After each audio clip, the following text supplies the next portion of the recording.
Good. Hello. Good morning. Thank you very much for the invitation and also, of course, the talks yesterday. That was very informative and a little bit different for me because there's kind of an engineering spirit here, which is not what I'm used to. And I like that. It's because that's also something that I like in my own work. So thank you for that. And we already discussed, of course, a little bit what the idea is. And according to that, I basically wrote this ANOVA tutorial. If you want a printout, I brought printouts. You can pass them around if you want. If you prefer the digital, then you have that. Actually, there was one mistake in the email I sent around with regarding to the links for the archive. So where we will archive this workshop, which I'm actually recording, which I should tell you. So I'm recording that. And because basically we record all our teaching efforts, we will put that under the summer term. And I think I sent you to the content management system, but there's actually a website. There's not much on there. It's just the link to the GitHub and the tutorial. And then there will be the video because I like doing these videos. And this is also maybe an opportunity to introduce you to what we do in teaching in general. So if you really want to learn statistics, so this kind of frequentist statistics that's around, we're teaching that not because we think it's the coolest thing ever, but because it's in applications, it's especially also in clinical research, it's what is being used and what most people are familiar with. That's why we teach that mainly in the bachelor and to a certain degree in the Master of Psychology. So we always start in the winter with introduction to probability theory and frequentistic inference, and in parallel have a course on programming in R and descriptive statistics, also some mathematical foundation. So this is 3 hours a week, this is 2 hours a week. And in the summer term, we then continue with the statistics business under the label of the general linear model, which basically unifies a lot of these standard analyses that you see and use. So some of them we saw yesterday. I can only offer it, of course, to everyone. It's in German, unfortunately, because the administration thinks that bachelor students only know German, which is mainly the administration. We hope, but this will not relevant for you anymore, but we hope in the future to also switch to English. But so everyone is invited, feel free, and you can learn a lot.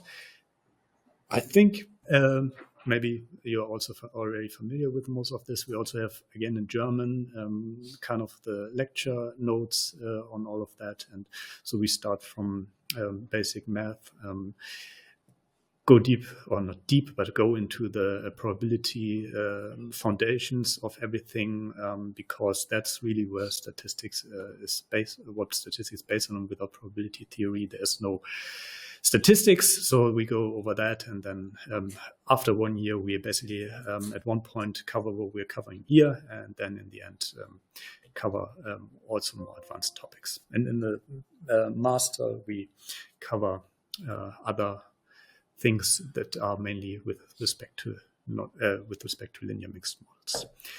So then that's the invitation for that. Then you've seen the code and stuff that's all in the GitHub tutorial, in the GitHub repository. So if you go into this QMD file, for example, then you get to the R code that the tutorial is based on, and we will discuss some parts of that. So that's kind of an integrative document where you have, of course, normal text, but also code, and of course also math.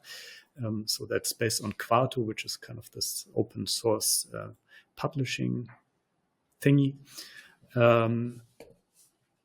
you have that. And then yesterday, when I looked for the references for some of you, I came across, because some of the articles that I sent around yesterday were from this. It's quite nice, but it's random. Actually, I found myself on that, which was a little weird, but it covers certain things that are sometimes of immediate interest. For example, somebody tells you, well, you have to correct for multiple testing.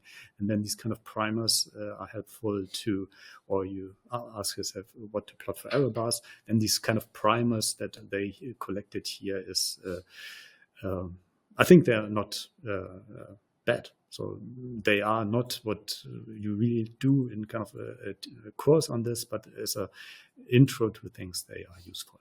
Anyway, I will, I guess, send also this around. I just wanted to tell you that.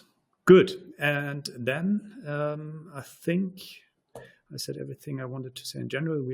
So for this course, I wrote this little tutorial, and this is what we will discuss. And then, of course, the thing is that, and I'm using this kind of weird setup here, kind of semi-digital, although I'm of course aware that I can write on computer screens, but that sometimes doesn't work that nicely. And so I thought maybe this is something to try. Good. So that was a couple of things I wanted to say. Before we then start, are there questions from your side? Anything that you will... has anyone looked at this stuff? Okay. Then it's good that you have it. I of course, I was aware that you were busy preparing your talks yourself, and we just have something that you can take home and maybe have a look at. So then, of course, interrupt me whenever you feel like that. At certain parts, we also go into, I will show you the error code, and it depends a little bit on you whether you feel like you want to immediately execute the R code or rather take it as a pointer. And yeah, if you don't understand something, or if something is critical and you disagree or something, then talk. So I'm happy to chat away, but I'm also happy if you kind of interrupt me and ask questions, and we can discuss more. So the topic is, let's see how I'm doing. The topic is, that's fine. The topic is ANOVA, as we know, and in particular, one-way ANOVA. Is anyone familiar with two-way ANOVA? I think I used it. I know it from my psychology course. Yeah. So if you typically in experimental designs, we had this a little bit yesterday when we had these M2 and M1 cells. If one is manipulating multiple things at the same time in a crossed manner, so there were, what was it? There were these, remind me, who was it? The M1 and M2, and on the x-axis you had exactly the severity index, and then you had measurements for exactly. And so you manipulated the cell type in a way, although you didn't really manipulate it, but you recorded it, and you recorded also the severity index. And this is sometimes also going hand in hand, that sometimes these methods in statistics, they are applied to things that you manipulate. Sometimes they are based on things that you record, and then we can discuss that. But in any case, you had these two things that both had different levels, and you recorded everything at the same time. So this would be an example of a two-way ANOVA, but this is not what we're talking about. There are also, of course, generalizations of that, and it pays, if you're doing experiments, to think through what kind of experimental factors. In this case, one factor would be the cell type, and the other factor would be the severity index, what kind of factors you have. However, for the tutorial, and here we are doing what is called one-way ANOVA, And one-way ANOVA, and that's how I use the term here, always has just one factor. So there's a factor, or that's how people call that. It's you can also call it your independent variable, and you vary that. And one thing that is important in ANOVA to be aware of is that the different levels that you have here of this factor, they are usually not numerically related. For example, yesterday we saw this relationship between temperature and resistance. And there you're particularly interested in, if you change the temperature, how much does the resistance change, and the other way around. In ANOVA designs, it's much more kind of categorical. You have, for example, different treatments, and one treatment is not twice the first treatment, but it's just another treatment, something that you cannot or do not want to numerically relate, because otherwise you already are in what actually would be simple linear regression and stuff. So you're dealing with categorically different things for which you do not suppose that there's a linear dependency in any kind. So that's essentially the one way ANOVA, and I will call that ANOVA here all the time. And this is what we're dealing with. Maybe as we already talked about before, then giving an overview, as we already talked about this, that's good. Then I don't have to switch the tabs there, old school, like in high school, but working. So as an example for that kind of ANOVA situation, I simulated data that we will look at, and here the idea is that we have 4 different treatments. So these are the different treatments here, T1, T2, T3, and T4, which is already kind of implying that T2 is somehow twice T1, so one could have also maybe even better called them TA, TB, TC, and TD. But one is very inclined to give them numerical labels, but that doesn't mean that they are in any way related. And in each of these treatments, there are data, for example, what was it that you recorded again? I forgot already again. Severity index, and you measured the Percentage of the cells. The percentage of the cells. And here I made an example, I came up with an example where you have different fibroblasts. So I don't know whether things like that exist, but you have a single fibroblast that you somehow put somewhere, and there's this fibroblast, and that produces collagen maybe. And then for this single cell, you measure how much collagen it produced. And each of these numbers is kind of by some optical method, then somehow a measurement of how much collagen was produced within, I don't know, 24 hours. I'm out of the cellular stuff for quite some time. So, but yeah, I can imagine that. And then the treatment here would be different cytokines, for example, or different, so TNF, IL-8 and IL-4, something like that. And fourth one, or different temperatures when we think about this prothesis thing. And these different treatments, and then the data points you have with them, they are also called groups. So we have data from a first group, or first treatment group, a second treatment group, a third, and a fourth treatment group. And the question then, of course, is whether the treatment has an effect, and that's the typical question in kind of ANOVA inferential settings. And also, as we briefly discussed yesterday, in the standard setting of inferential statistics, one also always wants to demonstrate that there is an effect. If one wants to demonstrate that there's no effect, there's this equivalence testing way, which goes the other way around. But yeah, that's already subtle. But the idea is always that you want to test for whether there is an effect of the treatment. One last thing, these entries here, so the different rows in this data matrix, they correspond, for example, to a single fibroblast. Of course, different ones in the setting in the treatment 1, the treatment 2, so it's a different fibroblast here compared to here. And I will call them observational units if I stick to it most of the time. So that's kind of the setting. This also works, of course, for just 2 treatments. In a way, it also works for 1 treatment, but that's a little bit different, and also for more than 4 treatments. If it's only 2 treatments, what you usually will encounter are 2 sample t-tests.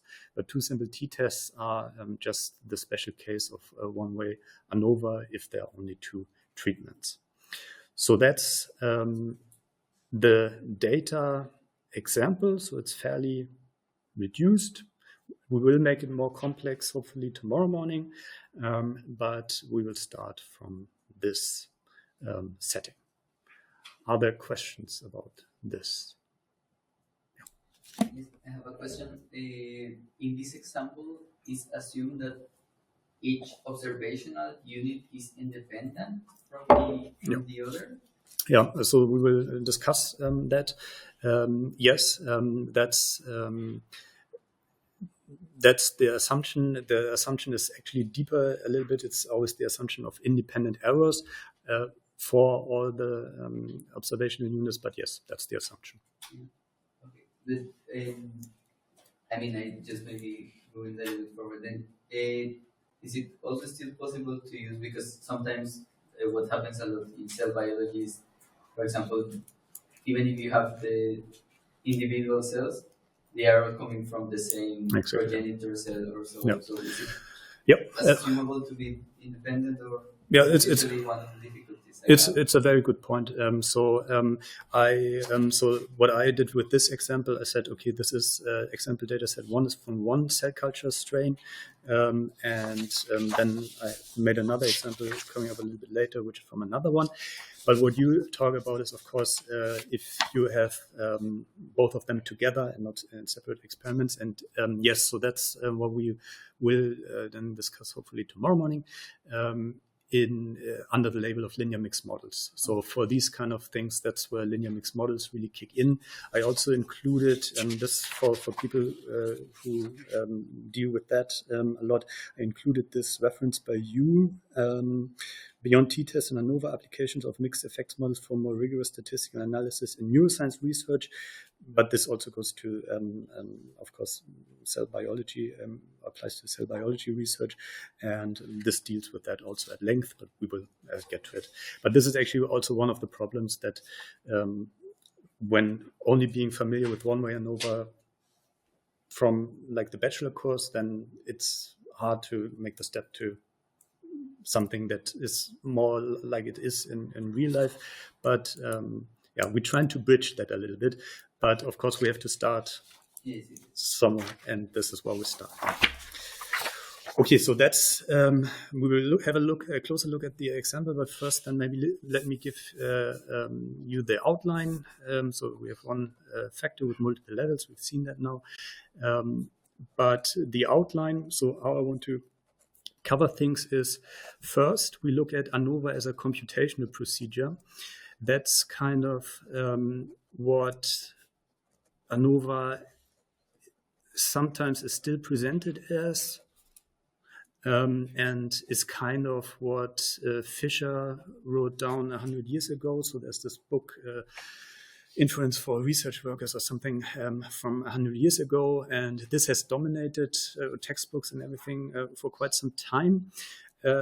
However, there is also ANOVA as a linear model, and that's basically the same thing, but gives a more scientifically interesting, well, not that interesting, but at least more interesting approach to ANOVA. That's what maybe is it was clear before that, but there's this book by Scheffel and so on. So that to present ANOVA as a linear model and not like it's often done as a computational procedure, and that it's still done until today, that was definitely what should happen from the 1950s.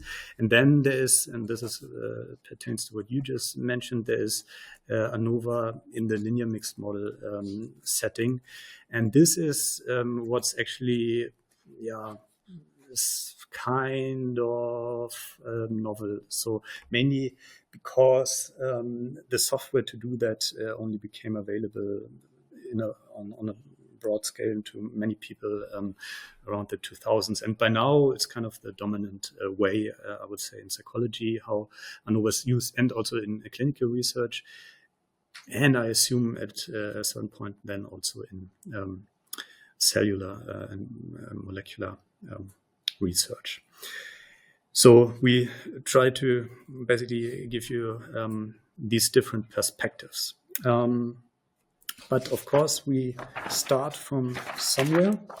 And a good starting point, of course, is always to look at the data. Because it's just, of course, statistics is just transformations applied to data, and the numbers that you get out of your statistics, they should, of course, be in line with the data that you have. Maybe even before plotting, do you see a pattern in the data? I mean, it's fairly obvious, so it's a kind of a question that asks for interaction, and nobody wants to say something because it's obvious, but do you see anything? If you look at the different treatment levels and the readings we got. Treatment 2 has higher No, levels. I would agree. Treatment 4 has the lowest ones. Yeah, exactly. And so if there are there are ways, of course, to visualize that, and it always changes what is popular in terms of graphs. So when I started, bar graphs were kind of the thing. Sometimes people now use violin plots. The question is always what is actually out there. So some of your talks yesterday used this biorender stuff, I think. So the talks looked like biorender talks, and this is the same thing with figures. Something is popular and it's good to use, and then graphs look a certain way. So what I plotted here is the means for the group, and let me check again that I'm not saying something wrong. The standard deviation, I will show you what standard deviation is in a second, as the positive and negative error. But what I also plotted are the individual data points. And this is, and they are jittered here. So it doesn't really mean something that this point is more to the left than this point or this point. It's a way data are depicted today. And I think it's not bad to actually visualize the individual data points, because they are really what's, of course, going into all the calculations and the and in the end the statistics that you're looking at. So that's one way. So we saw, of course, bar graphs also yesterday. I would kind of also encourage you to plot the individual data points with them. So maybe we can briefly look at the code for that, because I know some people of you were also interested in creating figures and so on. So this was done with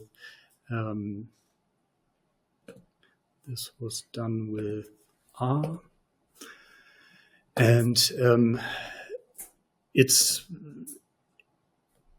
fairly straightforward to create figures in R. So what I like is that if I'm doing a figure, I have full control. Actually, these days I'm always for figure code because I'm also switching programming languages sometimes and so on. I'm starting with ChatGPT or something to remind me essentially of the things that I can do, and then basically fine-tune it. the more figures you made, the more old code you have to use.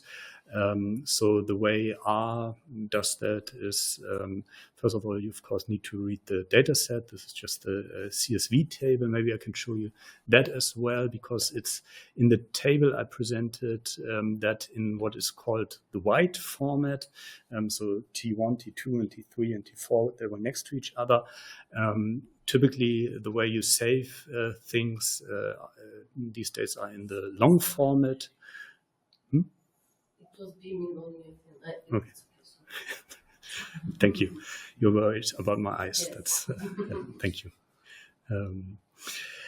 The long format, where basically each observational unit forms a row, and then the different conditions are encoded as a separate column. So you see first the T1 units, so 10 or 11, 10, and then the T2 units, and then the T3 and T4 units. So this is called the long format. If one uses smart matrices for the whole thing, then this makes a lot of sense. So that's why one sees that a lot, even if one doesn't use it that way.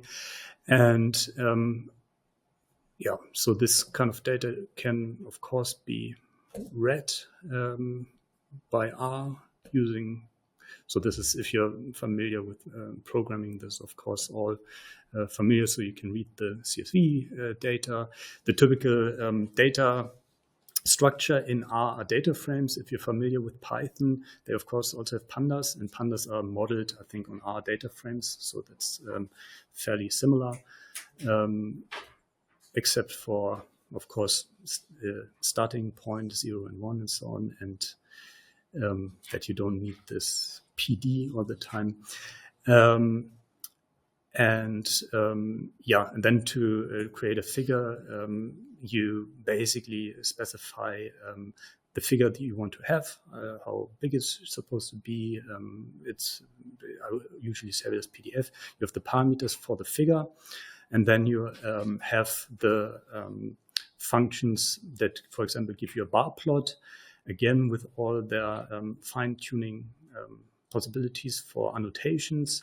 And then you can just plot on top of it, for example, the arrow bars with the arrows function, again with all its parameters, which are also documented here. And the individual data points I then put in a for loop here with some jitter. There's actually this jitter function. So it's fairly straightforward.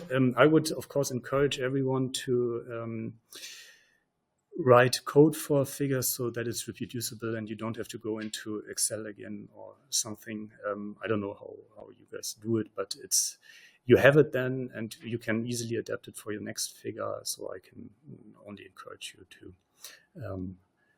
use that. But I guess, is anyone doing figures by hand? Are you guys doing figures by hand? No.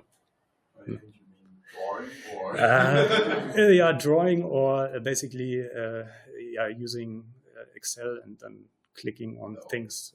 No, good. Then you're all familiar with this setup, and I'm just showing that R can also do it. And I'm not the biggest, so I only got into R in 2020 for teaching. I'm kind of from the MATLAB world, which I still like better, although I'm hardly using it anymore. I was going to ask, what R can do that MATLAB can do? R is in particular good for linear models and statistics. So R is built essentially around doing linear models or anything that is related to frequentist statistics in the linear model sense. And MATLAB can do that by now as well, but there were times when MATLAB wasn't that good on statistics, and that's why R was then popular. But there's nothing. So I recently got into, I thought Julia is awesome, and it's awesome, but it's not quite there if you're looking into figures, and the community is very small.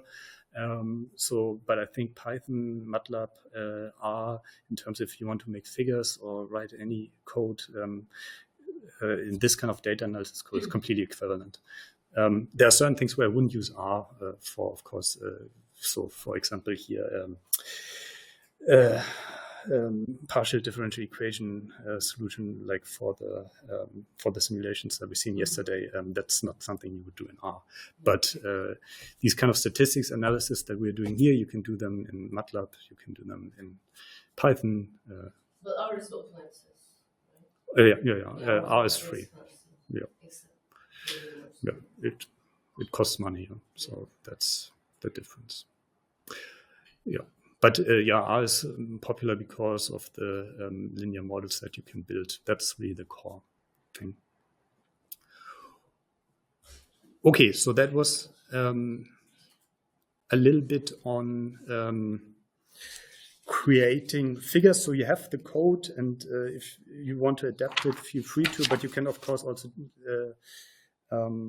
just ask ChatGPT to give you code for something and then fine tune it. But I would really encourage you to have the code, organize it well, and share it with your research project. So that's really what I'm propagating. So do not share your code when you're publishing, and make everything reproducible in the sense that it's well documented, because that's things that when I came into research wasn't that awesome. So for later comparison, I also, as I already said, created a second example data set where I said, okay, here there shouldn't be any treatment effects, and this is how that then looks like. We will then apply ANOVA in the first instance to both these data sets and have a look how the things that come out of ANOVA look like. Okay, then I think it's a good starting point for talking now about computing a one-way ANOVA. Does anyone know what you get out of, or what the typical things that you report from a one-way ANOVA?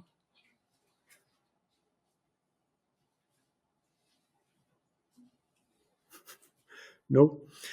So the typical thing, of course, one thing is a p-value, and of course we've seen p-values. I don't know whether you like them, but that's one thing that you get out. And the other thing is an f-value, and they always, of course, go hand in hand. So it's actually the f-value that you compute, and then you look up the corresponding p-value.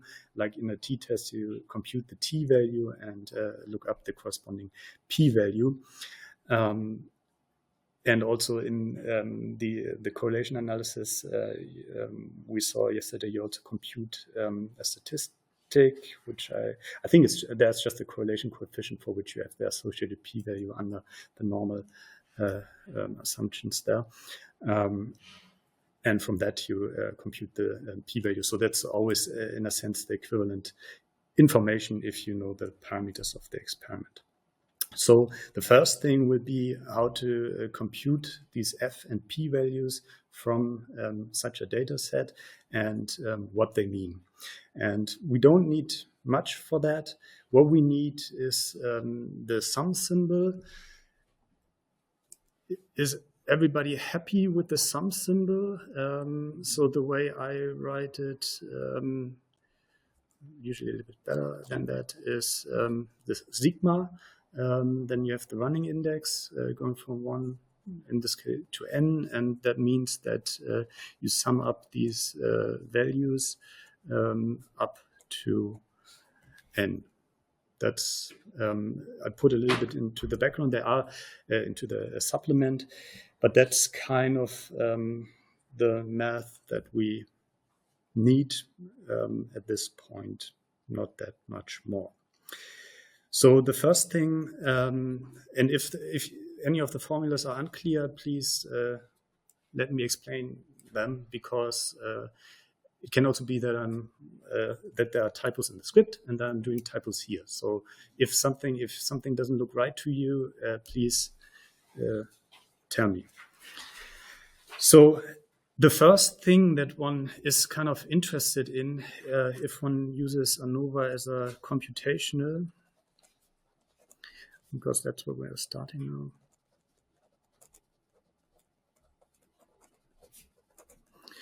now.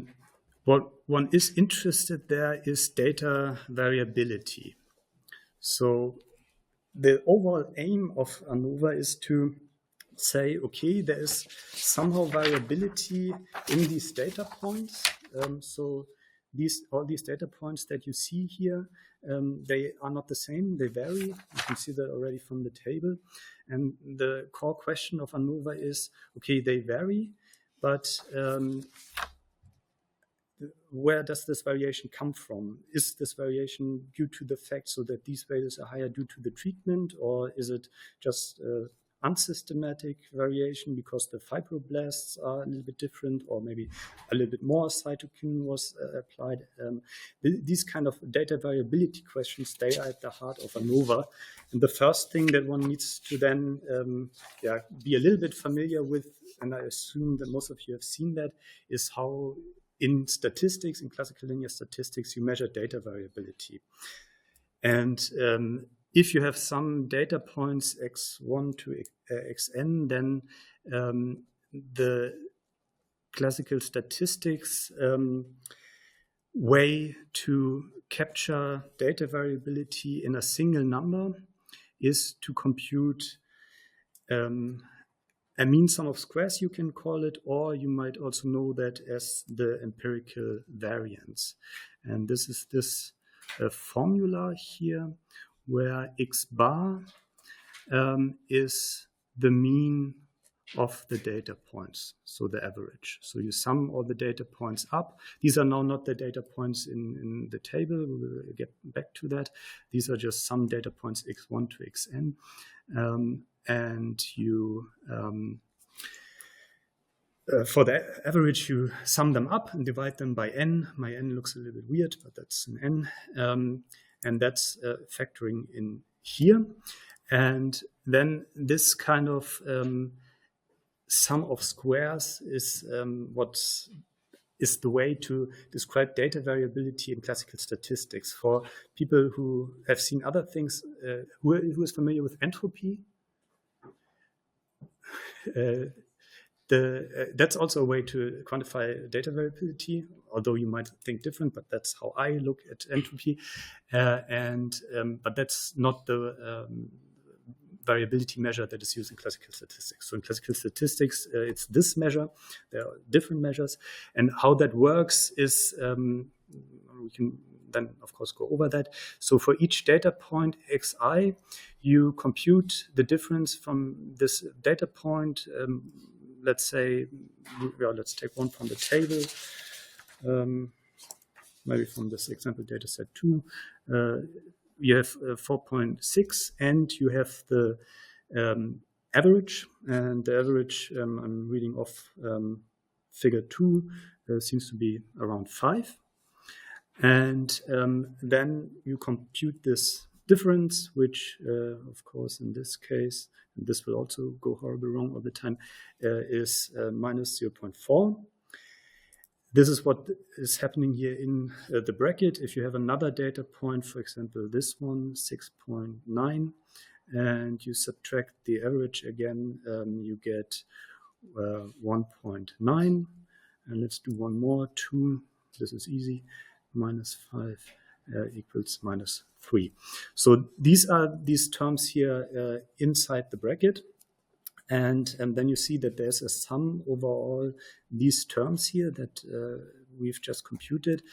But before the sum is formed, they are squared. And no, I don't ask this question. Why is it squared? So the reason for squaring here is just to make sure that if you sum things up and you want a measure of the variability, so this data point was below the average, this was above the average, this was below the average. If you now would sum them, these positive and negative differences would cancel out. And one can actually also show that how this is related to the mean, and this is actually that the difference, the average difference from the mean is 0. That's then things that we do in descriptive statistics. But the motivation for the squaring is simply to have only non-negative numbers here. So either the difference is 0, then the square is 0, or the square is positive. So you only get positive things here.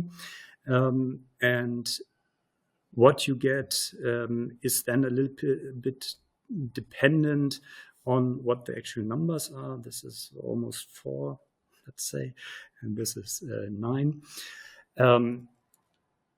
Squaring, of course, also has the effect that larger deviations get much more weight in a way in the sum than small deviations. So it also entails some kind of idea of what you call strong variability. So if it's a strong variation, this contributes much to the sum term. And the last thing I wanted to say about that is that, of course, there are other ways to make things non-negative. You could also take the absolute value. And this can also, of course, be done. In the setting of ANOVA and the linear model, it's this kind of non-negativity that you enforce here. Then you do that for all the data points, and then you have kind of a number that is larger if the spread around the mean. You see an example here. So if you compare this bar and this bar, the second in T2 is a little bit larger. That's the standard deviation, which is actually the square root of this whole thing. That's the standard deviation. Let's put it there. It's not that important in ANOVA. That's why I didn't talk about it, but that's what you usually visualize here.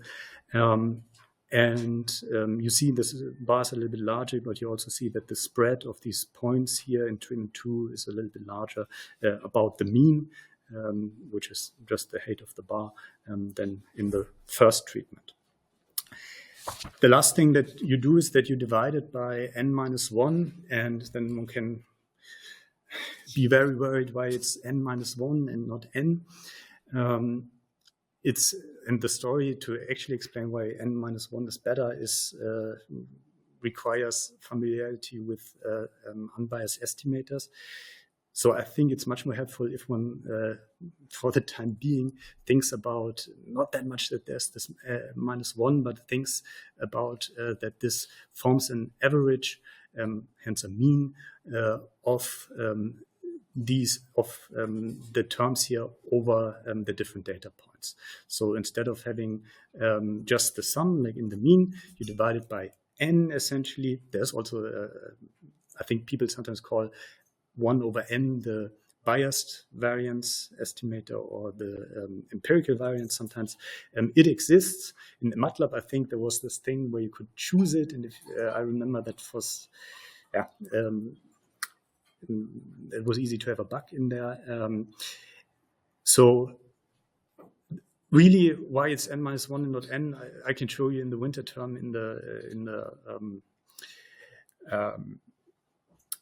the lecture. You can also, in a way, if you want to have it easy or an easy explanation, which doesn't really make that much sense, is to say, okay, this mean depends on these data points. So the degrees of freedom, when, for example, computing the mean is not n, but because if you have the mean and n-1 data points, then you can predict the last data point. That's kind of this degrees of freedom explanation. It's also not really satisfying. So I come to the lecture and then we go over why n-1 is better. But for now, take it as forming an average of this, because this is also what we will need in ANOVA, where we compute mean sum of squares, which will also then be not quite divided by n, but by n minus something. But of course, if you have many data points, this -1 also doesn't make a difference, a big difference. If you have 1,000 data points, and then whether you divide by 1,000 or by 999 doesn't really make a difference. This leads to the asymptotic unbiasedness of this estimator. Okay. That was first an explanation of what is called a sum of squares term. Are there questions about sum of squares at this point? This thing is also called the empirical variance or the variance estimator. And if you take the square root of it, which then, of course, undoes this squaring operation, so the units that you get from, if you take units into account, from taking the square root are back in where your data lives. So that's why the standard deviation is a little bit more used as a descriptive statistics. And standard deviations, I think you encounter a lot. And then there's, of course, standard error of the mean, where you divide the standard deviation by this square root of the number of data points. What that means, that's also something in a way for the winter term, because it all requires good thinking about the frequentist statistics and what different estimators do. Okay, then I think we can, before the first break, start with the actual core quantities in one-way ANOVA. And there are only two, in a way, although there's also a third, but this is just the sum of the two. So the crucial two quantities that you compute in one-way ANOVA to get to an F value, to get to a P value, are the between sum of squares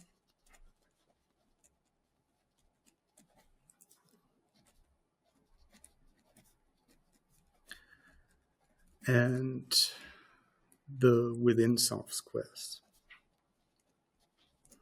Does anyone remember what they are from your undergraduate courses? I think it's more like a variety of variance between groups and as between groups. Yep. Exactly. It's, in a way, it's already in the name. And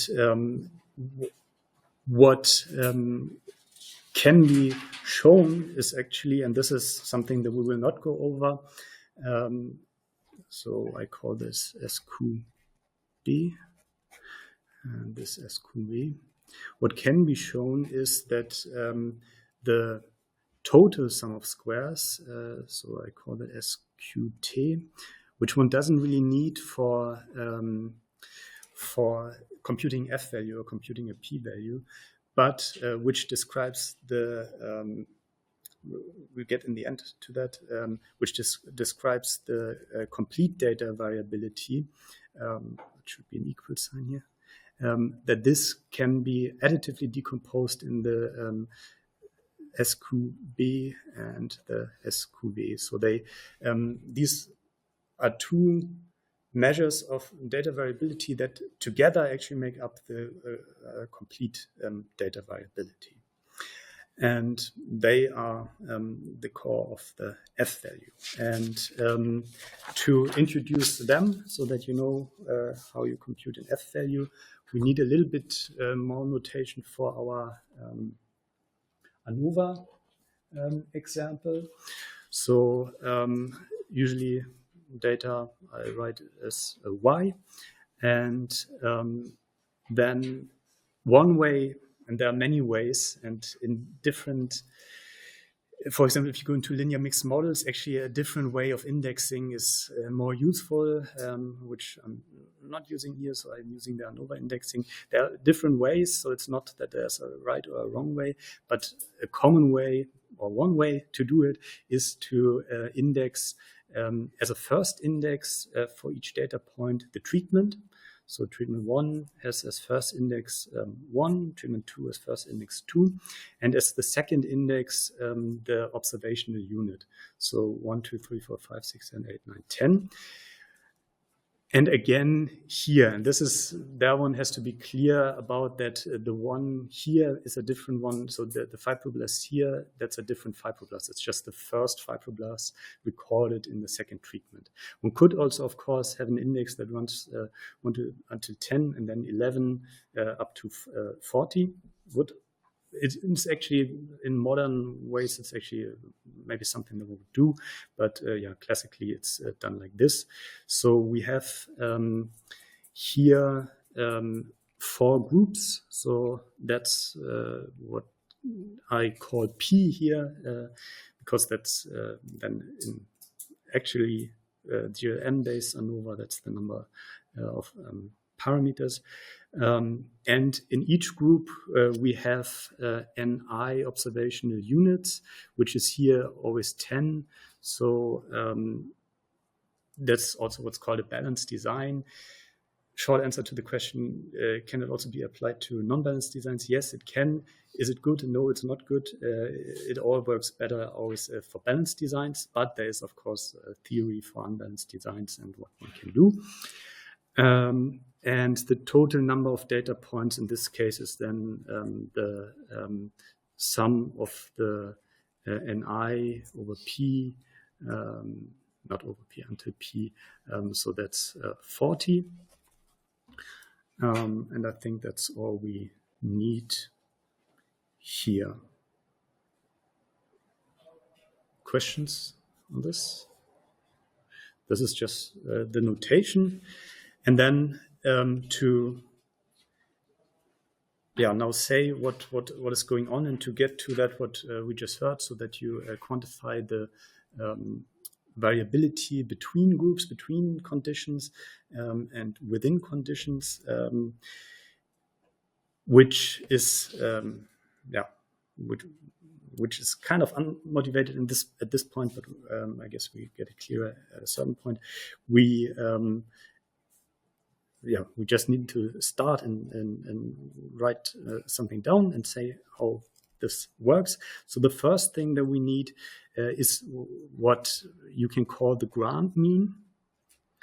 This is this Y bar.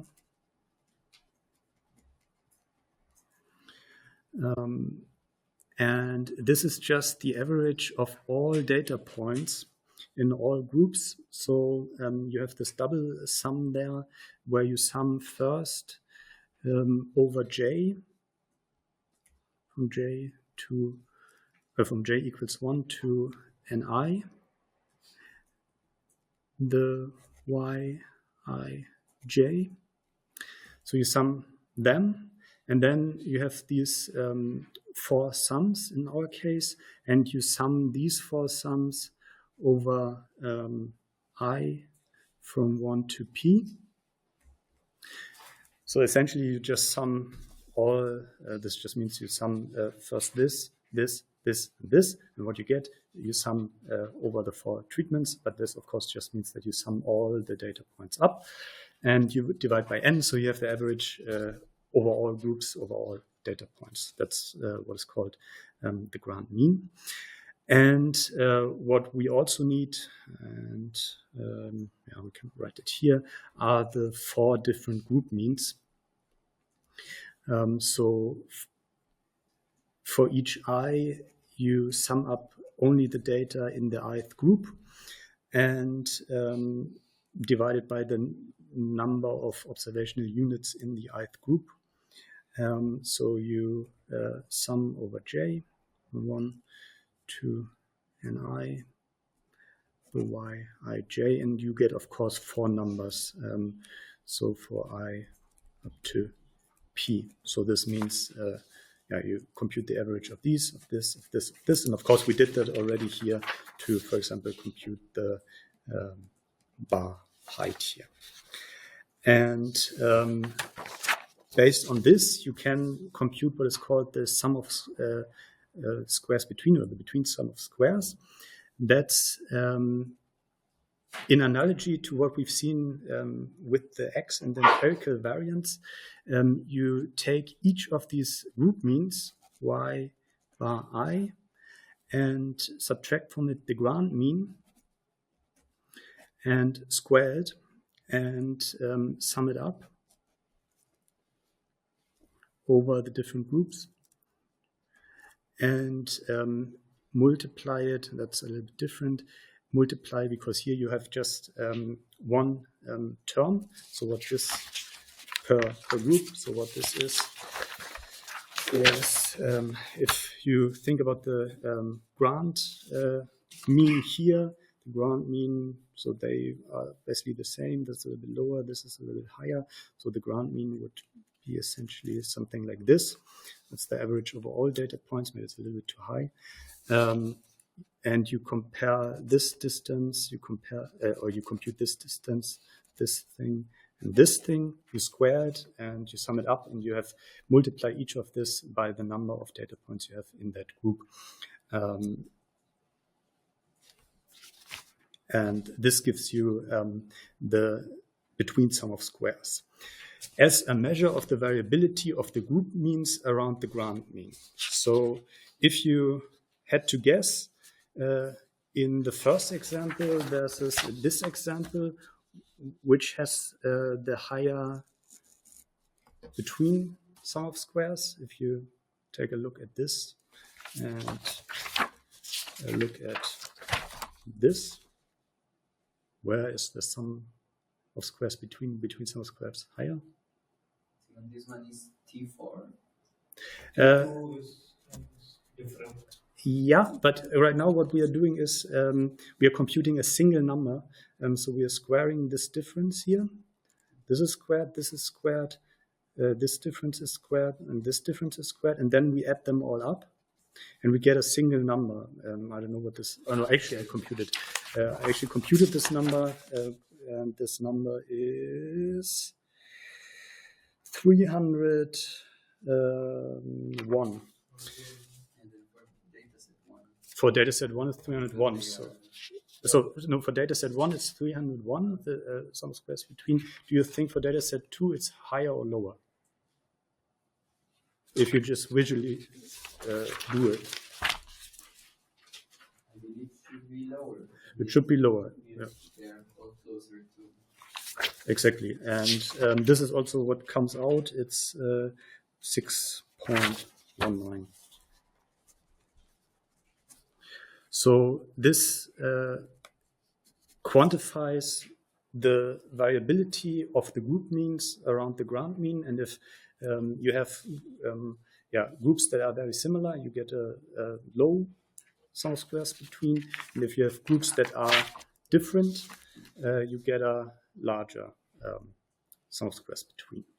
And I think that's a good point for a first break, right? So I'm on the schedule that we are doing 1 hour and then there's a break. Yeah? Right? The break is at 10. Is it at 10? I think the course is starting at 10. Okay, I'm very happy with that, but And the second block is starting at 10:30. Right? yeah, so I have 90 minutes. Yeah, you Yeah. have 20 minutes to go. Awesome. Good. So that's the first quantity that is used to quantify variability. But then there's, of course, another quantity that we already mentioned, namely the within sum of squares. And maybe we first look at the formula and then we think about what that means. And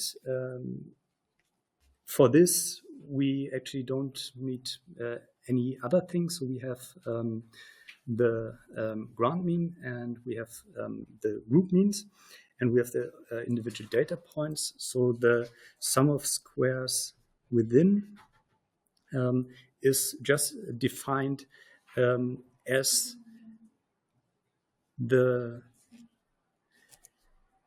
sum of the individual data point variation about their group mean squared, and this summed over all groups, and summed within each group and then summed over all groups. So again, it's a single number. So what this quantifies then is for each group first, it looks at these differences from the respective group mean and squares them and adds them up. And this gives you, if you want, a sum of square within for the first group. Then you do that for the second group. Compute these differences here, square them, add them up, get it for the second group, again for the third group, and for the fourth group, and then you add them together. And that's then your sum of squares within. Can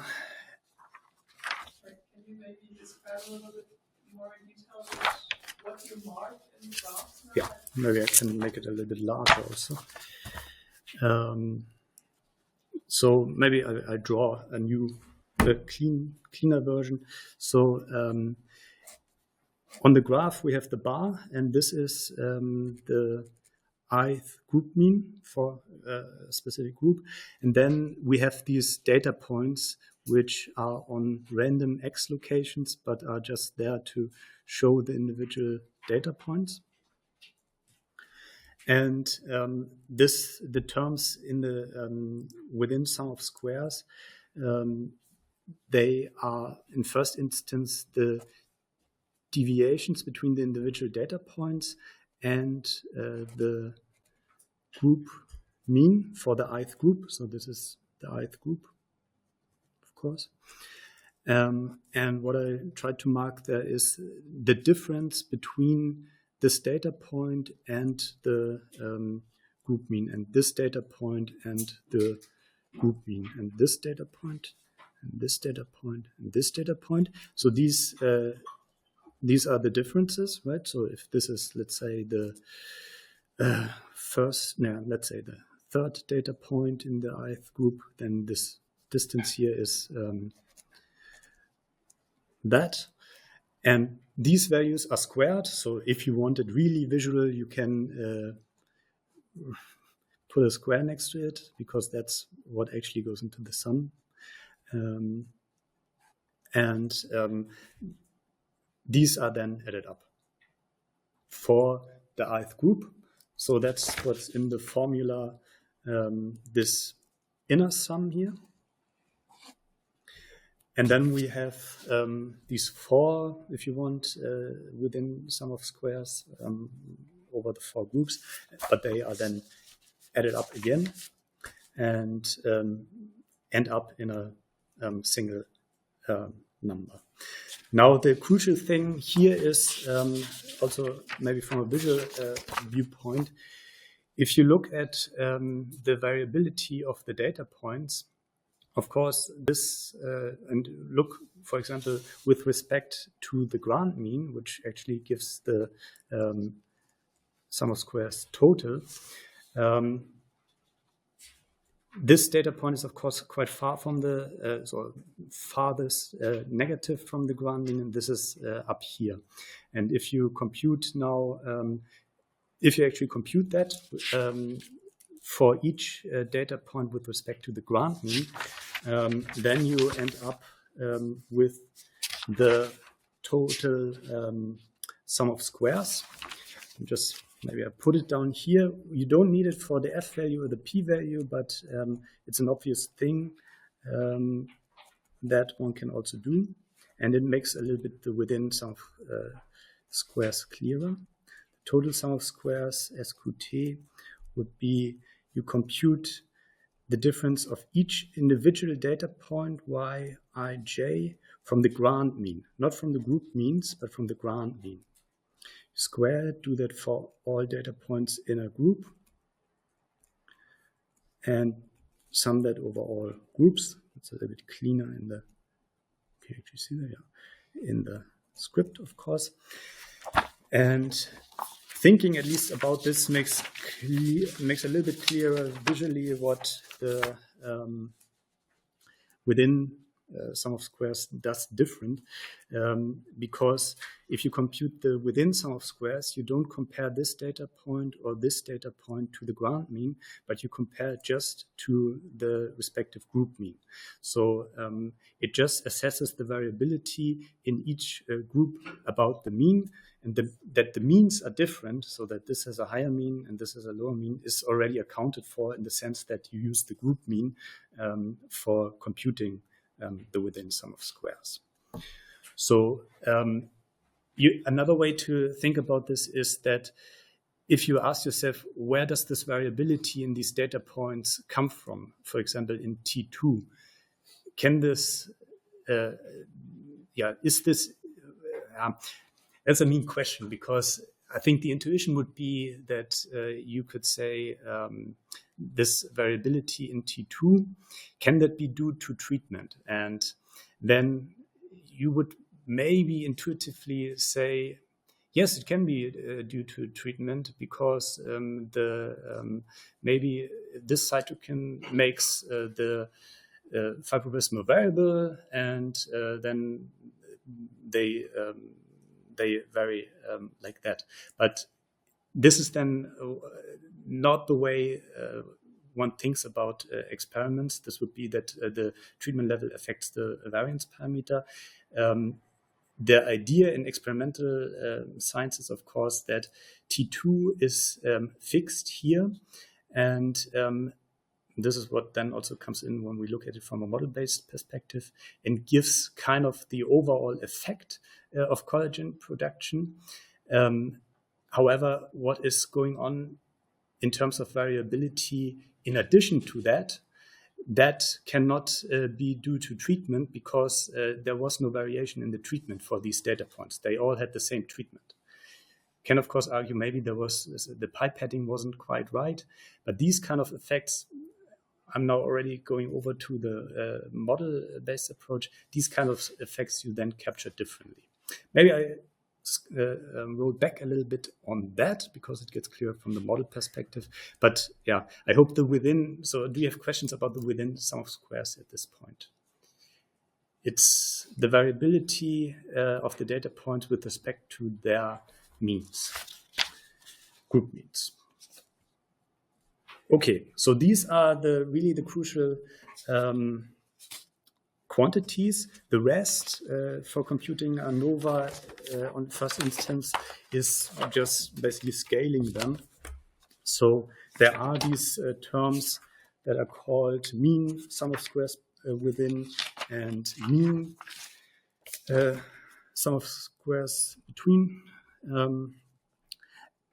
They are not introducing any new concepts. They just compute the average of these values. So these were just sums, and like we've seen for the variance before, if you want it for like an average for each individual data point, or in this case for each individual group, you divide it by the number of groups, again -1, the winter term issue, and the mean sum squares within you compute by dividing by essentially the sum of all data points in a group -1, which, so what I mean by that is ni -1 from I1 to P. So you subtract 1 for each group, so you have n minus P. These are just terms that then exist in this realm. This is also called the between degrees of freedom. Sometimes also the numerator, because it comes in the F statistic as a numerator, between degrees of freedom. This is the within degrees of freedom. It's just labels. And the crucial thing then in the end, and this is just an intermediate, these things exist. If it were to me, one would not introduce them as separate concepts because they don't add anything. The crucial concept then is the F statistic.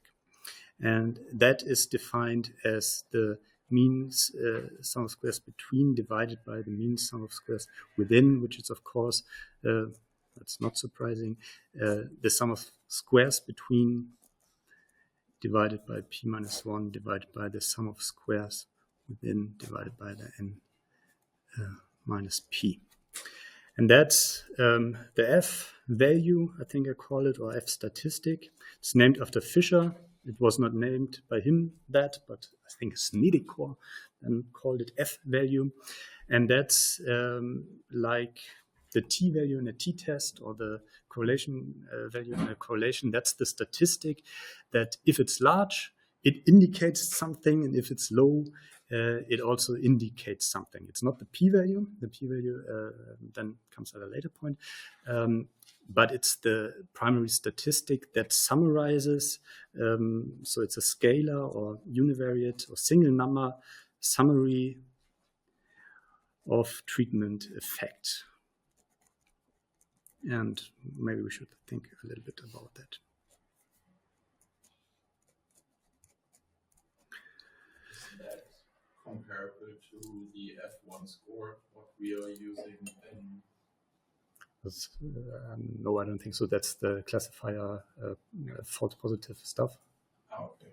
I think in the F1 score that you are talking about, right? So that's when you do classification and you want to see whether an error is very different.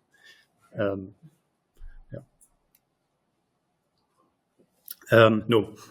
So, but let's think about what this F value means. So we now computed in a way standardized values. So you always should think of them as numbers. So these things are just numbers. So for example, in the first example, the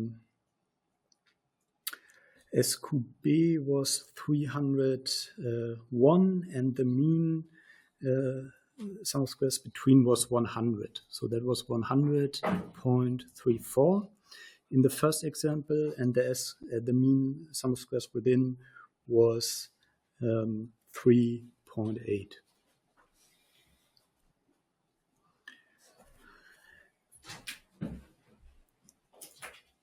So maybe we do that's the first example, and then we look at the numbers in the second example. Then I think it also gets clearer. In the second example, the mean sum of squares between was 2.063, and the mean of squares within was 4.203. Very precise. That's example 1, and that's example 2. Which, of course, give us F values, in this case of 26. What is written there on the right? EX? Example 1, example 2, sorry. Yeah. So that gives us 26.1 or something, and this gives us 0.49. So based on these numbers and looking at the figures, do you have an idea what a high F value or low F value means? And also how things are defined. Can you say something? High variance between these one and low variance? Yeah. So definitely the F value gets large if the sum of squares between is larger, or let's say it's larger than 1 if MSB is larger than MSW. I think that's clear. And the more different, or the larger MSB is as compared to MSW, the larger the F value gets. That's just, and keep in mind that both these quantities are always positive, so you cannot have negative F values because these are sum of squares, and the squared numbers are always positive, or not negative, let's say. And so this is always larger than 0, this is larger than 0. And if MSB, so the between sum of squares, is larger than the within sum of squares, you get an F value larger than 1. And the bigger this ratio, or the bigger MSB is as compared to MSW, the larger the F value gets. And we can see that here we have an F value of 26, for example, 1, which is, again, this figure, where we have some variability. Maybe I can use the clean figure again. Looks nice. So we have here an F value of 26.1 or something, where we see that there is variation in the data due to treatment. Of course, T2 has a higher mean than T1 and T3 and T4. And for this data set, we have an F value of 0.49. So it's lower than 1. And we also see that we don't have these treatment-induced effects. So the F value is just a statistic that in a single number describes such a data set and gives you a high number if the between group variability is considerable, meaning that the group means vary around the ground mean, and gives you a low value if this is not the case. So that's just, it's just a descriptive statistic, if you want. It's a single number to represent an entire data set. So that's what that does. And is there anything else I wanted to say at this point? No, maybe we just, yeah. Let's keep it at that. That's the F value. Of course, the F value then can also be probabilistically interpreted and so on. This is what we do then in the linear model view on ANOVA. But for now, you should, again, keep in mind that this is kind of measuring the variability of the group means around the ground mean versus the variability of the individual data points about the individual group means. And if the group means vary a lot, you get, and this is of course also what you need to keep in mind there, it can also be the case that the group means vary a lot, but the F value is not large. So let's say these are group means. So when would you think that you still have that you have this variability in the group means, but you will not get a high F value? The variability between each group is also big. Exactly. So if you have, instead of like it looked on the things, if you have variability like this, then of course you also get a low F value. So it's also a signal to noise ratio. That's also a way to think about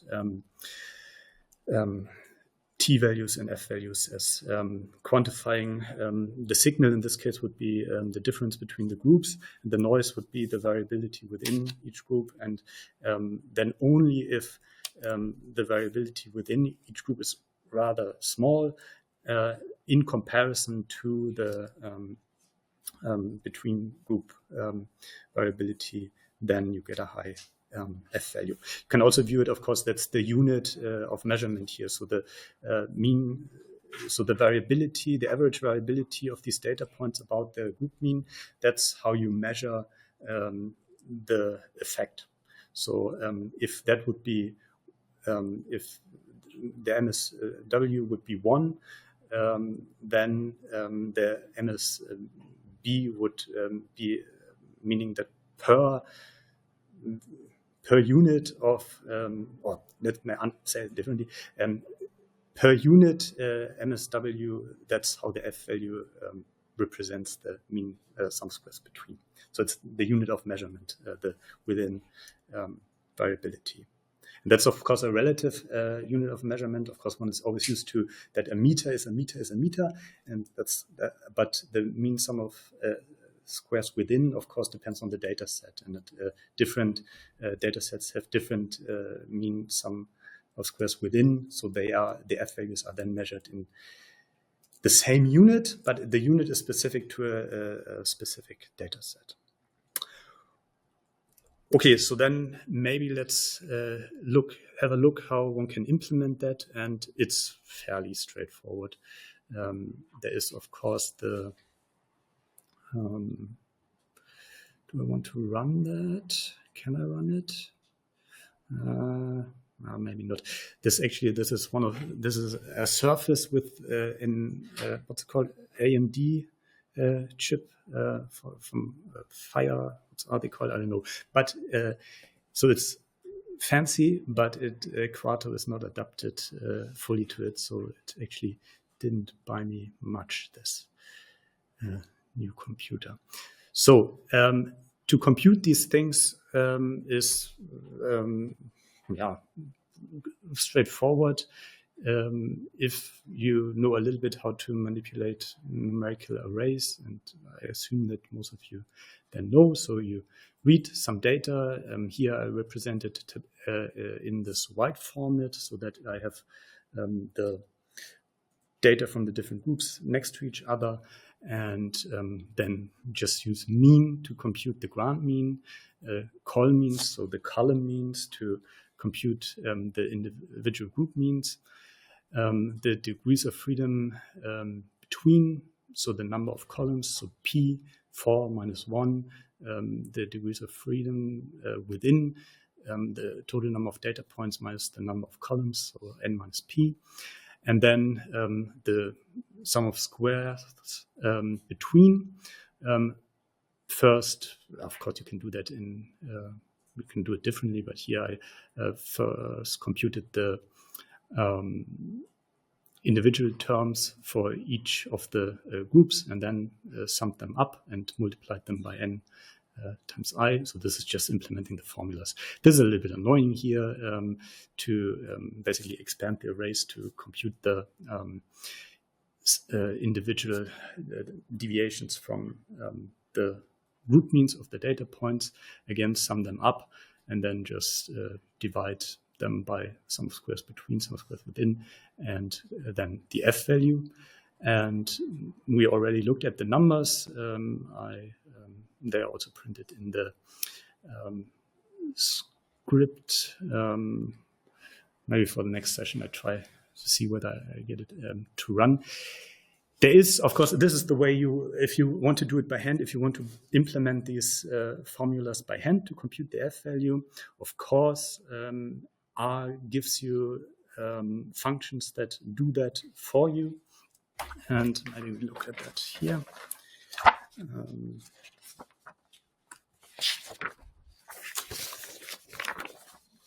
So there is, of course, functionality in R to do that for you if you don't want to mess with individual arrays. So there R is using, maybe I zoom in a little bit, R is using the data frame. Funny.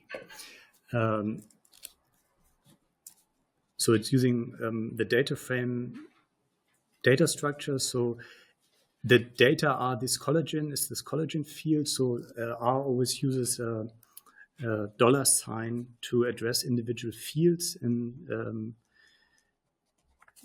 data frames or lists. And then you have to tell R, okay, these are my Y, and the grouping is according to treatment, which were these T1, T2 entries when we looked at that in the table.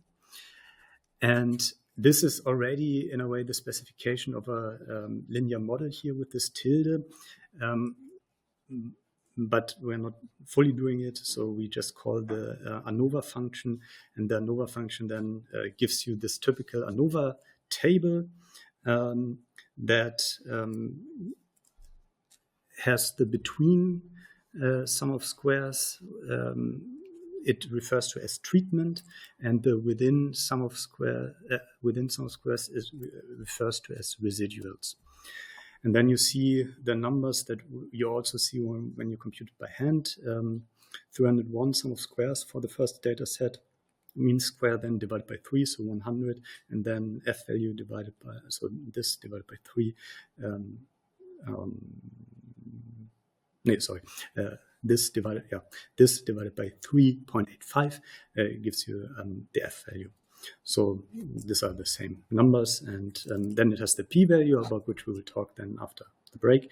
But yeah, you can use it based or compute it based on what R gives you. But it's not that hard, and this is kind of what I use this for. It's not that hard to also implement that by hand. Then you know a little bit more what's going on. Okay.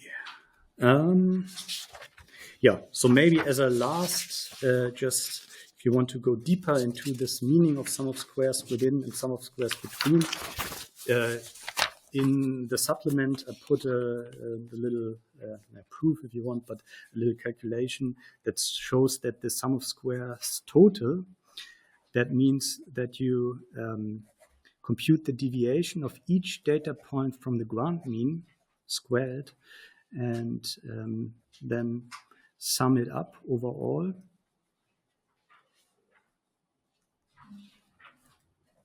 So that's the sum of square total. That this is identical to the sum of square within and plus the sum of square between. So this is really the variance partitioning or variability partitioning aspect of ANOVA, that these two things, although they actually form independent, in a statistical sense, independent chi-square variables, they are related in the sense that they make up the total data variability if the data variability is measured like that. So there is no, one way to say it is, okay, there's the sum of squares within, there's the sum of square between, but is there some kind of variability in the data that we are not accounting for when we compute them? So some, I don't know, sum of squares, individual observational unit or something like that. And that's not the case. In the sense of quantifying variability using sum of squares, the sum of squares within and the sum of squares between capture everything. But that's then something one can look at. Okay, then I think we have a good point for a break, and I hope this 90-minute sessions is correct. Then we're good in time, and if there are no questions right now, then I think it's half an hour break, right? Which is good. Thank you, and we continue at 10:30. Good. Then let's continue first before we come to the second part. Are there any questions so far? Anything that wasn't not understandable or you missed or something? Doesn't seem to be the case. Like always, when I give lectures, I always ask this in the beginning and I never get much, but then in the end, before the exam. Okay, then let's continue. So what we've seen so far was oder auf der Terrasse.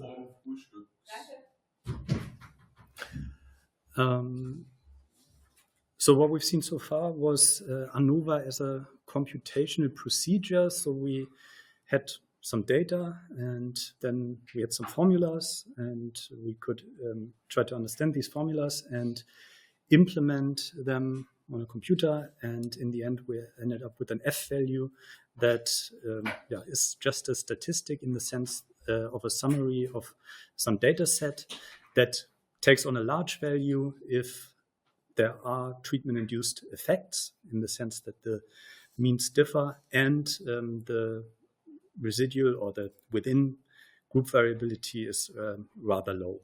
So that's what we have achieved, and that's fine, but it doesn't really explain things like p-values, for example, because we didn't.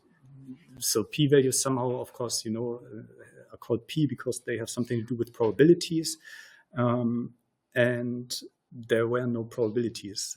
We just started computing on data based on descriptive, based on means and sum of squares and so on, but there were no probabilities. And what I also find, so I don't like this kind of, so descriptive statistics is fine. You need to summarize data and you need to get a first impression. But from a scientific viewpoint, I always find descriptive statistics or doing ANOVA this way a little bit unsatisfying, because you don't have a clear-cut theory about how was the data generated. And I think for a long time, this kind of generative thinking was not in the mainstream, but now I think with, of course, generative AI, it's very much in the mainstream. So I think it's also easier to appreciate that when developing models, that they can also generate data. And this kind of generative view on doing ANOVA is basically a means to then understand what p-values are, and to get a bigger picture of the whole thing, what is one actually doing there, and makes the whole thing also scientifically a bit more interesting. And so this is what I call now the linear model ANOVA, not the linear mixed model yet, but the linear model ANOVA. Again, we're talking about exactly the same scenario, and we're talking about exactly the same data set. So that doesn't change. The only thing that changes is how we look at the data. So it's kind of a cognitive switch, but nothing changes in terms of data or how things are analyzed in the end. The linear model view on ANOVA is actually part of a bigger class of linear models that are applied to data regularly. They are called linear models or general linear model.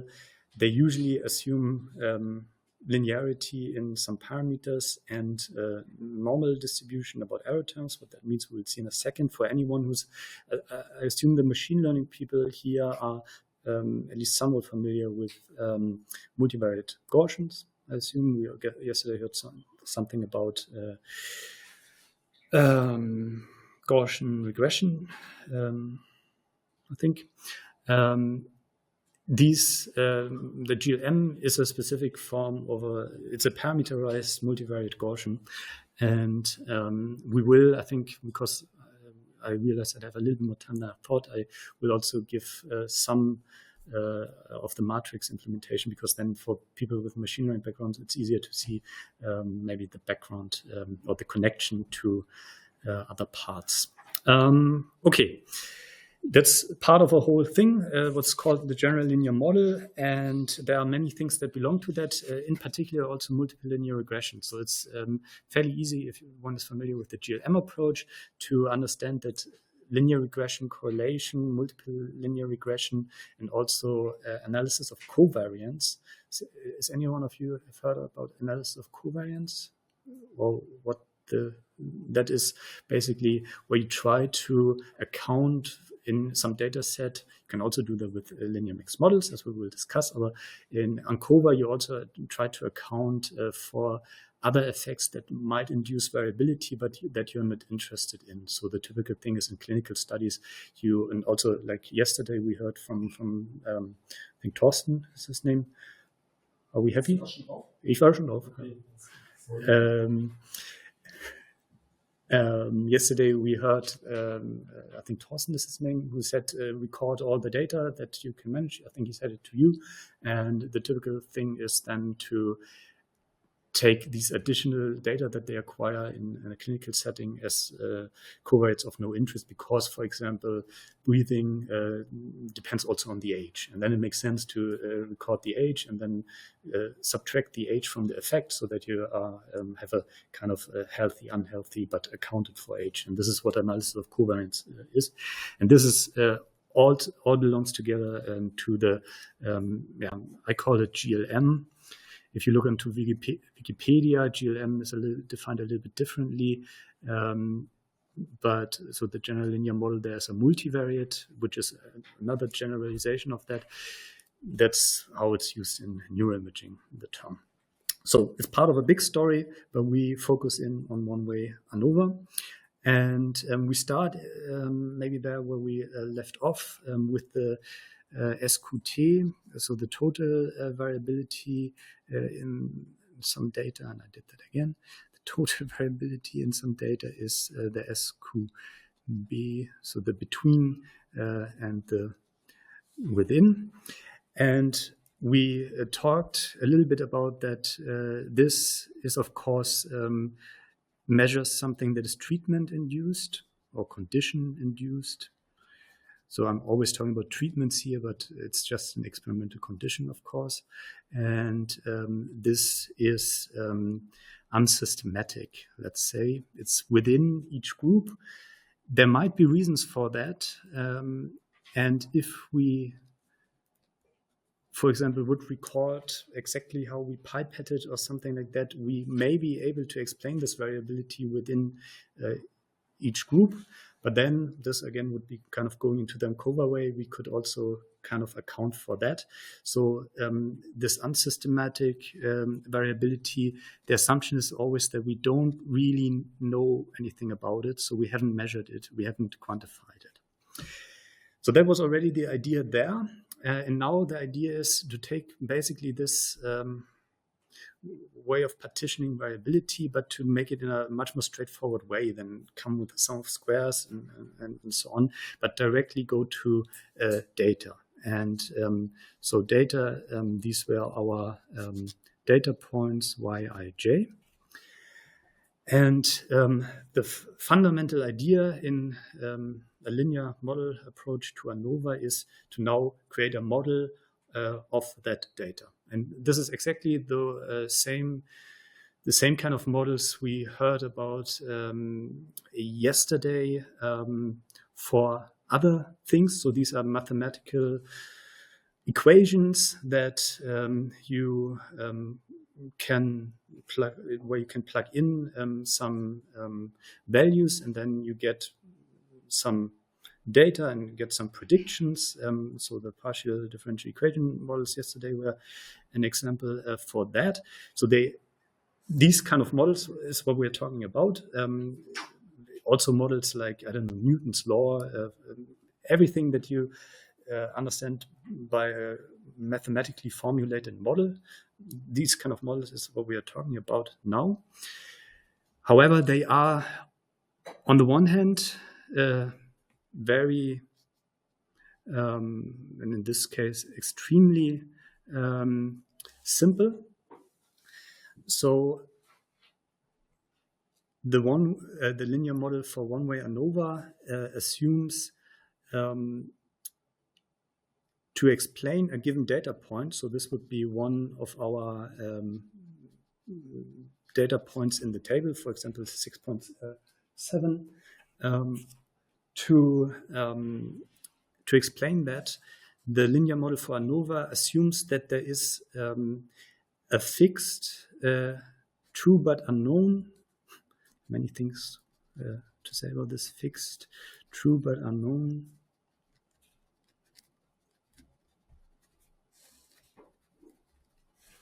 treatment effect, or treatment, in this case, I effect.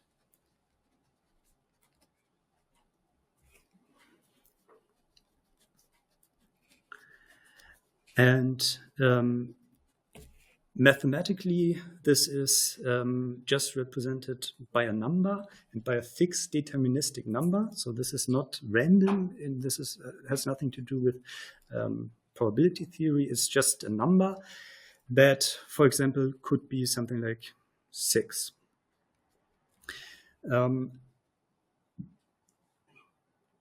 And it is assumed, and there one can start the debate, and this is where, especially in psychology, the debate starts big time. It doesn't start, so where this is coming from, maybe to go back to that.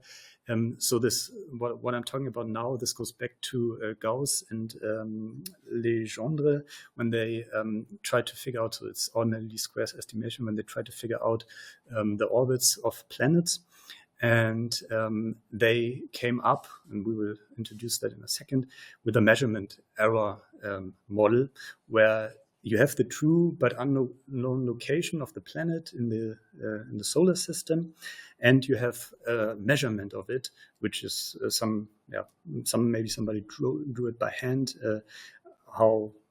where this is located with respect to some other stars. And there, in this thing, the true but unknown location, I think by then everybody believed there are planets and they are really there. And that's not a problem to assume that. If you go into treatment effects, so that would be the collagen production of a fibroblast. On average, I think you would also be happy to define something like that. If it's now something like, and this is just a side note, but if it's like a character trait or some aptitude in some cognitive thing, then you can start asking, is this real? Is this something that really exists, or is it just something you imagine? And then it gets interesting. But this is the first thing that is there, that is deterministic, and that is treatment induced. So it's different, or can be different for different eye. And then the crucial thing that also then, let's maybe just call that the deterministic aspect here. Yep. It's a mu. Sorry, that's my mu. Is mu. Like micrometer. It's Greek because it's not a mean, and that's why one usually uses deterministic. Usually uses Greek letters. And then, as I already mentioned, something else is added, and this, of course, aims to capture this unsystematic variability. So here we have the total variability, or let's say the total data.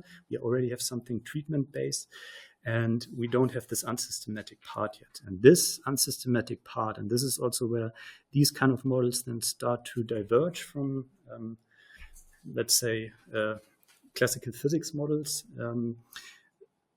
except for, of course, quantum theory, where I don't know whether they have figured out yet what they want with that, but so the classical Newtonian physics up to, but also, of course, up to, what's his name here, principle of least action and all of these things, the classical differential equation physics, they don't have these. But here they come in, they are unsystematic things that also get modeled, and they are random.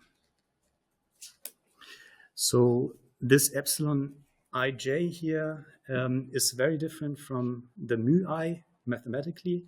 Mu I is a scalar number. This is a random variable. And one can, at length, of course, discuss what random variables are. In fact, they are neither random nor are they variables, but they are functions from some underlying probability space, but we will not do that. We will use the term random variable here as something that takes on numbers randomly according to some distribution. And I think everyone can in a way deal with that. The typical assumption for these random error or random terms, let's say at this point, is that they have a normal distribution. So epsilon ij is here on the x-axis, and that this normal distribution is centered at 0. And the width of this distribution is given by a parameter sigma squared. So what this means that this is a random variable is that if you want to observe it, it's like drawing from an urn. You get that if you somehow want to talk about realization of this mu I, you always get 6. For epsilon ij, if you take one realization, you might get a value here, which let's say is 0.2. But you might want to say, okay, you want another realization, and you get a value here, minus 0.4. Then you want another realization, and you get a realization here, minus 0.05.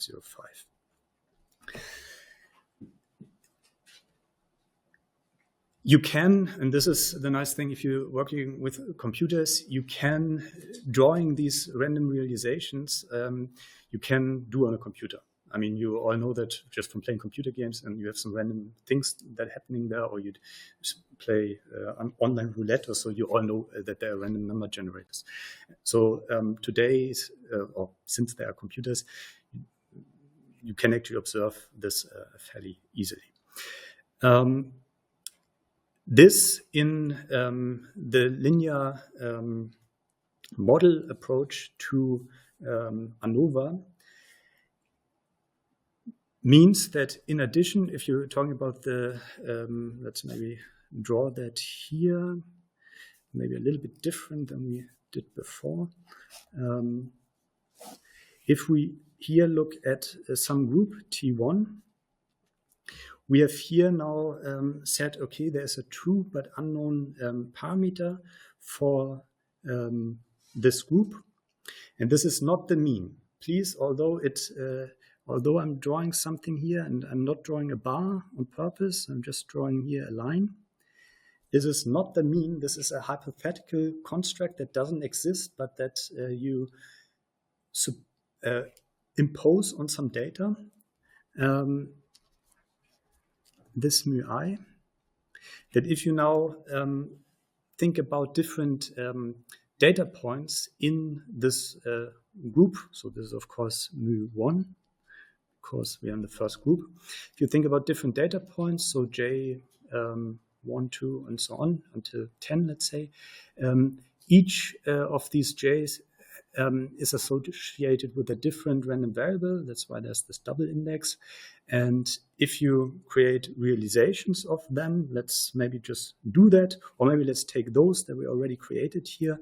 Let's say 0.2 was our realization for epsilon 1, 1. Minus 0.5 was our realization for epsilon 1, 2, and minus 0.4 was the realization for epsilon 1, 3. Then what the formula says is if you now want to compute the jth data point, you need to add this realization of these actually 3 random variables, one for each of the array terms. You have to add them to the mu1. So for y11, we have to go up 0.2. Let's say that we have 7 here, 5 here. So we go up 0.2. So let's say here. This is now then y11. And this difference here is epsilon. And to go to generate y12, we go just a little bit down. And to generate 13, we go a little bit further down.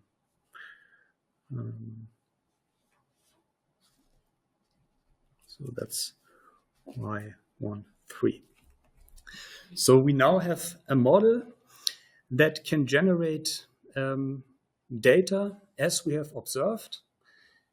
This is not the data we have observed. This is data we generated ourselves right now by fixing this parameter for the first group, and we can of course do the same thing for the second group and for the third and the fourth group, and getting realizations of these error variables. And we needed to specify this true but unknown value, and what we also needed to specify is this sigma square parameter here, which says how broad the Gaussian is. If we would have specified, for example, the Gaussian like that, then maybe we wouldn't have observed this realization here. We will not talk much about this parameter more, but it's also a parameter of the whole thing. So you can, this kind of doing this on a computer is sometimes called Monte Carlo simulation. That's just a fancy name for doing random number. And I assume everyone who did a computer simulation, somebody might have said, yeah, what happens if you add some noise? And then you did exactly that. So you added some random numbers that you get from some random number generator. In your simulations on the thorax, do you use noise? Sorry? Do you use noise in your simulations? No. Okay. Then sometimes you also don't. I have noise in my signal. You have noise in your signal, but have I you... don't introduce additional data. Yeah. And this would also be, this would actually not, if you are recording, or this would not be your signal, but you actually just do this on a computer without any, I think we saw, I was not quite sure what this discussion was about yesterday, but when we were talking about the peak detection, Myra said, this is just the noise level. Yeah, she was mistaking my approach, and she talked about outlier detection, and I was talking about peak detection. Peak detection in a continuous signal on the same Okay. amplitude. Yeah, so this was a misunderstanding. Okay, but then... but yeah, that could be or if we simulate a signal and add random noise to it, that would be then the use case. And it would make sense in a way if you want to test your peak detection algorithms to add some noise, because you have that in real data. I mean, in real data, you don't have the nice sine curve, but you have this and then some fizzling. Yeah, we try to get rid of it with tree filtering. Yeah, then it doesn't work so well, so we always have some noise. Yeah, and in this model, you basically build in the noise from the beginning, and it's something that really belongs to this model, which also makes this model then, a bit not very special, but it makes it a probabilistic model. That's why I'm calling everything that we are doing probabilistic modeling.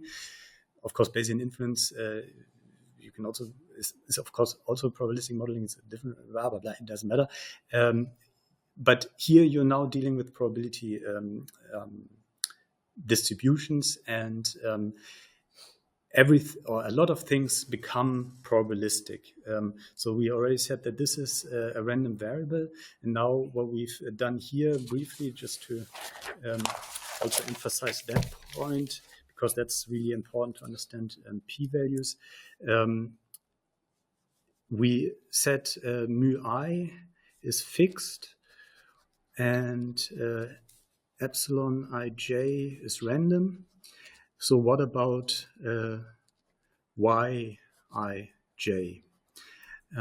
And the fact that you add something random to something fixed results in the fact that also yij becomes random, in the following sense that if like before you have mu I equals 6, let's say, and you sample something random to it and add to it, then you get 6.3, and you do that again, you get 5.7, you do that again, and you get 6.9, and so on. And these data then, and you can also tell that a little bit from, let's do one more.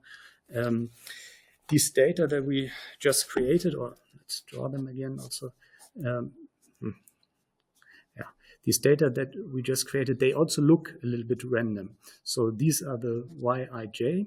The randomness stems from the fact that epsilon ij is random, but also, and this one can show this formally based on measure theoretic probability theory, that if you add something to a random variable, this also becomes a random variable. So the data is also random. And what actually also happens here, and we can might as well address that now, is that the data, if you make this assumption that the epsilon ij is centered on 0, and your mu I is, let's say, 6. And you now sample here, and you get, like, let's say, these 8 samples or so, and you always add μi to each of these values. So you get these, maybe I should draw them differently, you get these values.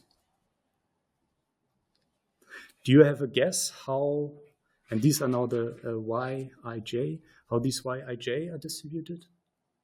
If you take samples from this, you get, of course, I haven't talked about it at all, I appeal to intuition there. Here you have higher probability density, so you have a higher probability to get realizations in this region as opposed to this. So you have more realizations here than here. You add 6 to each of these values, which are centered around 0. What do you think are these values here? How are they distributed? The same minus random. But shifted, same Gaussian distribution. Yeah, exactly. So this is actually what some people call the linear transformation theorem for Gaussian variables. Whenever you add something deterministic to a Gaussian random variable, you end up again with a Gaussian variable. And if you add actually another Gaussian variable, you end up also with a Gaussian. So in multivariate Gaussian, everything is Gaussian. But the important thing here is that that here you also have a Gaussian or normal distribution. So one writes this in brief notation. This refers to the probability density function. I put something about that in the appendix. So this curve that I'm drawing there, this is just this function.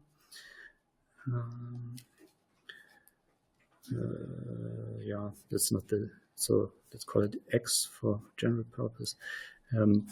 This curve that one was drawing, this is just this function, which has 2 parameters, the variance parameter and the expectation parameter. Here, the expectation parameter is 0. Then one writes that n 0 is sigma square, and this would be n mu I, because it's centered on mu I. And actually, this is also part of the transformation theorem. It has the same variance, like you just said. The point I'm trying to make here is that you sometimes talk about the data need to be normally distributed for ANOVA to work, or the data need to be independent. We get back to that. That the data look normally distributed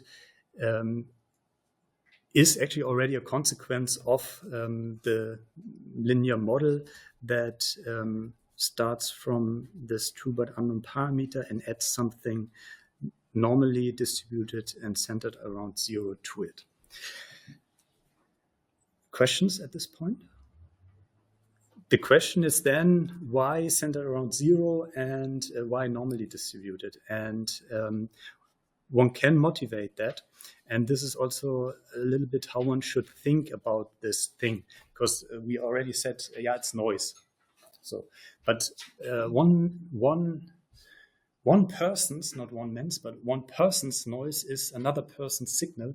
So what is noise? And of course, if you come from a physics perspective, there's this inherent randomness of the world, and there's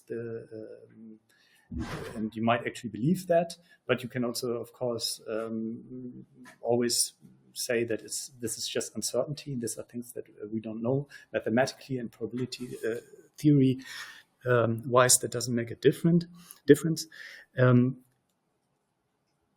One way to think about these epsilon terms is that they actually reflect any influences, any processes that are not systematic with anything systematic that also shifts the value around. This is in here.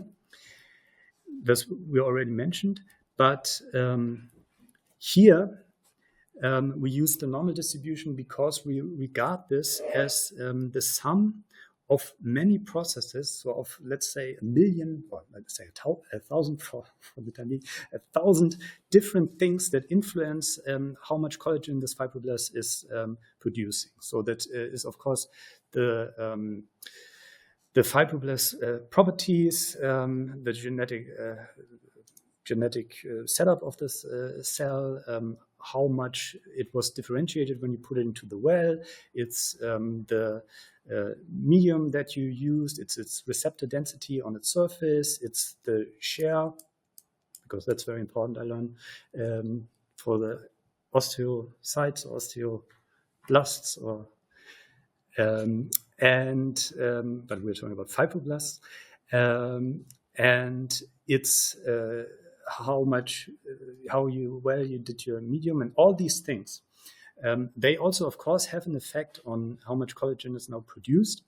Also, maybe, and this then goes also in there, if you read out the collagen maybe by some optical method, and you have some dirt on your lens of your microscope or something like that, and that will is kind of an observation error. All these things go in here, and then there's what is called the central limit theorem that says, regardless of how a great many things, let's call them xi to xi infinity maybe, regardless what distributions they have, if you add them all up, they have a normal distribution. That's the important thing about the normal distribution. This one can show, that's the central limit theorem. It's actually, if one really goes into the central limit theorem, it's of course more subtle than that. And you need certain assumptions about the moments of the distributions of these things. But it kind of motivates that this is not normal because you think, for example, the data are normally distributed or something like that, and you think that there's a normal distribution of height or weight in the population or something like that. But it's a lot of influences on your measurements that you didn't measure, which added up. But of course, you also didn't measure this. And that's already also the problem of this kind of model. The only thing that you measured is this. And you have now one thing that you don't know and another thing that you don't know, and you describe the data based on these two components. And then the question is, what can you really do with it? And that's where then the story continues in terms of parameter estimation. Okay. At this point, are there questions about the motivation for this linear model? This is actually calling this linear model at this point is a little bit overkill. The linearity actually is not just the plus here. The linearity comes in if you actually view it as a function of the parameters and you put in different parameters. So, of course, for linearity, it needs to go through 0. If you put in 0, you're back at 0 in the systematic part. And if you put in the sum of two parameters, you get the sum of the two parameters out. So that's where the linearity comes in. It's a little bit weird that linear models are always called linear models. One could call them linear Gaussian models because the Gaussian assumption is usually in there, but then there's, of course, linear Gaussian state space models, and it maybe get confusing. Anyway, so it's the linearity is actually not this plus error here, but the linearity is affects or is meant with regard to these kind of parameters. Okay. I have maybe one last term here. If you are, so that depends on your probability background. Do you know what an expected value is? Anyone with so how do you define the expected value? Not for this, but in general, for a random variable, how do you compute the expected value of a random variable? You take several samples, and then the mean would be, for example, the expected value. Yeah, no. The intuition is right, but what you actually described is always what people confuse. So if you are if you have a little bit of a background in probability theory, you know that these kind of things are probability density functions, and they're also probability mass functions. And a random variable comes with a definition of its PDF or PMF, and an expected value is then a quantity that you compute based on the outcome space of the random variable and the associated probability. So you actually don't need samples for that. So you do the integral for continuous, also for probability density functions. Why I'm saying this is because it's very important to keep this value here, this true but unknown value, which is the expected value of yij. In the intuitive sense, it's the expected value because these things are around zero. Sometimes they're a little bit above zero, sometimes a little bit below zero. But in expectations of what I expect my data to be, if this value is 6, then I expect my data to be 6. So that's the intuition. And one can, and of course, it's also the case that for a normal distribution, which is parameterized by mu I, the expected value is mu I. But this is a theoretical quantity you get from the probabilistic model. It's not something that you compute. Of course, you can use, and this is then if you use Monte Carlo estimators for integrals, maybe you do that. Then you use samples, and then it gets. But in essence, these are always analytical quantities. So what I just want to say is that this mu I is also called the expected value of the data for this group. Good. So that's the first thing on linear models.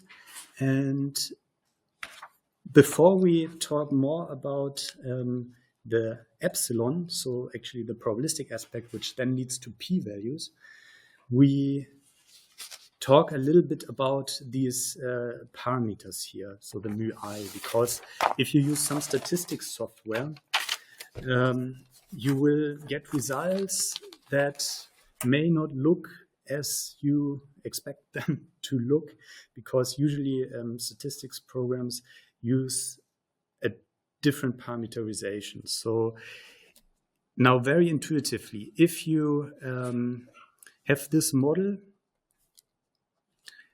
and you would like to estimate these parameters, these are unknown parameters. So haven't we seen something about parameter estimation yesterday? You need to specify parameters for your simulations to work, but and you take parameters from the literature in there. So in a way, but what you're not doing is parameter estimation actually. But did you just listen? No. Did anyone in their work estimate a parameter and say that it came up? I mean, in the model, we estimate the flow, but that is. Yeah, you estimate the flow, but you don't do it in a sense. Yes, you compute the average and you estimate the flow. So you have, I would say, yes, you estimate a parameter of your model, but I don't think you have that in your mind when you estimate the flow, or do you? No. No, but yeah. But here the neural network people. You estimate parameters all the time, but you call that train the network. So you have 3 parameters that you compute based on the deviance function, whatever you use at the output level. And you estimate parameters in the sense that you compute the best parameters so that on average the prediction is best.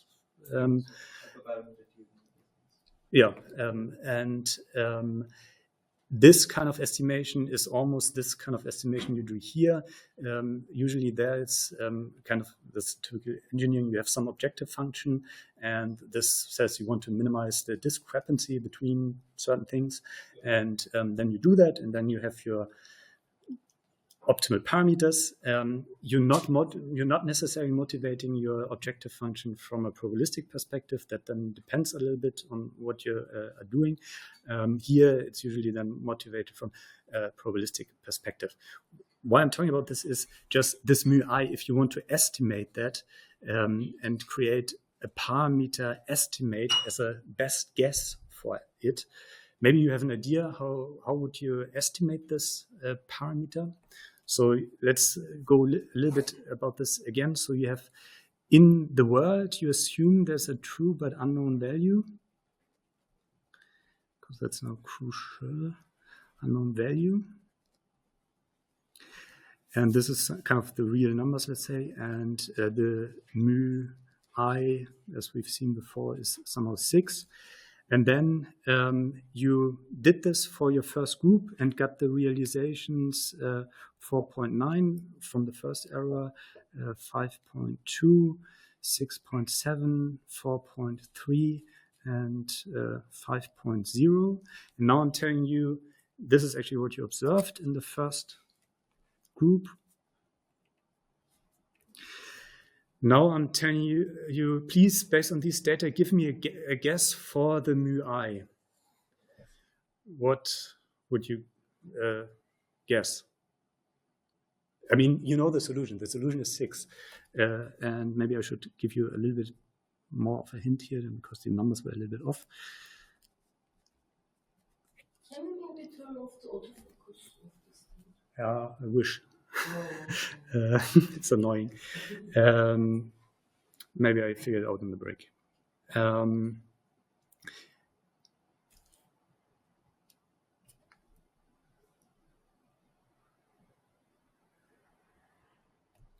Maybe I did it. Yeah. It was easier than I thought. I just read it says AF log, and I figured it was autofocus. Anyway, sorry. Yeah, so if you have these numbers now, and I'm telling you they are generated based on 6, how would you maybe compute a guess for this true value? The mean, exactly. So you compute the mean, and so that's why J, this is the first group. And one can then, of course, in Y1J in statistical theory show that this is also a good estimate. It's very intuitive. The values here around epsilon ij, they vary around 0. So if you have something that's above 6 and something below 6, they will cancel out. So if you have more and more data, so if you let the data table here go to infinity, the mean will converge to the true but unknown value. There are other motivations, like this is also the maximum likelihood estimator for this parameter. So that's fairly intuitive. And this is what is called parameter estimation here. Actually, this is maybe something to also notice from this. If you do parameter optimization in kind of machine learning type of models, you usually do that numerically. Of course, backpropagation for gradient descent is kind of the thing, or is it? I don't know. Has it been superseded by something? But I think it's still gradient descent and backpropagation to compute the derivative, or something more hip these days. Largely still the same. Hmm? Like propagation, backpropagation, and gradient descent. No, I mean, backpropagation is a way to compute the gradient in gradient descent. But I wondered whether it's something, if something else has come up. Anyway, so you usually do that numerically. So you essentially shift around the parameters, and then you figure when your objective function is minimized. In these kind of models, you often have closed form solutions. Although not for all, and specifically for linear mixed models, you don't have them anymore. But here you have a closed form solution saying you have a formula to compute the parameter estimate. Now, why did I talk about parameter estimation? Because I wanted to motivate to talk a little bit more about this mu-I parameter and what you then see in your statistic program outputs. Because these estimators we already computed, right? So we have them here. So this is our mean in the first group, second group, and so on. We didn't categorize them as estimates for the true but unknown parameters yet, but now I introduced that. If you then look into the output of an ANOVA, in terms of the parameter estimates that you get, you might not find these means, and this can be confusing. So the reason for that, and this is what I was trying to get at with this parameter estimation business, is that typically statistic programs use a different parameterization. And this is also a good parameterization to think about what's actually happening in this one-way ANOVA design. So what they usually do and how they encode the parameters, this would work. It's no problem to do a model like that. But what they usually do is they say, okay, one group is the reference group. And it doesn't really matter which group. It's just a reference group with respect to which differences in expected values are estimated. And the other groups are then, of course, not the reference group, and they have might have different values. So what that means is that usually the statistics programs take the first group as the reference group and say, okay, and use this parameterization. This has some expected value. Oops, sorry. This has some expected value mu0 plus some additive noise. And then they say the other groups, so y, I, j, are their expected values are given by the expected value of the reference group plus the difference in the expected value. Here, if you have 4 groups, you would specify on the true but unknown side, if you want to simulate things, you would specify mu1, mu2, mu3, and mu4. Here, in this parameterization, if you wanted to simulate things, you would specify mu0, alpha 2. This comes in because you could say I here have an alpha 1, but then you realize it's over parameterized, so that's why you take this out. So this is why for the second group, this is already called alpha 2, and this goes from 1 to p, alpha 3 and alpha 4. So it's a different parameterization. We saw something like coordinate shifts yesterday. I think you had it. It's in a way it's the same logic. It's the you have the same thing that you describe, but you describe it in terms of different coordinates, if you want. And it's maybe from a looking at things, how the model is built up. So if we have here our first treatment, then we have here our mu0, and then for the second treatment, the important thing is this difference. And let's say alpha 2 is minus, let's say +1, or let's say in our, it's +3, let's say. Then in the second group, we would go up by alpha 2.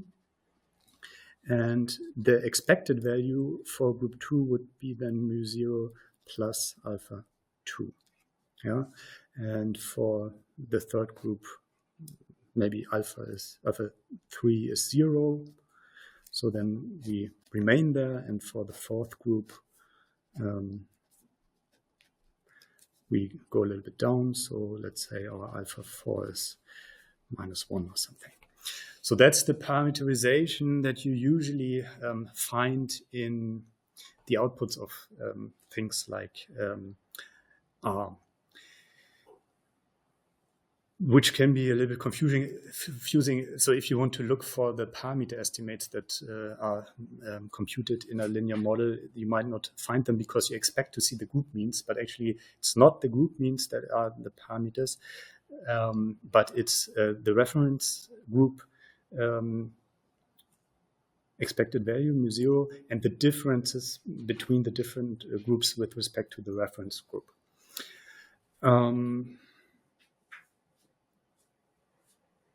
Maybe we continue with the parameter estimation here. The estimators for these parameters are then fairly straightforward. So the mu0 estimator is just the mean of the reference group, which we said, okay, is the first group. So that's just the mean of the data points in the first group. And then one can show that the estimators for these difference parameters, so the effect parameters, and this is also how you should usually think of an effect. An effect is really about a difference. And the treatment is not effective if, just an added point, if your mu0 here, let's say it's collagen is produced by a fibroblast without any cytokine stimulation, like, I don't know, 20. It gives you 20, or what I had there, 5 or something. If none of the treatments is effective, you don't get 0, unless your fibroblast never produces collagen in the first place. The effect of a treatment is then the difference with respect to some baseline.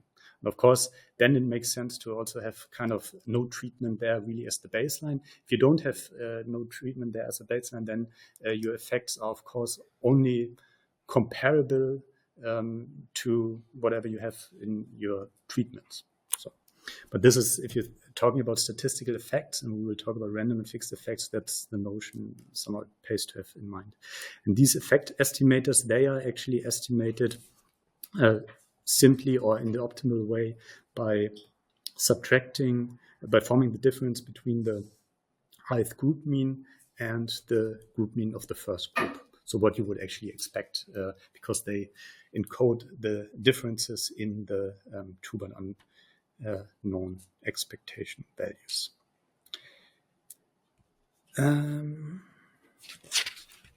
Yeah.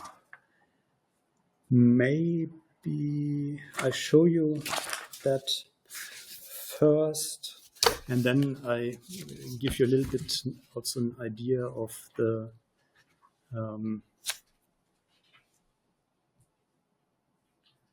matrix formulation, because then you will also see that this is, in a way, might be very familiar to things that you know.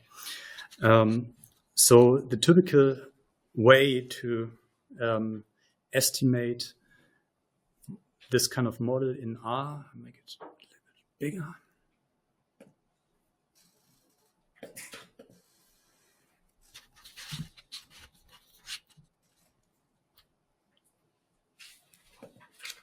The typical way is that you use this linear model function, and this is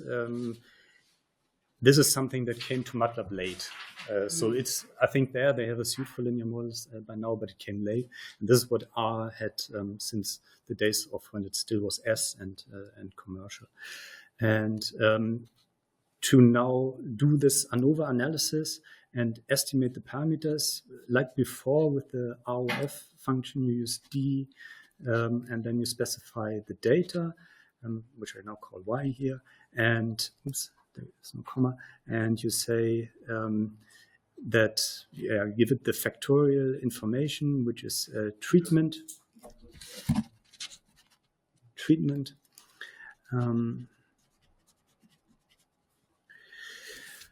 and you, this is actually crappy, but anyway, of course I could show it digital, but anyway, and you give it the data it should apply this to, and then you can actually see these parameter estimates that are evaluated when evaluating this linear model under coefficients, and they then always are called intercept, where you always think of simple linear regression or something like this, but this is just the offset of the reference group, and it gives you the differences between the reference group, in this case the first group, and the other groups. So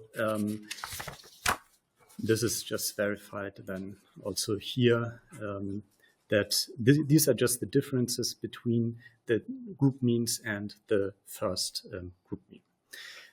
This is meant to show you that why I'm emphasizing this is because a lot of people, when they use this kind of inferential statistics, they not necessarily look at the parameter estimates. They look at the p-value and the f-value, but they actually fitted a model, and the model parameter estimates, they are there. They are maybe not what is presented to you by the software on first instance. Depends a little bit. If you're in economics, they always have these better parameter tables. You might have seen them. Then I have a table and beta. And if you do new imaging, you are also familiar with that because you have the beta images. They are also here. So they you have them. Okay. I think so are there questions about this at this point? So we are not quite there at the p-value, but we have at least introduced true but unknown parameters, and we have introduced estimates. So other questions? When you say that we should select one reference group, does it matter which is our reference group? Or? No, it's just, it matters in the sense that you need to, if you're doing statistics and it gives you these outputs like the coefficients or the parameter estimates are that, then of course it matters that you, and this is why also then in linear mixed effects models and everywhere, you get these parameter estimates and sometimes you want to make sense of them. And if you, and you should make sense of them. And if you, because you're interested in the difference, and if you know that these parameters are the difference between the reference group and one of your groups of interest, then of course this means that, for example, TNF induces 5 units more collagen than IL-4. And if you have a different reference group, then of course it means something else. Because then TNF, if your reference group is not IL-4 but IL-6, then it means TNF induces 6 units more than IL-4, which is of course something different. So it matters for the interpretation of the estimated parameters. It doesn't matter in terms of the description of the data. So because you can always just shift them around. Okay, any other questions? Yes, I have one. Like in machine learning, sometimes when we minimize the L, it starts at local minimum instead of global minimum. So it happens here as well. Like, and what are the solutions for that? Yeah. That's a good question. So in this case, if you have these closed form solutions, you actually don't have the problem with local minimas, because for these kind of things, so these are maximum likelihood estimates. Are you familiar with maximum likelihood estimation?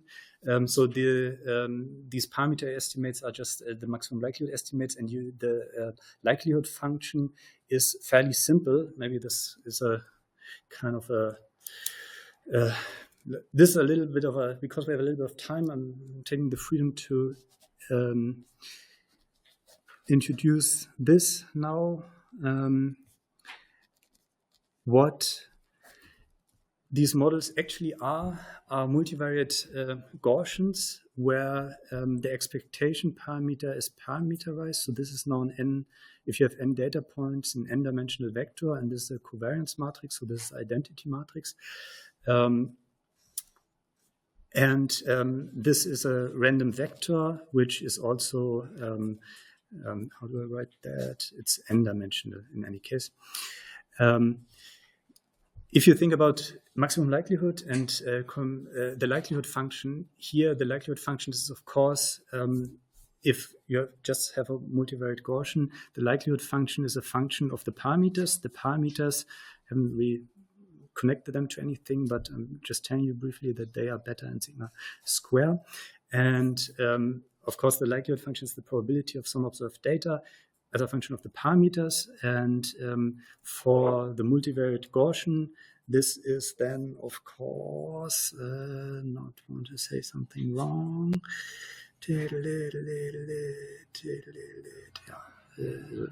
Right. There may be a mistake here. But you just have the form of the multivariate Gaussian. So here you definitely have y minus mu t covariance matrix. So this thing inverse y minus mu. And this likelihood function, if you have these models that we just discussed, then you can minimize them analytically. So you compute the partial derivative with respect to beta. You do that all in vector calculus. You don't have to run backpropagation or something, and you set to 0 and you solve. And then this formula, which is then, this is always when I introduce that for psychology students, then it's a lot of work because first you have to write it down, you have to compute the derivative, you have to solve it, think about the analytical optimization again, and so on. And in the end, the solution is, what comes out is, oh, it's the mean. And then it's a little bit like, wow. So for these kind of models, no, it cannot happen that you end up at a local minima because they are the analytical, these are autoconvex functions, so they are the analytical optimal solutions. There are, however, especially the linear mixed models, once you introduce more, usually it's a question of covariance component estimation, or if you introduce hierarchies, there are cases where these models are also treated with numerical algorithms, and then you have exactly the same problems. So then there are certain standard used, like Newton and Fisher scoring and so on, algorithms that you usually use there, but they have the same problems. And I think the problem is even in a way bigger because I think the general accepted thing in machine learning is that, yeah, it doesn't matter. Whether you have a local minima, it doesn't matter, it works. And here, because you have so few parameters, if you end up with bad parameter estimates, then it actually matters and the whole thing doesn't make sense anymore. So maybe just to point out here the connection to, if I don't know what kind of machine learning books you read these days, but so when I was young, Bishop 2006 or so, there was a machine learning book that kind of introduced me to the machine learning world. There's the big things about Gaussians in there, and this is a multivariate Gaussian, as I already said.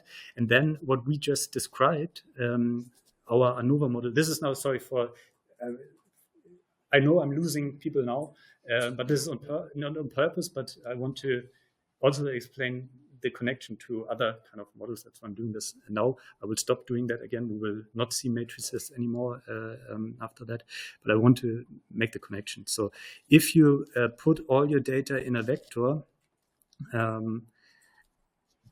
so for all 4 groups, let's say,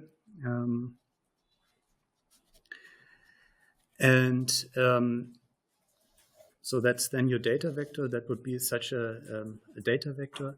And then view this as one realization, and we have to talk about this realization business again, from a multivariate normal distribution with expectation parameter, which is n-dimensional vector, x beta where, and this is then where things like design matrices come up, where you have always a column of ones. Maybe you've seen something like this if you did some simple linear regression stuff, and you have this pattern of zeros and ones. This is now, it's a little bit wrong, of course, but the pattern I want to emphasize. And for beta, you actually take the parameters that we just identified. So that would be x, that would be beta. From what we've seen, then you have the matrix representation of this whole model that we just wrote down in kind of structural form. I always call that a structural form for each individual data point. But you can write these things down for all data simultaneously. And there you then need matrices, you need multivariate Gaussians, but then that's all. So all statistical models are just multivariate Gaussians. So, and if you're familiar with things like Gaussian processes and stuff, as we heard yesterday, then you are also familiar with these. Okay. And actually, when we do this in the summer term in statistics, we take the matrix approach all the time because it's much easier to connect things like ANOVA, one-way ANOVA, two-way ANOVA, and multiple linear regression using the matrix formulation rather than going again and again over the individual equations. So it's just, it pays a lot to do that. Good, but that was just a little side note, let's say. Or maybe just to finish that up where the question started, because you asked about local optima. It's actually, if you have this formulation of a one-way ANOVA, then the parameter estimates, you have a general formula for them. And this general formula is this. So you have the formula, then depends a little bit on the properties of your design matrix, which is basically encoding your experimental design, that you actually can compute the inverse here. So if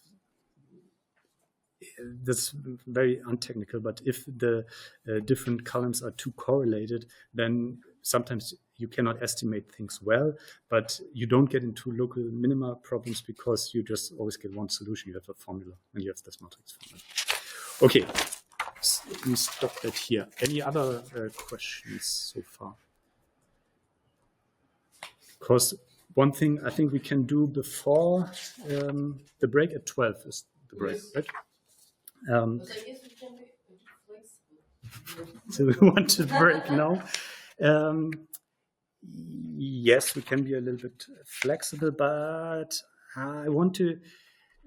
one thing that I want to maybe before we take a break and then can think about it during lunch and try to be quick, is the thing, because that's very important for inference, is the thing with the randomness and the data and the frequentist assumption, because, and this is untechnical, so we somehow introduced that we have this model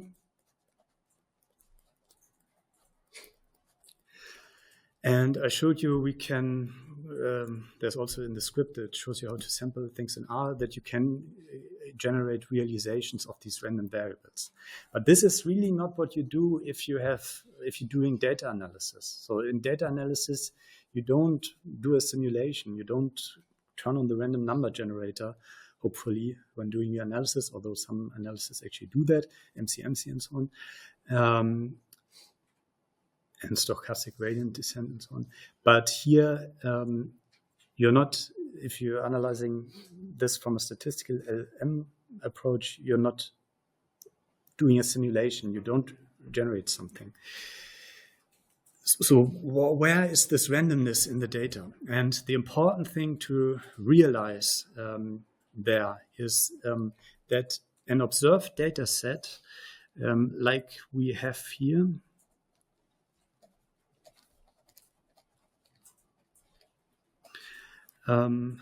let's say 6.2. So now I'm doing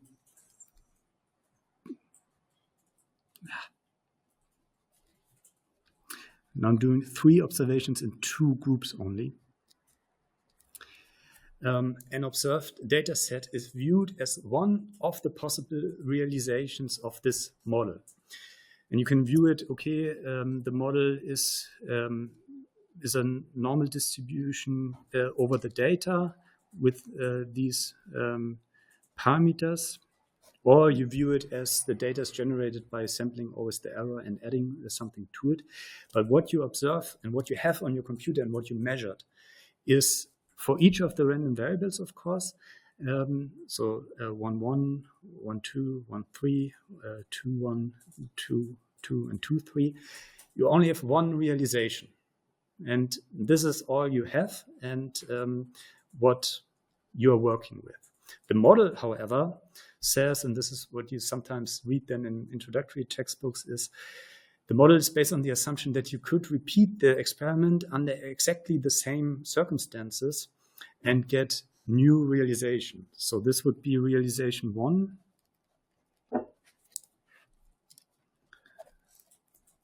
And this is also, if you have it as just as a multivariate Gaussian, it's a little bit easier to understand because you always have the full vector, it's a full data set as one realization. And if you now create a new realization from the model, assuming the same two but unknown parameters. So let's make that clear. So our mu0 here was 6, and our alpha 2 was maybe 0 because not much happened. You can create a new data set from this model and get, let's say, 5.9, 6.2, 5.8, 6.1, 6.0, and 6.2. And the probabilities that we are talking about here, and the probability distribution of this epsilon ij, and for all I and j's, they are meant in this sense. Yeah, let's do one more. And this is also, that leads to the understanding, for example, also of confidence intervals, because they are always very confusing, but that's just how one should think about this. So I'm creating a new data set which has nothing to do with the other data sets, except for the fact that the true but unknown parameters are the same.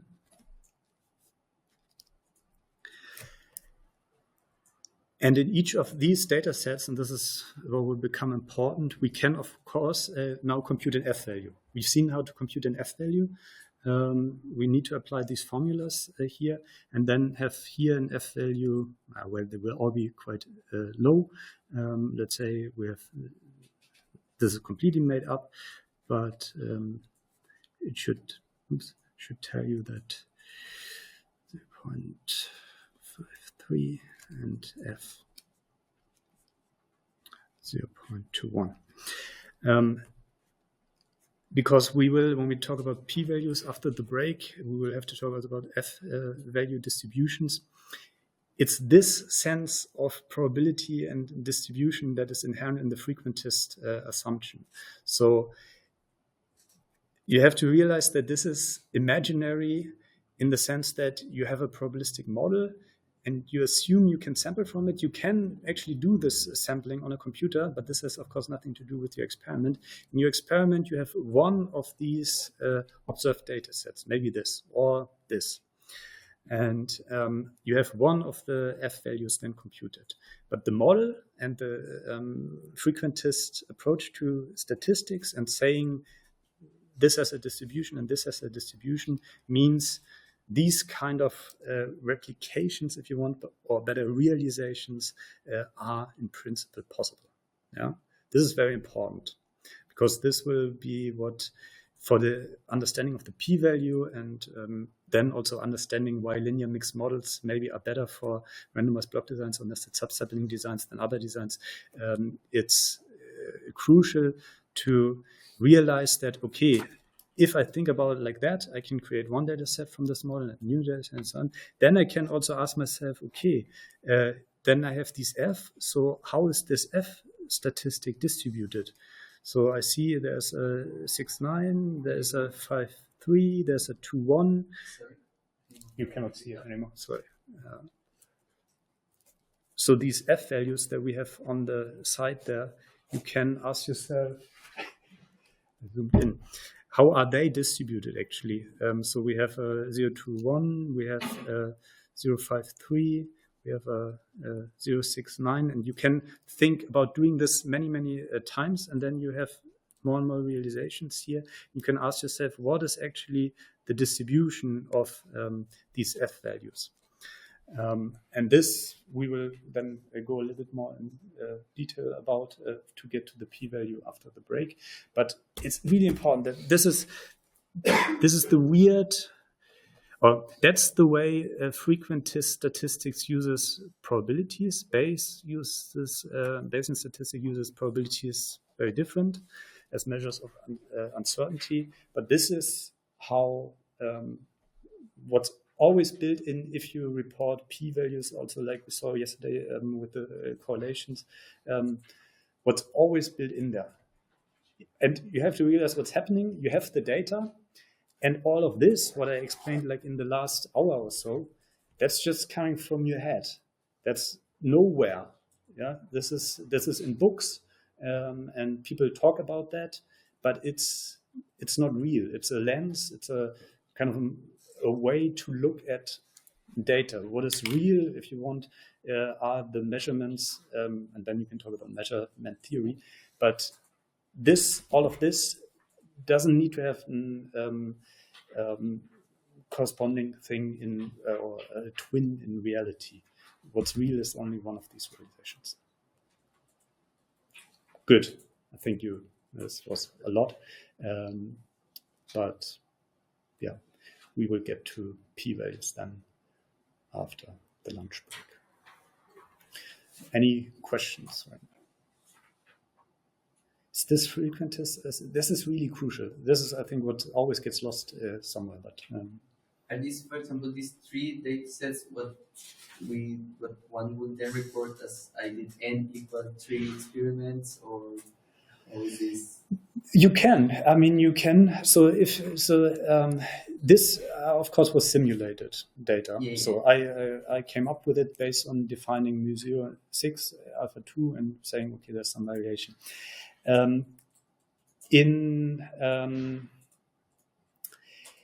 If you do, so that depends a little bit what you actually do with them. So also, if you just have 3 experiments and for each experiment you compute the F value and you treat them as independent things, you can view your experiments as realizations. If you then, of course, what you also need to assume is that the true but unknown parameters have not changed.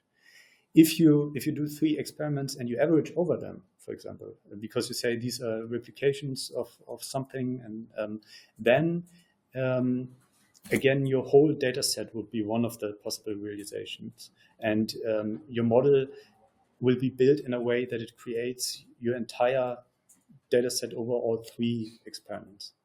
So, but it's an interesting question. And this is really then where the modeling comes in, because in the end, this is also sometimes how I don't like statistics to be portrayed like there's the right approach, and in this case you have to do this and that.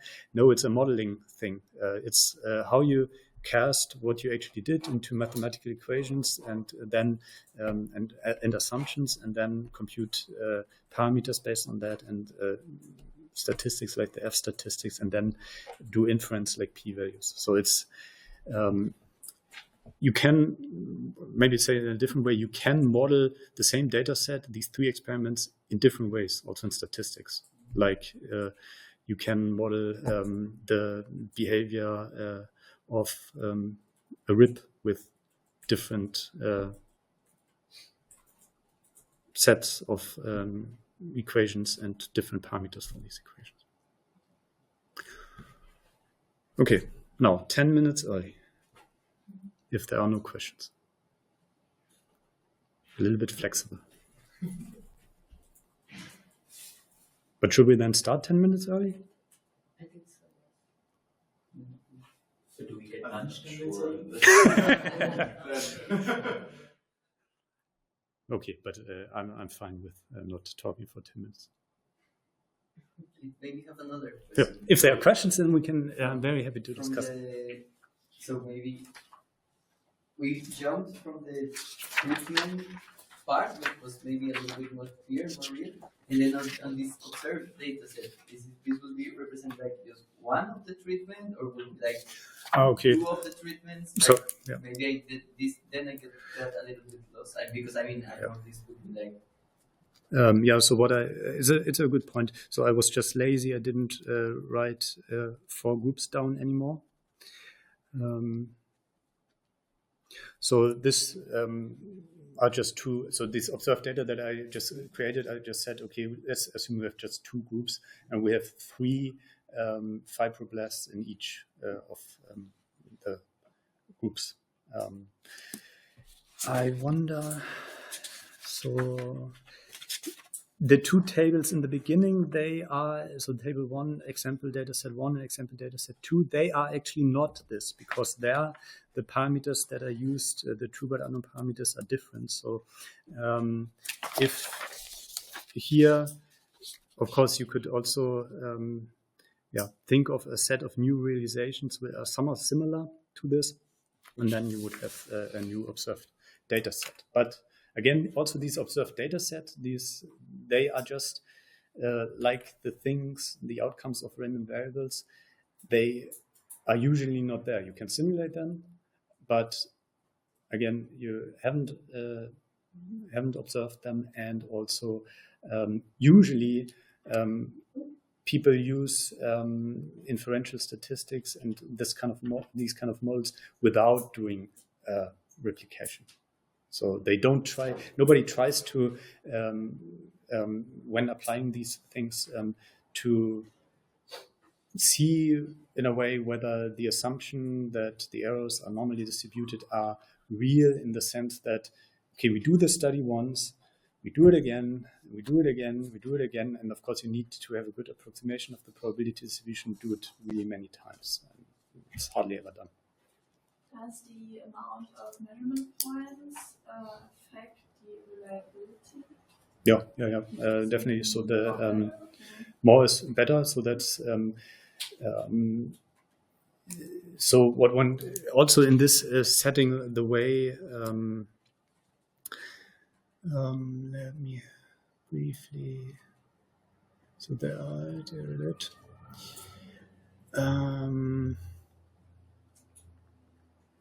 So two things. I don't think I have it on my mind right now.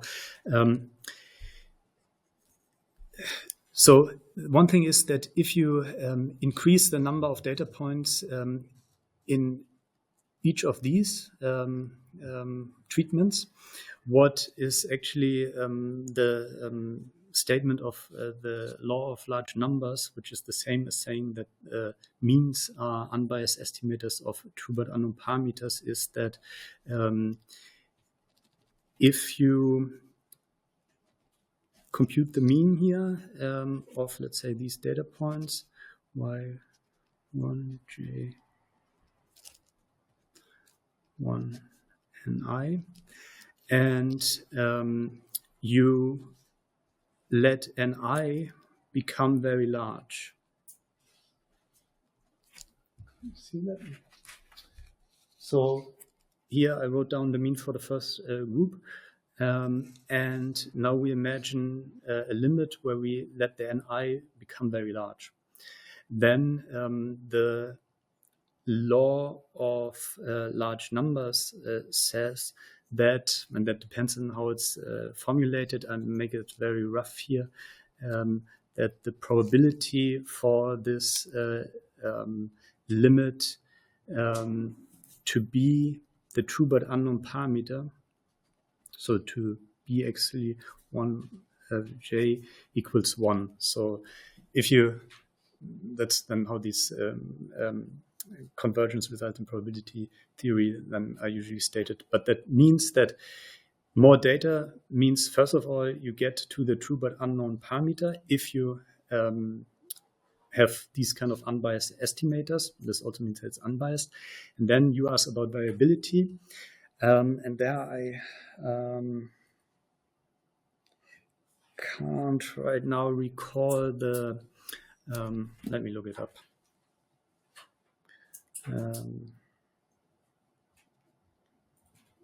I know that, but I know it just in general. I know it in general because you can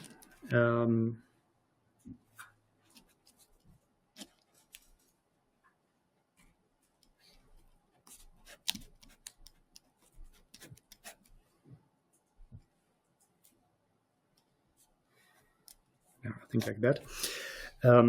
You can also ask about the variability of the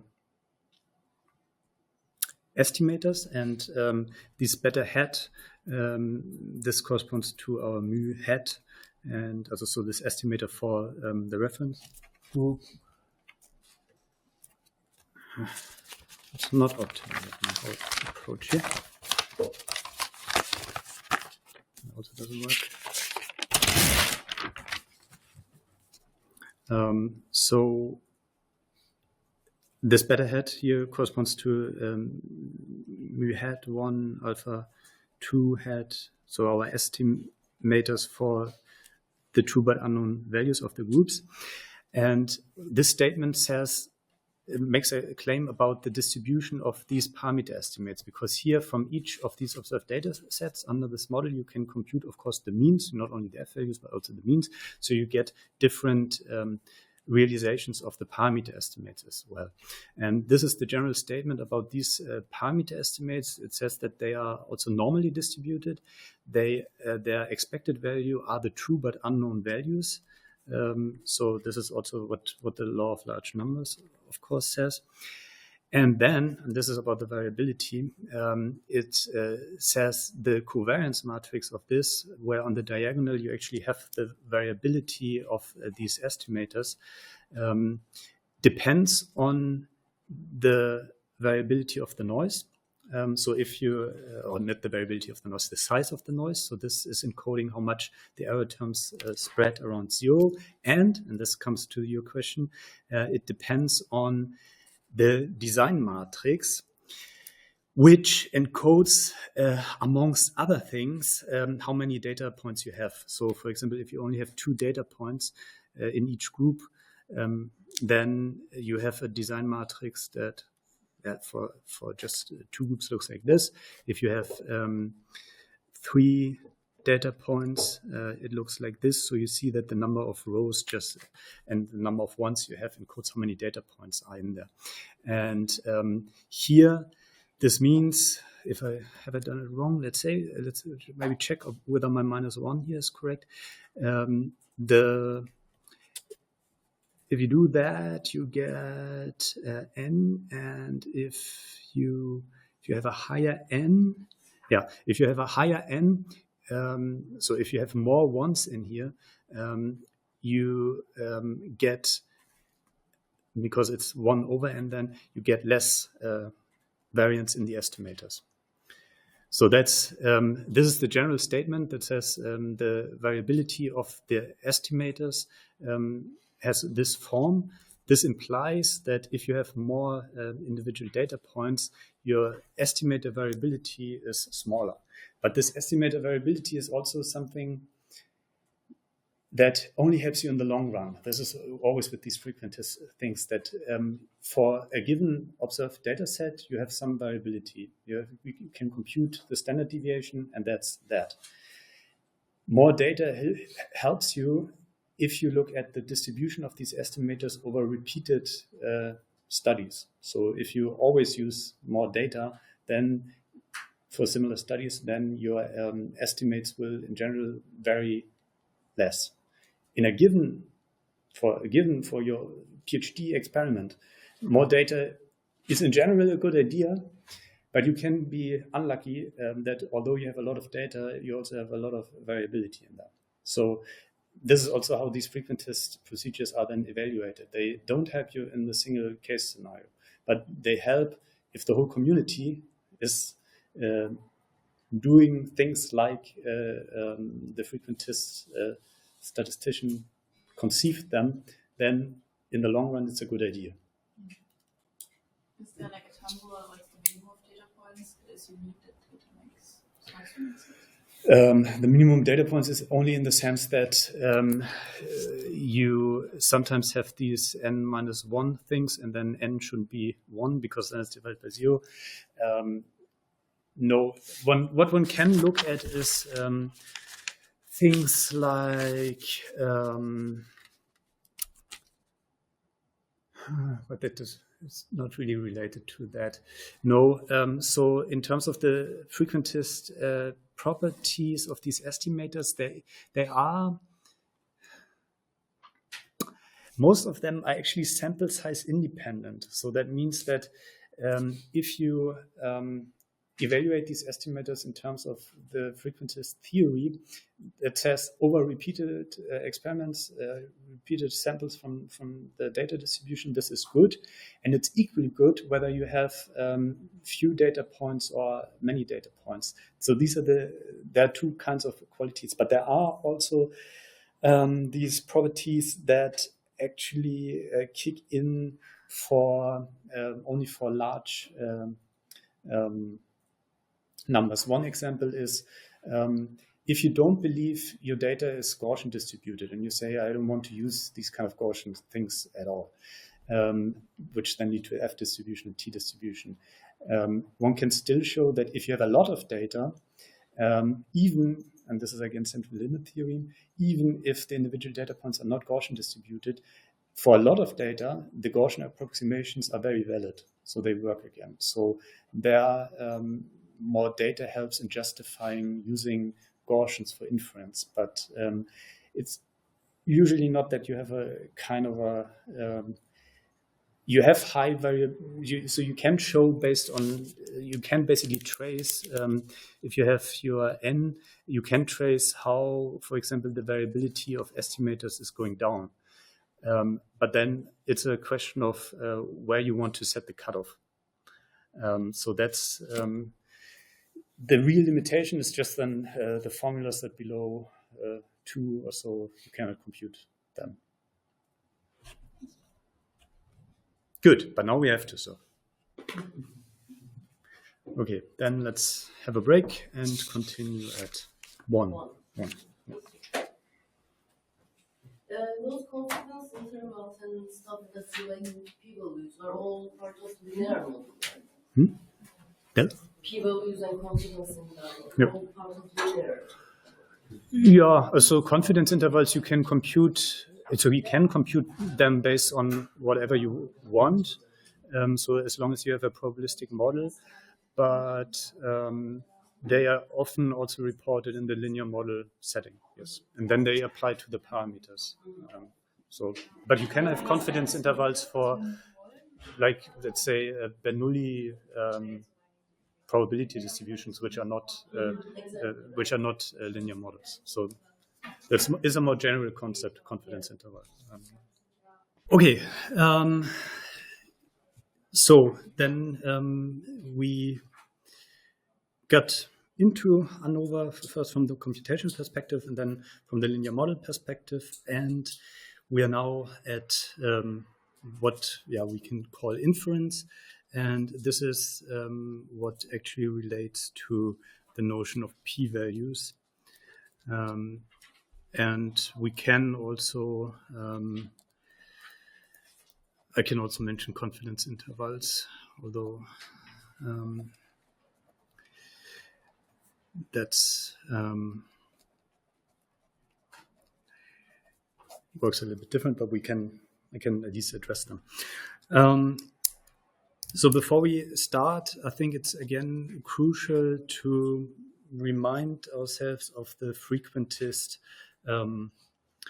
framework, which says that is based on a model that says some data is generated based on a fixed true but unknown value, in this case per group, plus some error, as we've now seen, random variable here. And can make it more explicit for the reference group. This is our first thing. And then for the other groups, to change everything, we have these other parameters that encode the differences. So that's now our model. So this is the data. We have these true but unknown values, and we have these random error terms. That was the model. And again, I want to emphasize what this model says. This says you can sample an entire data set, and now I'm just using this here to mean a data table. You can sample that. That's one realization of a data set, and from this we've seen that we can compute let's say the SQB, the SQW, and finally the F value. And it says we can, because it's a model, it's a probability distribution, we can not only take one sample, but we can take many samples based on this model. And this is what we will need quite extensively, so I'm doing it again. And we can do that again. And it's always to keep in mind that your data on your machine is one of these many realizations of these descriptive statistics, so the SQB, the SQV, and the F. So for example, this is your data set here. And these other realizations you never see unless you sit down and write. Yeah, you don't see them. You also, from your data set, you only get estimators for the true but unknown parameters. But as we maybe have seen a little bit, if you use the mean, it's actually not that likely that we hit exactly the true but unknown parameters. So if you would write a simulation based on your estimates for the true but unknown parameters, that of course can be off with respect to this model, because this model has certain true but unknown parameters, and you don't know them. And this is also maybe another thing about these true but unknown parameters. You will never know them. They are true but unknown. You assume they exist, and you evaluate procedures in classical statistics with respect to these true but unknown parameters. But even if after you did your analysis, you will not know the true but unknown parameters. It's all just an assumption. Good, and this is where we essentially left off. We now have here a couple of realizations. I'll just give them different names here, F4 to F5, of F values, and where then the p-value business comes in. The p-value business comes in is that one starts thinking about these, the distribution of these statistics.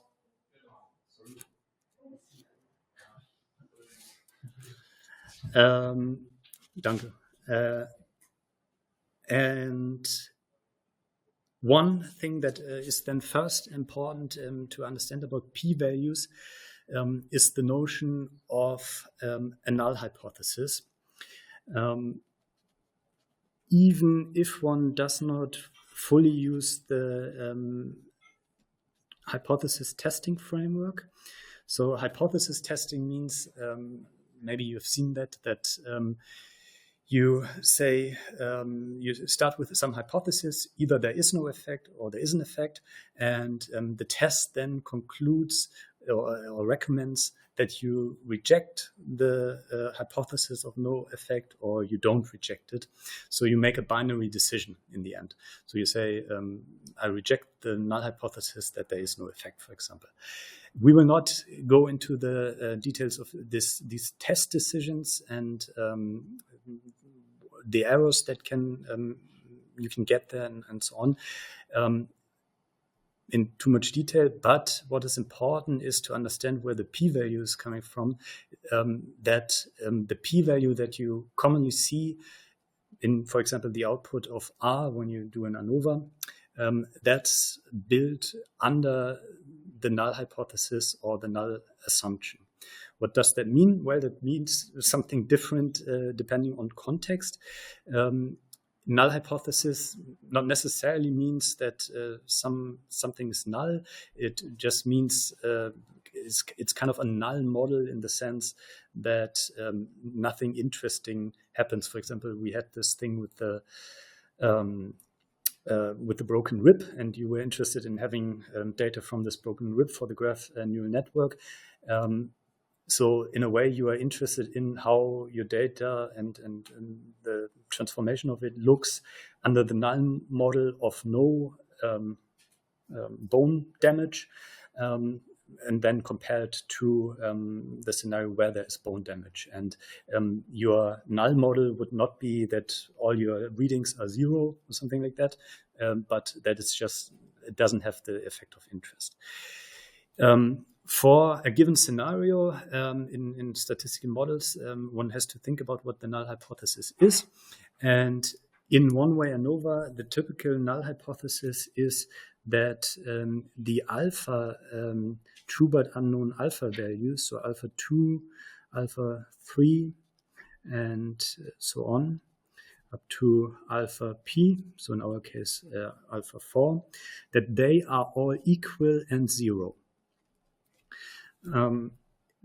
The null hypothesis doesn't concern the mu0.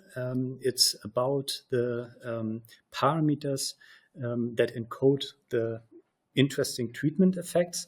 And the statement is, or the question is, if these parameters are all 0, so if there are no treatment effects, how do the distributions of let's say first the data, but then also the means, the group means, the grand mean, the sum of squares between, and in the end, the F distribution, how do they look like? That means, basically you have a null model. If nothing is happening, how likely is it to observe certain values in the data, in the descriptive statistics, or at the level of the F value? The important thing about null hypothesis is that these are hypotheses about the parameters of the model. Sometimes people say our null hypothesis is that the means are all equal. And that's, I always get a little bit cringy about this, because if you're really talking about the means that you computed from data, you know whether they are equal or not. So if you're talking about the means, then you can have the null hypothesis that they are all equal, but you already have computed them and you see maybe they are not equal. And then this is not where this game is happening. The thing is, the hypothesis, the null hypothesis, is always about the true but unknown parameters. This, of course, can have the effect, if the true but unknown parameters are 0 and there are no effects, that your means, so your group means, are very similar. But your null hypothesis and what you evaluate here is, and this is why it's called inference, is something at a level that you cannot directly observe. You observe the data and then your F statistics, but you don't observe the true but unknown parameters directly. But you construct something under an assumption about these true but unknown parameters, and then make inferences about actually the likelihood of something observed under this assumption. And that's important. Maybe I first, this maybe has to also sink in a little bit. Maybe I first show you how this is then constructed. And then we can again address questions about this logic, because the p-value and also confidence intervals, they, it's not, so it's fairly easy to interpret them if one is really happy with this intuition, then it's not hard. But if one is somehow not quite clear on this intuition and the difference between parameters and estimators or statistics that are computed from data with respect to parameters, then it gets a little bit tricky. But maybe let me first show you where this is actually coming from, because in the end, this is where we will end up, and this is a figure that you might have seen before. So in the end, people say, there's the F value has a F distribution, and from this, you look where your own F value is, and then you have the P value, and it's this bit here in the right, the area under the curve. But it's not quite clear where this F distribution actually comes from.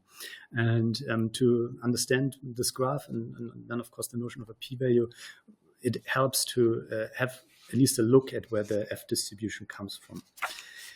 And this I did in terms of simulations. Maybe we can have a brief look at the code there.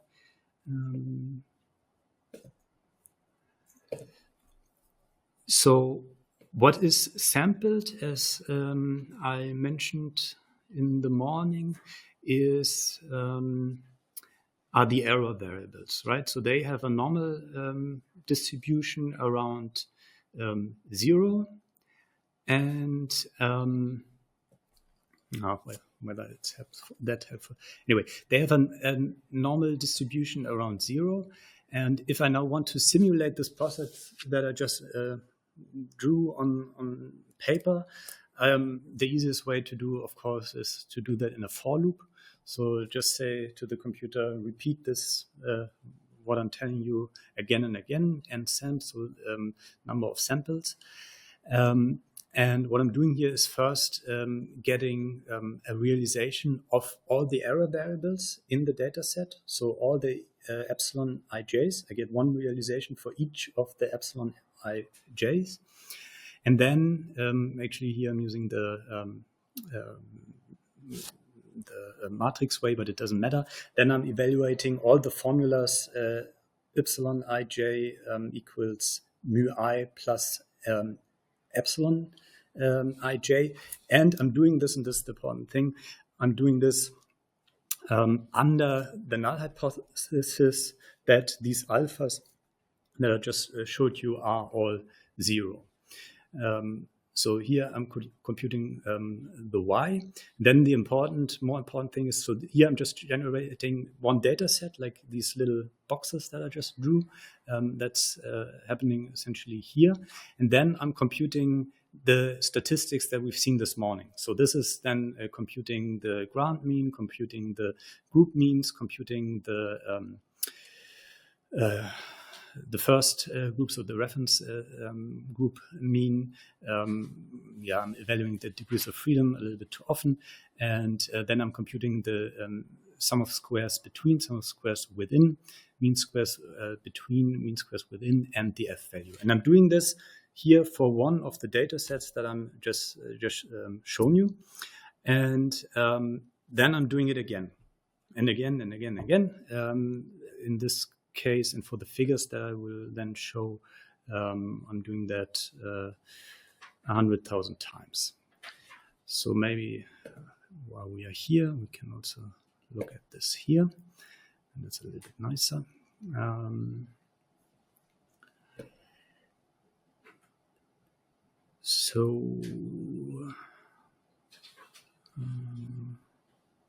No, we can actually look at even nicer. Just go here.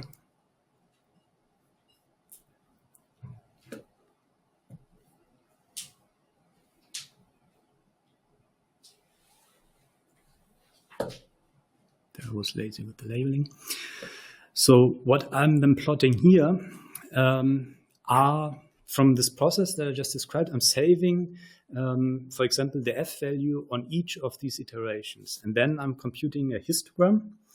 I hope you know what histograms are. I assume this is where you count the number of observations that fall into a specific bin, and you take a bar that has the height of the number of observations you have where your bin is located.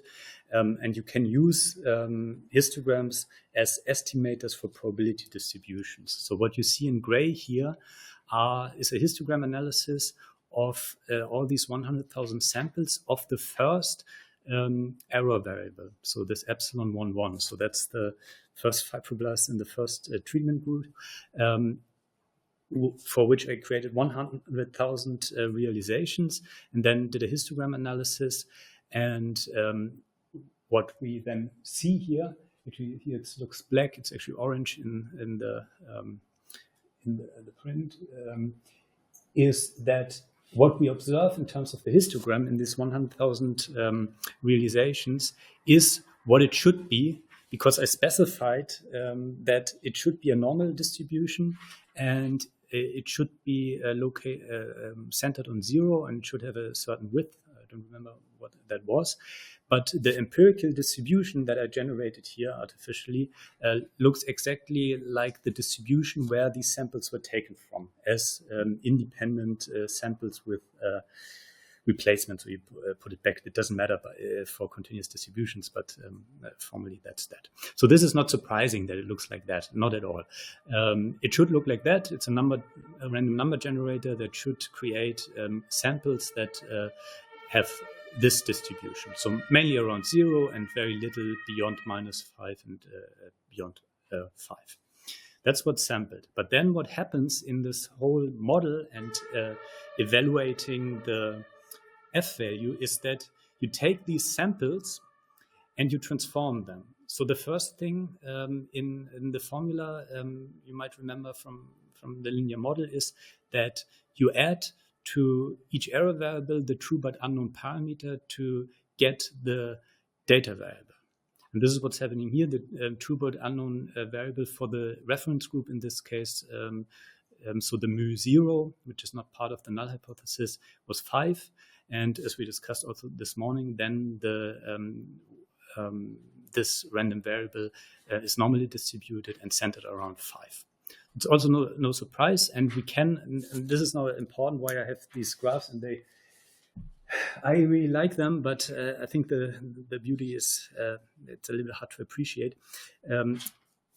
We defined this distribution. We can compute analytically, so mathematically, we can compute the distribution of y11. So we can give a formula, which is this dark line here again, that describes the distribution of that.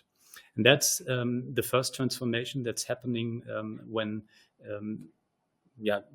basically evaluating the ANOVA linear model. And it's just for one of the data points. Of course, this happens for all of the data points. One thing that is important is that for a given data set, the samples of the errors are independent. So if you have a high error in the first fibroblast, that doesn't mean you have a higher probability for high or low error in the second fibroblast. And this is for all of the mutual pairs. Now that's all well. Now, so far we've just evaluated the model. But then we can also compute our descriptive statistics. And the next thing what we could do, for example, is look at the means of the first group. And this is the distribution of the means of the first group, which is based on the samples that were just the transformed error variables. And again, we can give an analytical result here, which is this normal distribution. It still remains normally distributed, but what you may see is that the spread is way smaller. So the spread is actually, so the variability here is divided by n, or in this case, the n1, so the number of variables in the first group. And you see that this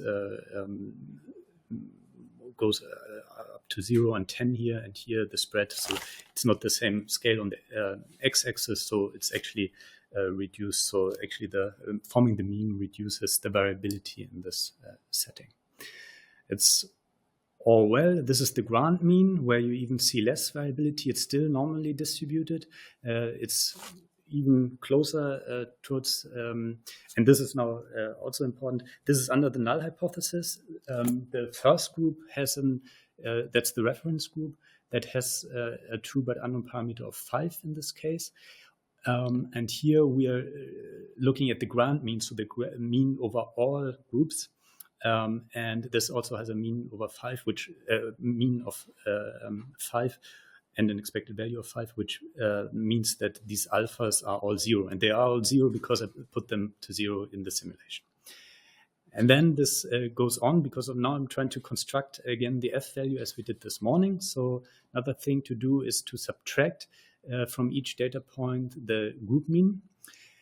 Also for this, there's the analytical solution. Also for this actually are quite interesting distributions that I hadn't really looked at before I did this simulation, because they are now dependent. So of course the mean of the first group depends on the value in the first group. So one actually has to, so these two variables here, they are dependent, and one has to figure out a little bit what the distribution of them are. However, they remain Gaussian, because that's the probability of multivariate Gaussian distributions. Whenever you add together Gaussian random variables, you get something Gaussian out of it, and or you subtract something. And this is the group first group mean minus the grand mean, also normally distributed and centered around 0.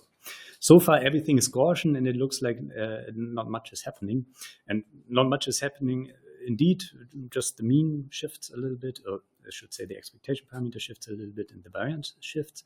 But then something happens, and this happens when we go to the sum of squares.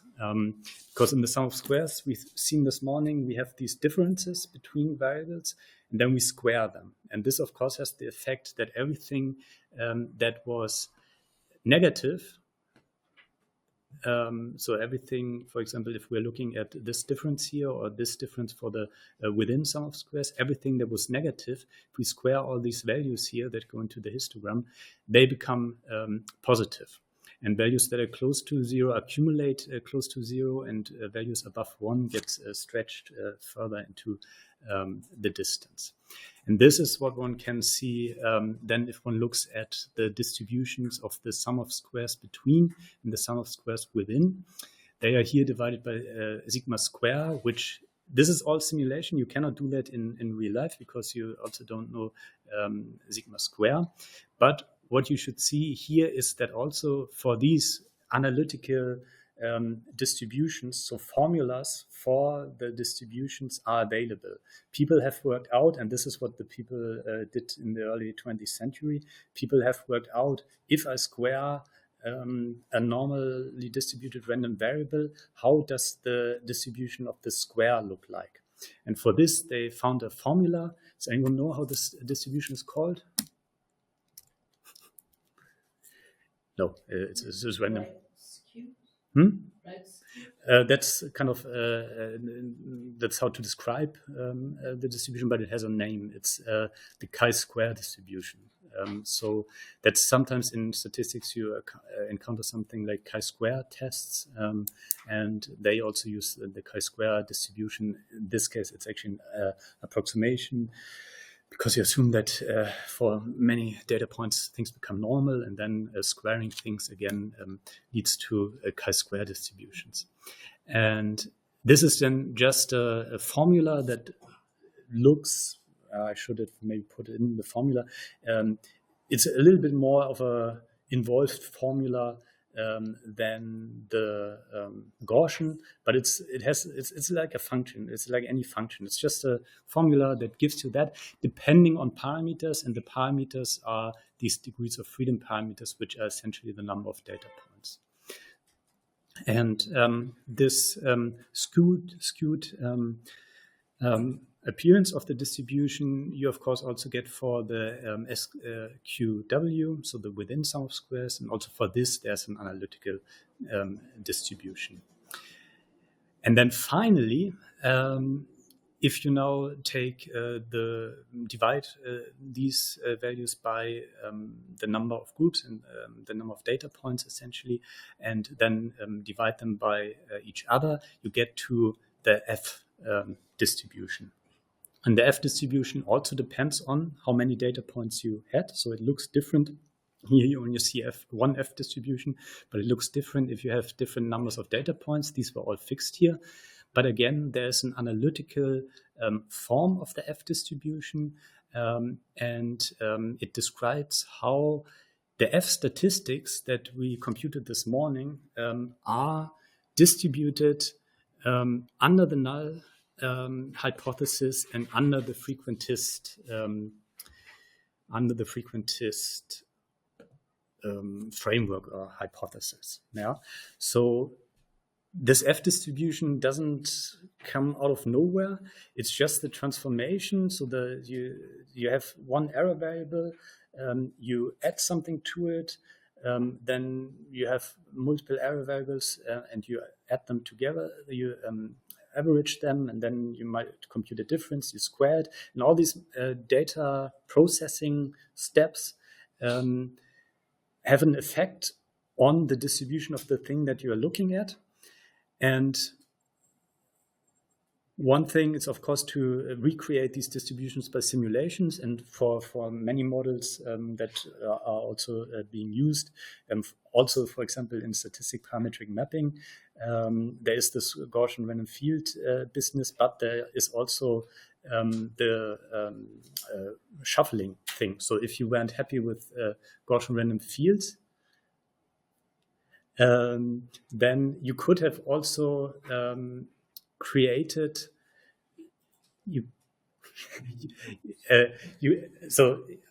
because you just said the Gaussian random field, you were not quite happy with it. You could have created your own null distribution in this way by saying, okay, I assume it were gate curves or something like that.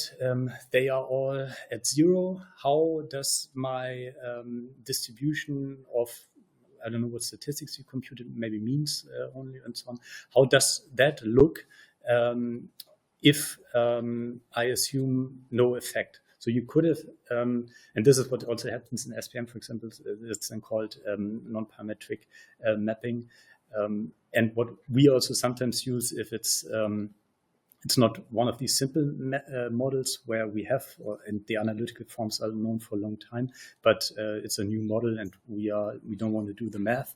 Then of course, and maybe it's not possible to do the math, then one can also simulate that. The important thing is that one ends up with a distribution of statistic, and this is then what one uses to basically now declare significance or not.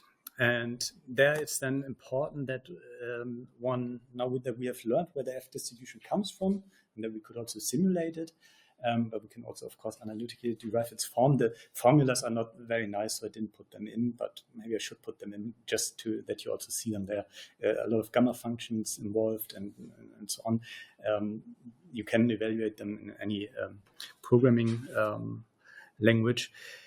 But they give you essentially this probability density function. And this is generated basically under this assumption that you can sample this thing many times. And people have worked out how the distribution looks for a given setting, in this case, 4 groups with 10 data points each.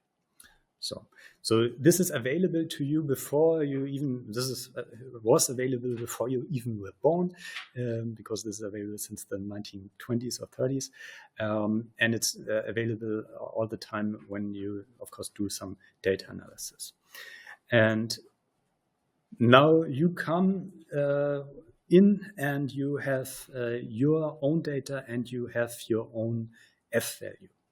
And let's say you computed an F value here from your data, and let's say you got, to make that clear again, you got this data set. So that was what you had in a table, then you visualized it like that, and then you computed the F value, which I think was around 0.5. And this F value is what's here on the x-axis. That's your own F value. And then you are faced with the fundamental question of classical inferential frequentist statistics, namely, what is the probability under the null model? This is what I should write here, PDF generated for alpha 2 to alpha p equals 0, which is called null hypothesis. Or you could also call that pure noise, if that's if you're more happy with that. You can also say, yeah, this is if the null model is kind of a pure noise model. There's nothing interesting in it, except for example in the simulation that I just showed you, the offset. Then you ask yourself, now I have this F value here. And then you can, then the classical frequentist statistics question is, how likely is it to see an F value? How likely is it to see an F value, a value of the F statistic, as extreme or more extreme, or as large or larger than the one I have observed? And because you here have a probability density function, you can compute this probability by computing the area under the curve to the right of your f value. This is just looking at that from the cumulative distribution. It doesn't really matter. There you can read it off. You don't need to integrate something because this curve is already the integral, but that doesn't matter. Here you have this probability, which you can, and this is then gets sometimes tricky to write because you now have, in a way, two f values. You have the f value that you observed, and you have the f statistic as a random variable. And let's say this here, what you observe, this is our small f, so that's 0.5, and then of course I wrote it within big F, that's 0.5, and you can read off from this graph, and of course that's what R or any statistics program does for you, the probability for this or a more extreme value. Actually, to say this or a more extreme value is also not quite correct because the probability, you can say it, but the probability for this value is 0 because that's how probability density functions work. So if you integrate an interval of length 0, so a single point, then the probability is always 0. So you're essentially looking at the probability for larger or equal than, but you don't really have to want. I can tell you always what the probability for this f value is. It's always 0 or larger. And then, and this is then the weird thing that people do, and that was suggested also by Fisher. The way it works is to say, okay, under the null model, so under the pure noise model, to observe an f value of 0.5 or larger, well, that has a probability of 0.7, I think is what we can read off here. So the whole curve needs to integrate to 1. So the area under the curve of this whole thing is 1. So the gray bit is, or no, dash bit is, let's say, 0.7. And you say, well, that's quite likely. This is also what's called the p-value, of course. That's quite likely. That can happen. 0.7, that happens a lot. It happens in 70% of 100 cases, let's say. And you then only declare some effect quantified in terms of an f value as meaningful if observing this f value or a larger one, if the probability for that is low. So let's say you observe an f value of 3.5, so you observe this here. Then the probability for the f random variable to take on a value equal to a larger than is only this area under the curve. And this is, of course, much lower. So this might be here, I don't know, 0.06 to annoy the experimenter. And these are the p-values, and then for some reason people have decided if the p-value is below 0.05, so it only happens in 5 of 100 cases, then this is meaningful, and we call that significant. But you have then always to keep in mind that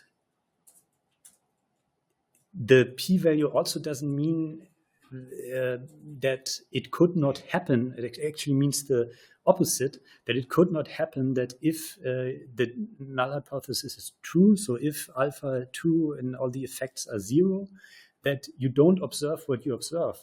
No, it actually tells you how likely it is to observe not exactly this value, but it tells you also how likely it is to observe this value and maybe +1, or this value that you observe and -1 or something. So it gives you, it doesn't say in any way this does not happen. It tells you exactly how often this will happen in this level of extremacy. That's the word. So that's what people do, what people like. And the p-value is then just that. So it's the probability of observing your observed statistic or a more extreme one, given that the null hypothesis is true. And it's not, of course, and it's nothing else. That's it. And any other interpretation of the p-value that you might come across, or you might like, or you might hope that it actually means that, it doesn't. It means just that. And it's, you can say, basically what you can say is, if I assume pure, so here's my data. Let's do that again. Here's my data.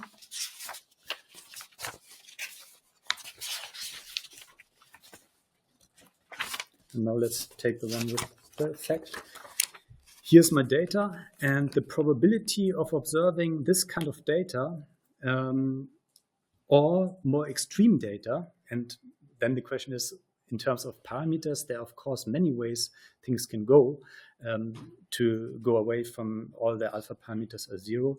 To observe this data or more extreme data as quantified in the F statistic, the probability is, I don't know, 0. Actually, I computed it. The probability, or I evaluated it. The probability is, no, I think it's really, really small. I don't have to look it up. The probability is smaller than 10 to power of minus 3, definitely. It might be even a lot smaller. That's what you can say. So if I assume full noise, to observe what I have here is very unlikely. This is how you can argue for making your point about your data. But so based on p-values, you cannot say anything about the probability that the effect is actually what the probability of your effect is or anything. What you can also not say, and this is also what's annoying about one-way ANOVA, is because it's done, if you look at the standard outputs, it's done under this, what's also called global null hypothesis. It just assesses that all the effects are 0. And here we have the case that in T2, so the alpha 2, maybe the true but unknown value is a little bit higher. We don't know. It could also be that this is just a very special and very unlikely realization where all of the alpha 2s were actually, the alphas were actually 0. What this null hypothesis and also doesn't tell you is, and what you, or let's say what you don't test is whether alpha 2 is different from alpha 3 and alpha 3 is different from alpha 4. This is then sometimes what people call post hoc comparisons, and where then questions of multiple testing come in. And there's this old way of doing multiple testing correction, which I should also at one point work out a little bit more, which actually goes back to Fisher, which basically says that if your F value is significant, then you are allowed to do these group-wise comparisons and access the significance. But essentially, we will not talk about multiple testing unless you ask, and then you can briefly talk about it. But so you just get an overall measure of evidence against the fact that all your treatments with respect to the reference group have no effect, but you might not get what you're actually interested in, a quantification of how certain can I be that T2 is better than T3, which you might be interested in. You don't get that. It's just not the p-value of the one-way ANOVA. You just get a measure of certainty or uncertainty of observing this data given or under the full noise assumption. And this is then, of course, always what is printed immediately. Let's go here, or no, doesn't matter. Which is printed immediately into your statistics output.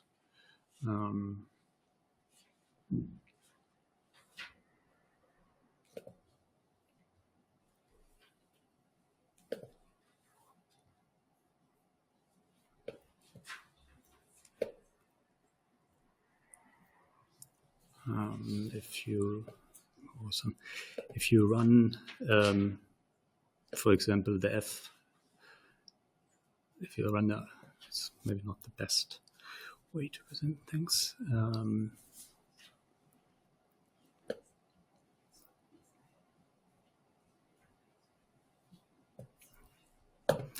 Maybe one shouldn't present from GitHub.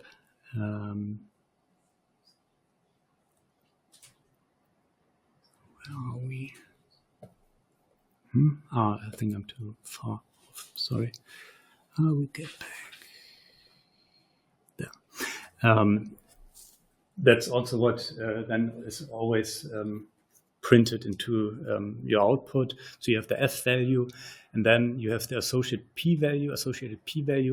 And if somebody gives you the F value, this P value that you see here is not surprising. You could look that up yourself. You just need to check the parameters of the F distribution, which are this 3 and this 36, and then look at the F distribution and look at the area under the curve beyond 26.7, and then you will find that this is fairly small here. So you always, or you commonly get the p-value with the output. P-values are, a lot of people hate them, and it's also, so I think the problem with p-values is mainly this arbitrary publishing cutoff of 0.05, so that people say it has to be 0.05, then you can publish it, or else you can't, which leads to all sorts of things. So because you can, of course, observe p-values smaller than 0.5. If you in the simulation that I just showed you, in 100,000 simulations,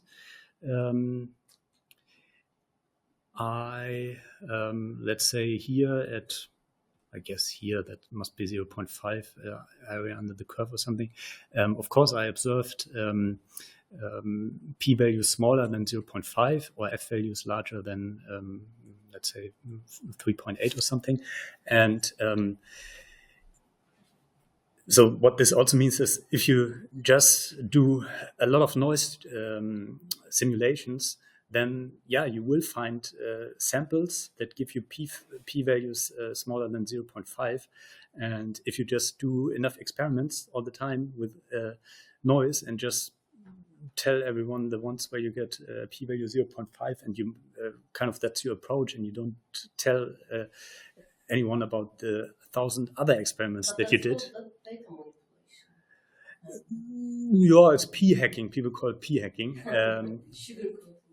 Yeah, that's. But I also mean that you can call it data manipulation, but you can also, if you look at it more systemically, if everybody in the community knows I have to find something below 0.05, and everybody goes about doing null experiment, and these are 1,000 people, and everyone does like 2 or 3 experiments, then you already will have these observations in there. So that's why people don't.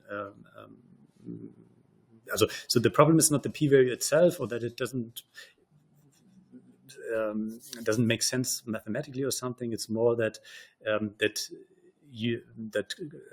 research outputs that don't meet an arbitrary criterion then are not seen by the rest of the community. So that's the bigger problem. Arbitrariness is the selection of 0.05. Right? Yeah, and then sometimes people say 0.001 is better.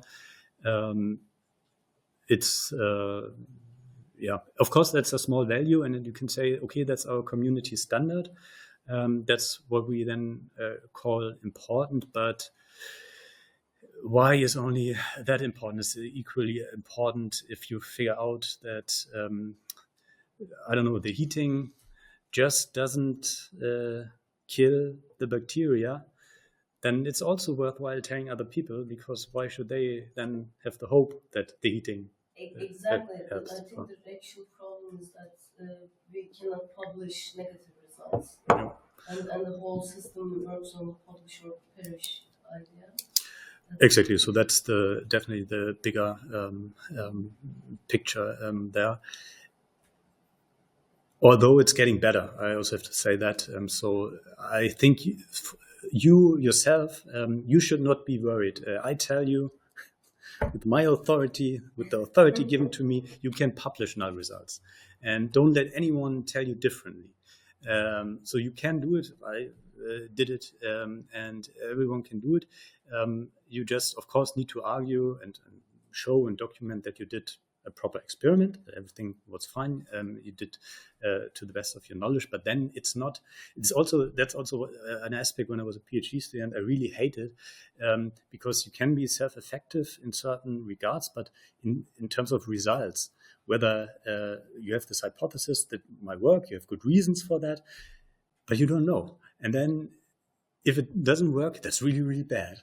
And if it works, that's really, really good. That's not how because it's a random outcome. That's just like you throw a coin, and depending on the coin throw, you get a job offer or you don't. And that's like, well, I can't influence that. So why am I playing this game? And why should I invest and so on? So this is where things are not that nice, but don't let anyone tell you you cannot publish null results. Of course you can, and you should.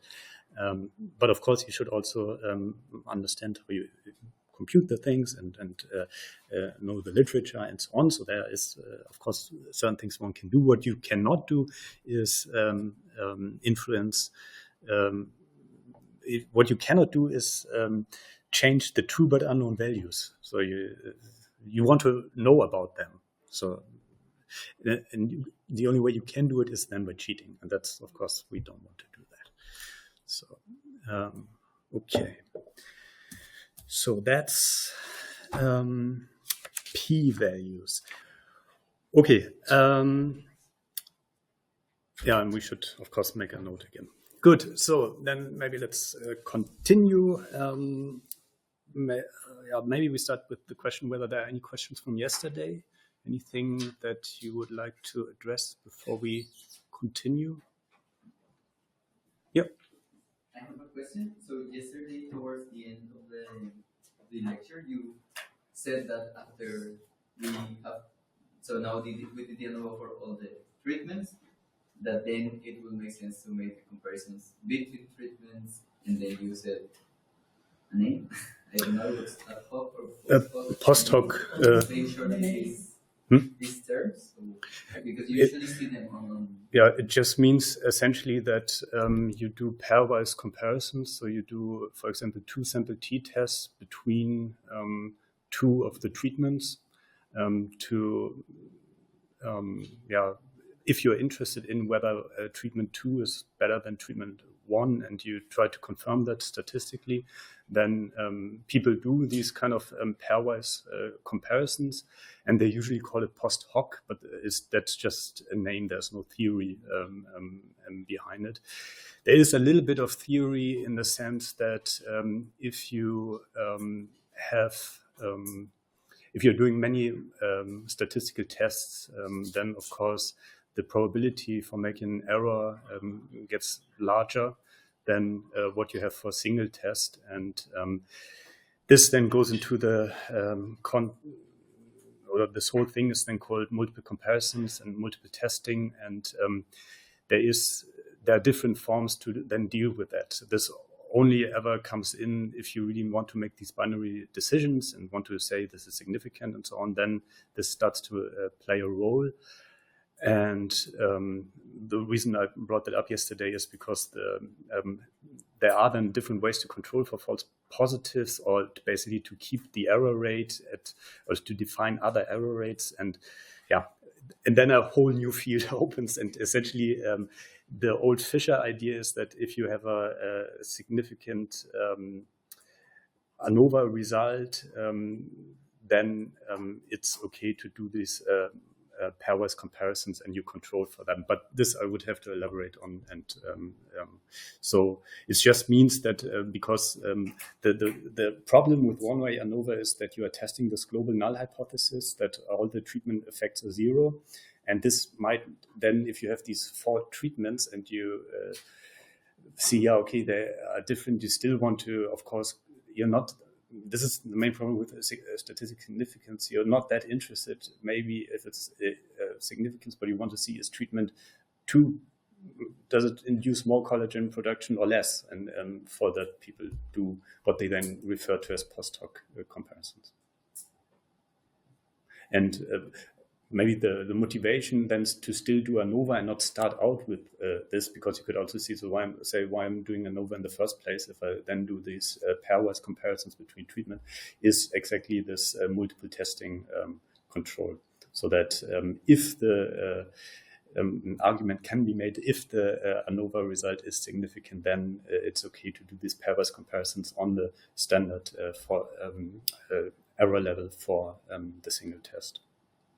So let's say for us, it's always like a good starting point to run the ANOVA for all the data before running these pairways. That's the idea for multiple testing correction. Yes, but this is actually to actually show that. I wouldn't be on top of my head to I don't have that ready in my head to now show you that this actually works. But there are many ways to deal with multiple testing in the Nature collection on statistics for biology. There was also an article on multiple testing. Maybe they go into that,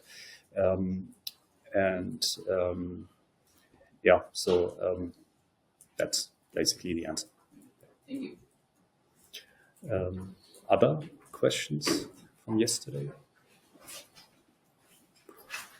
Okay, so then today I called this whole thing ANOVA as a linear mixed model, or linear mixed model ANOVA.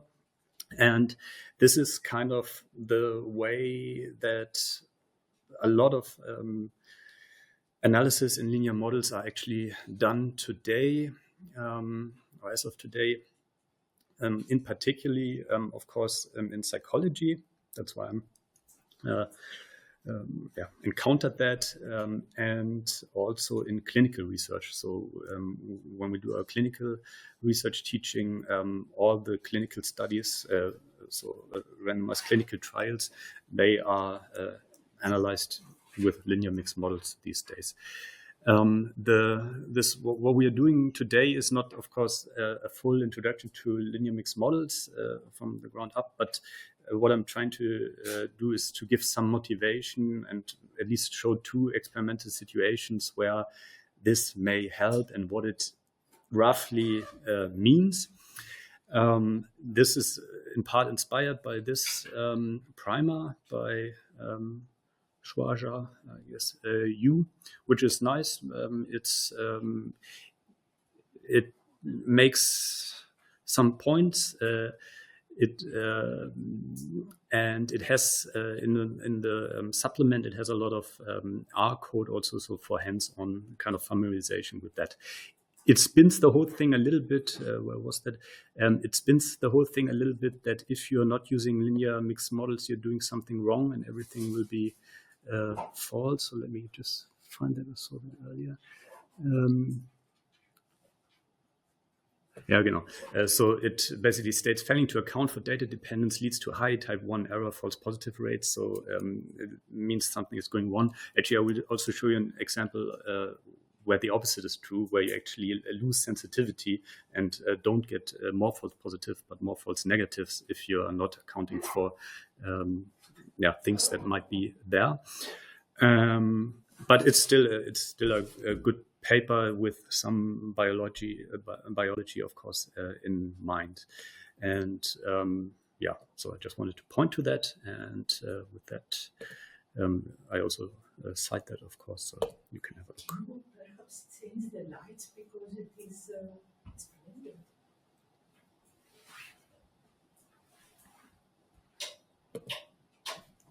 This is better. George? It's fine. Thank you.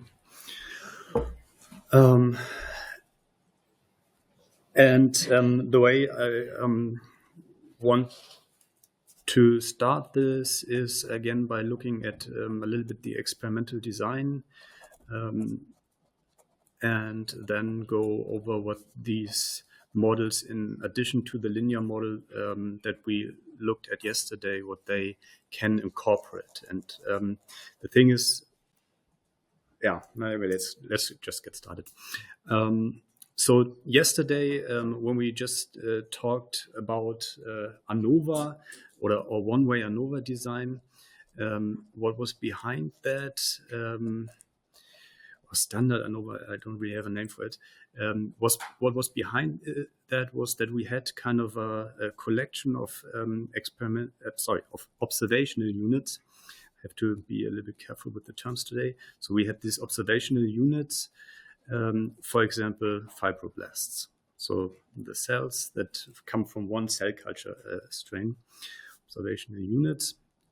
And the idea in experimental design and how these models are also built is that you randomly allocate these observational units to your treatments. We had 4 treatments yesterday. For example, these different cytokines. And when you're setting up your experiment, you choose one of them, put it in there, and you do that unsystematically. So you randomly allocate your fibroblasts to T1, and then you take other ones and you put them to T2, and then the remaining ones until you have allocated all of them to your conditions. That's maybe that's not what you actually do when you're doing an experiment. You don't have all the fibroblasts there and pick one after the other. I don't know how you actually do it, but I guess how do you do it? So we saw some cell experiments somewhere. You have like I don't know, liquid with a suspension of the fibroblasts, and then you dispense. Yeah, and basically you're doing this. But you're not feeling like you're doing it or picking. So you just and the idea behind that, this randomization, is that if you then observe the production of things that they do, we already seen yesterday that, of course, you then, in terms of collagen production, maybe say there's kind of a baseline, or there's one group that you call the reference group, and you have these fixed effects of treatment, so the treatment effect. That so far doesn't have to do much with the fibroblasts, but then you have this error term. And for these error terms, you assume that there is somehow no systematic association with somehow the treatment or other fibroblasts. So you basically, the underlying assumption is a little bit that these fibroblasts are all a little bit different, and we don't measure in how far they are different. Maybe they are differentiated more, maybe they have more endoplasmatic reticulum, all these things in biology. And but by randomly allocating them, so with a uniform distribution essentially to the treatments, these differences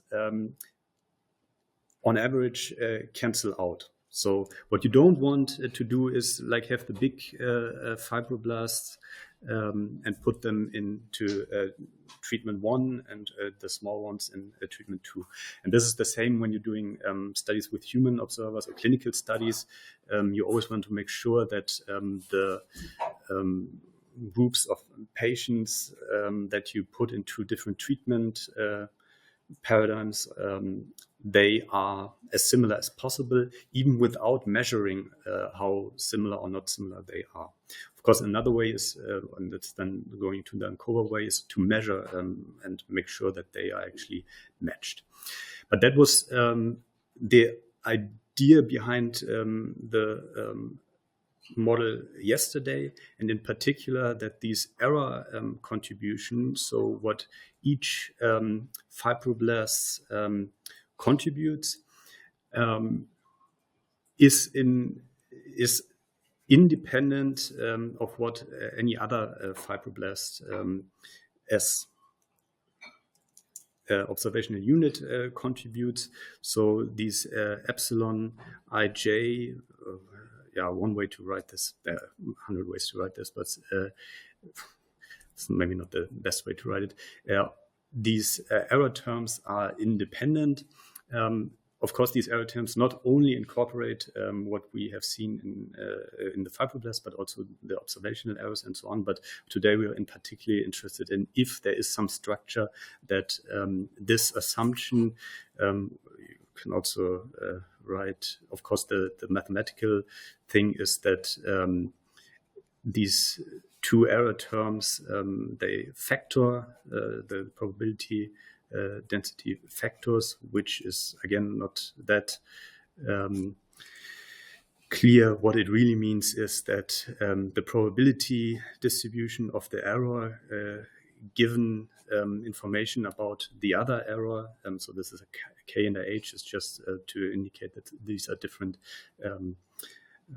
error terms, and this holds for all possible combination, that this probability distribution does not change if depending on what the value of the other error is. So that's the error independence assumption that is mainly justified. So it's justified mainly here because you assume that all of the fibroblasts are similar, independent, and you randomly allocate them to your treatments. So that was behind that. And they are all similar in that they, for example, come from one cellular strain. And now the thing when linear mixed models come in is if there is some structure in the observational units that you know about and that may affect what you are recording. And then what the effect of that is, that then also makes all of these error terms not necessarily independent, is the interaction between what kind of groups of observational units you have and how you allocate them to treatments. And there we want to look at two things. One is the randomized block design, and the other one is the nested subsampling design. And I guess we do one after the other. Then we don't confuse them and we focus on one for the time being. So let's focus first on the randomized block design, which is highly related to what people call repeated measures designs. Is anyone familiar with repeated measures designs? It's a typical psychology thing, actually. Repeated. So what repeated measures and also randomized block design means is that you measure all treatment conditions in one experimental unit. And there we have to somehow make that a little bit clearer what I now mean by experimental unit. So we have two kinds of units, the experimental unit and the observational unit. For the fibroblast example, the thing would be that you have, let's say, different cell strains, or maybe make it even simpler. You have, let's say, you cultured your cells and you have them in three different Erlenmeyer Kolben. I don't know where you have them in different tubes, and you have them in three different tubes, and there is some structure in the fibroblasts that you have from the beginning, so that you have this is your population of observational units, and you know for some reason that in my example I'm doing three, that there are three batches that are somehow where you assume they're somehow more similar to each other than the ones that are in different of these batches. Do you have something like that? Can anyone think of in your experiments where you have kind of things that where there's a natural grouping together of your things? I guess in molecular biology, not in my current field. And how exactly? So Maybe similar proteins could be grouped into one. For example, okay, let's say excitatory neurons or inhibitory neurons. Let's say maybe they would be grouped in two different, and there would be different groups for each of them. Yep, that's one thing. Like excitatory, but markering different kind of proteins, but they both are excitatory neural markers. Yeah. I think for us, it's common to you have like say a batch of cells, and then you separate them in different classes. So I mean they are the same cells, but you have them like in different. They are under the same condition, so the three classes just seem to be similar somehow. But of course, I mean the populations at the end they come from the same cell, but you have three different flasks to get this kind of effect. Sometimes it's a little bit tricky because all your cells come from the same, but so they are just dividing. So then you create like I'm not sure. I have read also that it's for let's say for cell biologists something hard to create this to make this differentiation between the biological unit and the experimental unit because sometimes it's a little bit naive to assume independent when they are all coming. But to get this kind of effect, sometimes what you do is you have your batch of cells and you split it in three flasks and you say, okay, this is kind of like what you have shown. This should be more similar because they are sharing the same flask. What wasn't? Oh, sorry. Yeah. From medicine, I am not sure how it fits, but imagine 4 treatments for people who have tinnitus. One of the treatment is and only one involves hearing aids, and therefore it is only for people who who have a hearing impairment next to tinnitus, so that it is not exactly random. Now, this is the one aspect, and the other aspect is that there are some natural groups of the likelihood that somebody has hearing impairment because it increases with age.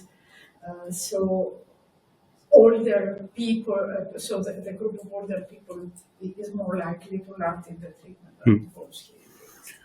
I also remember these M1 and M2 cells. Weren't they from different participants? Who was that? Somebody had M1 and M2 cells. You, yeah, exactly. And you had one. So did you harvest or did these macrophages? But you didn't measure individual macrophages, right? So you just counted how many there are, right?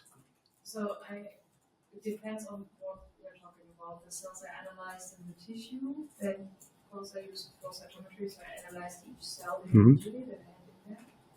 And for the other experiment I had, which was kind of what one said, that I had cell line, that I split it up, and then they are kind of the same, and then incubated them under different conditions, and then I compared them to each other.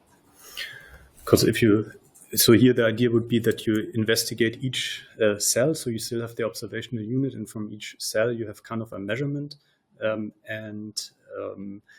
but you have this clustering together of observational units because they maybe come from one patient, and then another set of cells comes from another patient. But you not only measure kind of the average, but each which you can compute then afterwards, but you measure each observation. So that's the idea. And then so there is this grouping, and this kind of grouping we also will see in the nested subsibling design. So there is some structure in the in the observational units, and the structure is then one experimental unit, just for the sake of having a different name. I don't know whether it's the clearest distinction, but yeah, that could be one cell strain, another cell strain, and the last cell strain. And then it depends what you do with respect to your treatment. And in the randomized block design, what you do is that you set up all treatments for each experimental unit. So you, the way I draw that on the figure is you now have an experimental unit, let's say E1, and you take cells or participants from that, and you apply treatment 1 to them. And you apply to other observational units, of course, you apply treatment 2 and treatment 3 and treatment 4. And the same thing you do for the second experimental unit. So for maybe the other cell strain, you again apply all treatment conditions to the observational units from that class. Maybe I can show you a nicer picture, and then you don't have to look at my handwriting. So that's what I meant here. So here you have, the important thing is you measure all treatment conditions for observational units of each experimental unit. The typical thing that I'm familiar with is that you do a kind of cognitive experiments with human observers, maybe even psychophysics, where you, for example, present 3 contrast conditions of a stimulus, and they should recognize them. And what you don't usually do is that you take a group of observers and only give them the low contrast condition, a group of observers and only give them the high contrast condition. But usually you have a within subject design. That's also what that called, that each observer sees all conditions. And that's the same thing. The experimental unit would then be the human. And these things are called randomized block design. The block is the experimental unit. One has to dig a little bit deeper about this terminology. This all goes back to agricultural experiments. This is why you have these names like split plot designs, where they actually refer to a kind of a crop field thing. Terminology is sometimes a bit weird, but that's where this is coming from. Or repeated measures design. And what the idea is then, of course, is that when you now observe data points for the observational unit, and this is what I then simulated here, you get data, which is here represented just by the dots. You get large enough, well, I guess. You get data in each experimental unit for all treatments. So the treatments are here on the x-axis and also color-coded a little bit differently. And you have these 2 things that structure your observational units, the treatments and the experimental unit. And that's clear so far? Oh, yeah.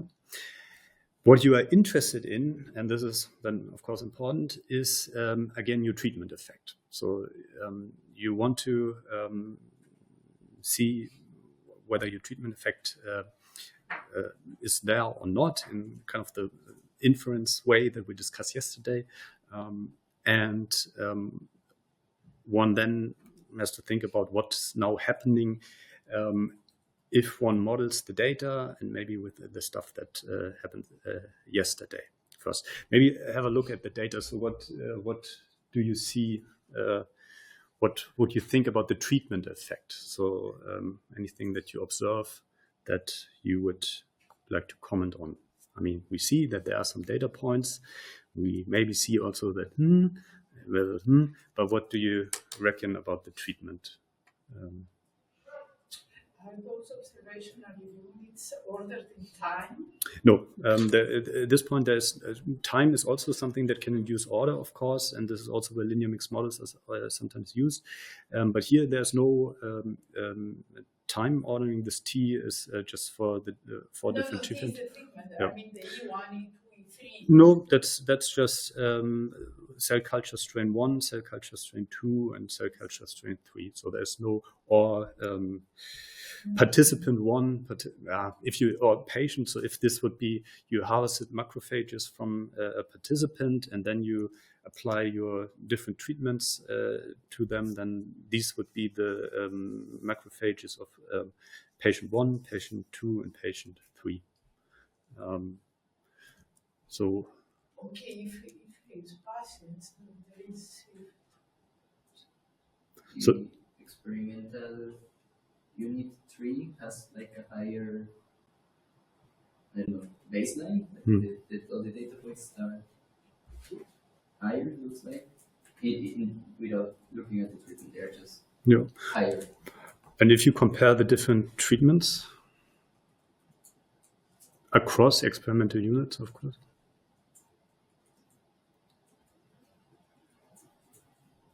Well, they all be working better for the third. For the third treatment? Well, I think here it's a mean question because sorry, I simulated under the null hypothesis. So of course we can, if one now looks really close, of course, when we see something, maybe here's if you compare maybe this to this. So what I wanted to get at is that there is a little bit more spread definitely here. What I wanted to get at is, sorry, this is why I sometimes don't like the interactive part, because you just ask a question, but you want to hear a specific answer. Sorry, that there not much is going on with respect to treatment effects. Maybe I can justify it if we could do some averages here, I guess, and some averages here. There's, I mean, of course, now the averages are looking a little bit different, but you see there's also a lot of spread in a way. There's an outlier.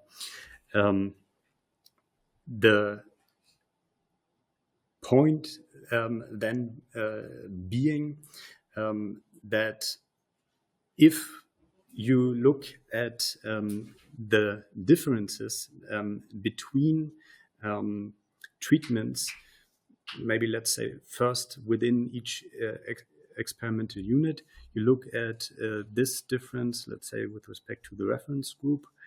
And now, you see a little bit, but you should also see that there is quite some spread.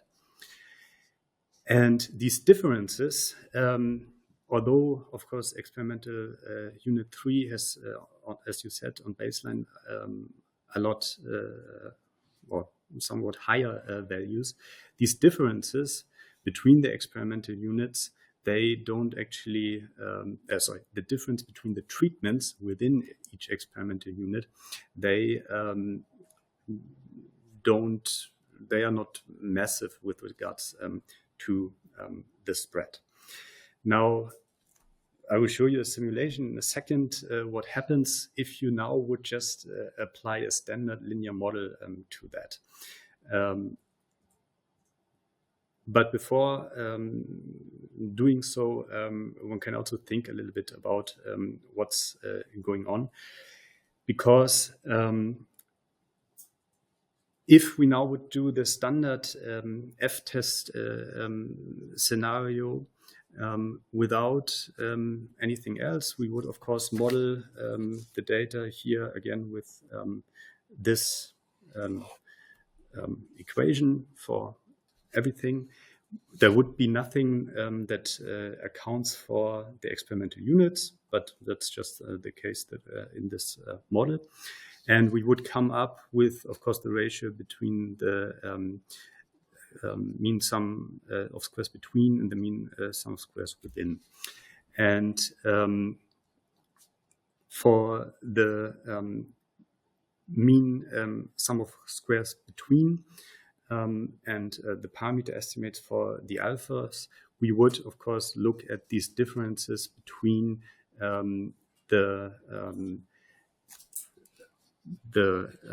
like we saw yesterday, to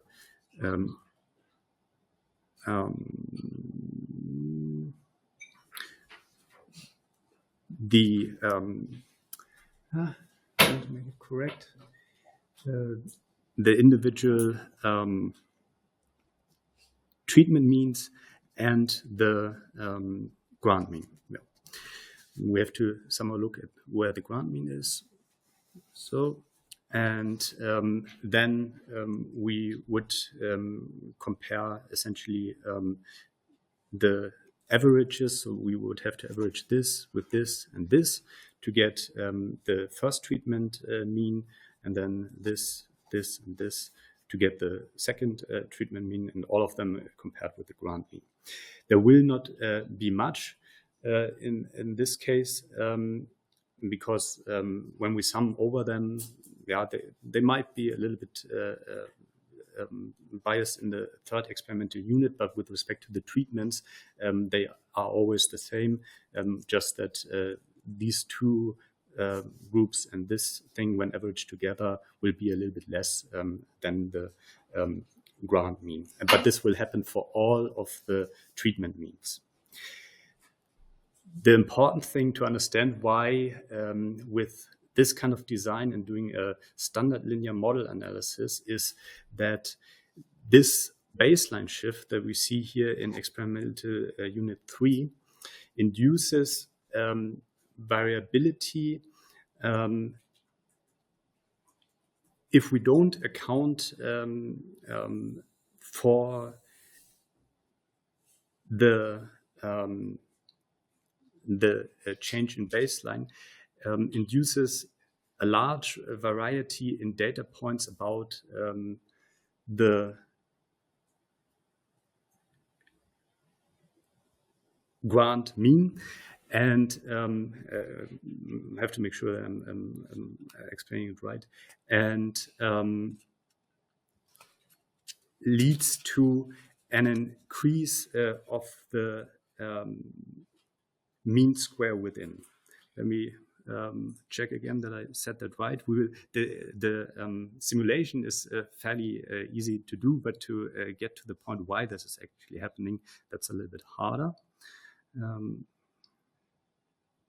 Yeah, and the thing that I always get confused when I look at this graph is that when we measure the mean square within, maybe that was not quite correct what I said a second ago. When we measure the mean square within, we look at the average of the treatments in each of the treatment levels. And maybe I draw it again so that it gets clearer, because it gets a lot clearer if one compares that to the standard case. So if so we're focusing on treatment 1 here, and here and here. So we have 3 experimental units again, and we're just focusing on treatment 1 now to look at the mean square within. If there wouldn't be this baseline shift, and we assess the mean square within, we would take, so there's now no baseline shift, and we have an average that is here, and we assess how different these things are. And we have some variation about the average of T1. But now if we have the case that we have this experimental unit effect, let's draw that again for T1 only. So we have 2 which are kind of similar, and we have 1 that is sitting up here. Then, if we now take the average of over the experimental units. So this is experimental unit 1, experimental unit 2, and experimental unit 3. The average is a little bit higher than it was here. So let's say that because these readings are included, so the average is somewhere here, let's say. But now, and this is the important thing to see, the range, so this distance, or this distance here, from the lowest point to the highest point in the third experimental unit is much wider than here, where we don't have the effect that one experimental unit is kind of an outlier. Yeah. So here, the variation around the average for, and this is what we are looking here. So that's, let's say, the first group minus the average over the first group, which is, of course, an average here over experimental units as well, but we all just treat them as, we forget about the E1, E2, and E3. We just look at them as treatment 1. This sum of squared differences gets much larger if one of the experimental units is very different from the other ones.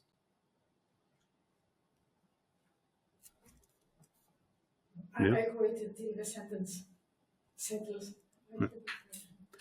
And the important thing then is that this leads to an increase in the mean sum of squares within. So the thing that is in the denominator of the F statistic.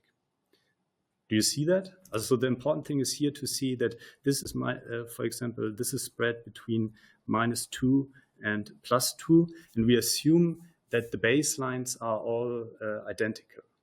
And here, because we have these experimental units, we can have the effect that one experimental unit shifts the whole readings of each of the conditions to a higher level, and hence the mean squares within goes up, whereas the mean square between, because that's looking at the differences averaged over the experimental units, does not go up. And this is what's happening here then is a loss of sensitivity. So you have this sensitivity. So the thing is that you can also view it, a simple way to view it is you have variability in the data that is, you know where it's coming from, you know it's coming from the experimental units, but your model, if you use, and this was of course the explanation under this model, your model doesn't have a way to capture that variability and just says this variability is noise variability. It's just what, and you use, of course, the mean sum of squares within to measure the noise variability, and your model doesn't account for that. And that's when you lose sensitivity to detect something, because your model thinks there's a lot of noise in the data, but you know, well, yeah, there is noise, and the experimental unit 3 is higher, but this variation here, I can explain that. I know where it's coming from. It's coming from the experimental unit 3. I see that the treatment doesn't have any effect, but the experimental unit 3 has this baseline shift. And the model has no way of knowing that because you didn't tell the model, essentially. And that's then the first thing where linear mixed models can have a positive influence. So that's also what is then usually called the analysis of repeated measures designs. But there was a question. Yes.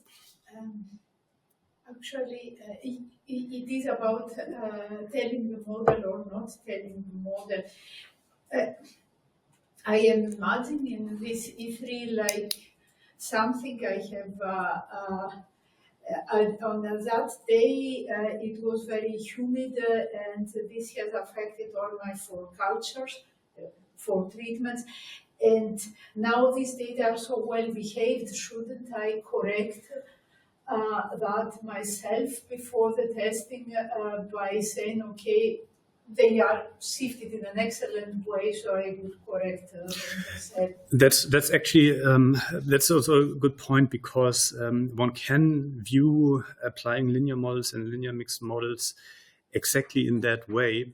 So what you are saying is, yeah, why should I now use a linear mixed model? I can just subtract here this baseline shift, and then they are all at the same level, and I can use my standard ANOVA. Yes, you can. In this easy case, yeah. But yeah, you can. One can also view, and this is what I also then sometimes do, is just view linear models and also then here linear mixed models as a very fancy way of computing differences. So, and here, if you would basically, where you would compute here the average, maybe you standardize all of them and you subtract it. That's actually, there is a term, and this we will see, there's a term in the model that gets estimated and then not accounted for in the evaluation of the data. But of course, this is the same as if you by hand would subtract it out. So it's a fancy way of computing differences. Also, that's important. Yep. Yeah, I just have a question for you. The experimental setup point of view. Would E1, E2, E3, like, would those then for example be N1, N2, N3 if I sort of, like, I set up my experiment 3 times over, I don't know, the exact same conditions, but like one day after the other, for example. Yeah. Would this then be E1, E2, E3 as well? I would say so. If so, maybe we can. Maybe I show you the model, and then you can. There's a term in there, and I think one can argue that when you describe that, you apply to some observational units, you do the exact same things on a given day, but then you go to the next day, and maybe the autoclaving of your wells or the batch that you ordered is a little bit different, although everything else is the same, but there is it's a new day, the autoclave was not working properly, or you open a new, not want to say the same thing again. So yes, that's what I would say. So these kind of replicated experiments where you want to keep everything the same, but you know it's a replication, and because it's a replication, you might think these things are a little bit closer and more similar than just one of them. That's where one can argue that this is a randomized block design. Yeah, because for us, I think it's especially interesting to know how many experimental units or how many repetitions do I need to have reliable results in the end. That is something that is important for us. Is 3 enough? Is 8 enough? Do we have to do 15? But That's it's from a completely depending on the field. well, I think for in our For example, I have to know how often do I have to do my cell experiment to know that some statistically, yes, and to know that some experimental units or some repetitions are outliers, and the rest is what we sort of. Yeah, so what the way one can address that is, of course, in terms of power analyses, and then a power analysis for the number of experimental units, and not. So, of course, this is coupled. If you have more experimental units, you also have more observational units. But to actually look at the effect of experimental units, that is a form of power analysis where you because you want to know to detect an effect, how much how many repetitions do I need, and this would correspond to looking at data under an alternative hypothesis and seeing how easy it is to detect assuming given noise levels and assuming given treatment effects of interest, how many of these experimental units do you need? It's a good question, and what I'm familiar with and also working out is a power analysis or just the number of observational units. But you are in particular interested in the power analysis for experimental, which essentially means you're looking at a power analysis of a linear mixed model that we are writing down. And you can also view it as the number of observational units, because if you have then a batch more, let's say you have 4 treatments, 10 cells, you have 40 more, then you're looking at the probability to detect an effect there. And then you look again, if you have another 40 more for which you assume an offset shift, what's the power then? It's a very good question. I would assume that there are papers on that, but we can also have a look. I was going to say, I will give an example. For example, in molecular biology, when you work with cell cultures, as Will said, you take one animal and then you make let's say 10 cell cultures, plates. And then the standard in the field, and that's what you get when you understand when you read the papers, of published papers, you see more or less the standard. And standard are more or less 10 different animals. Each gives you 10 different cell cultures. But for example, in vivo studies, 10 would be a little bit too much. Even 3 animals would be enough, for example. That's what I meant by depending on the field. Yeah. In the field. Yeah. Also, if you're using cell lines all the time, then you don't need 10 repetitions. For example, yeah. They should be the same. Yes. Okay. I would like to add something to it. I think it depends a bit on the variability among the samples, since I don't know much about cells. I take, for example, Florian and Zaid who want to measure breeding with people. If they choose only male participants that are between 35 and 40 for their experiment, then presumably they do not need many. But if they say we want everybody, female or male, or large or small, between 25 and 70, then they cannot go with 10 participants. Yeah, then it would be the different experimental units. Oh no, these are not experimental units. My understanding about the experimental units in that context, we have the patients, and then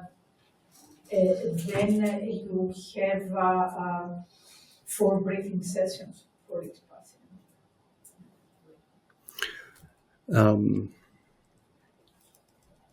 Okay, you can also call them experimental units. Yeah.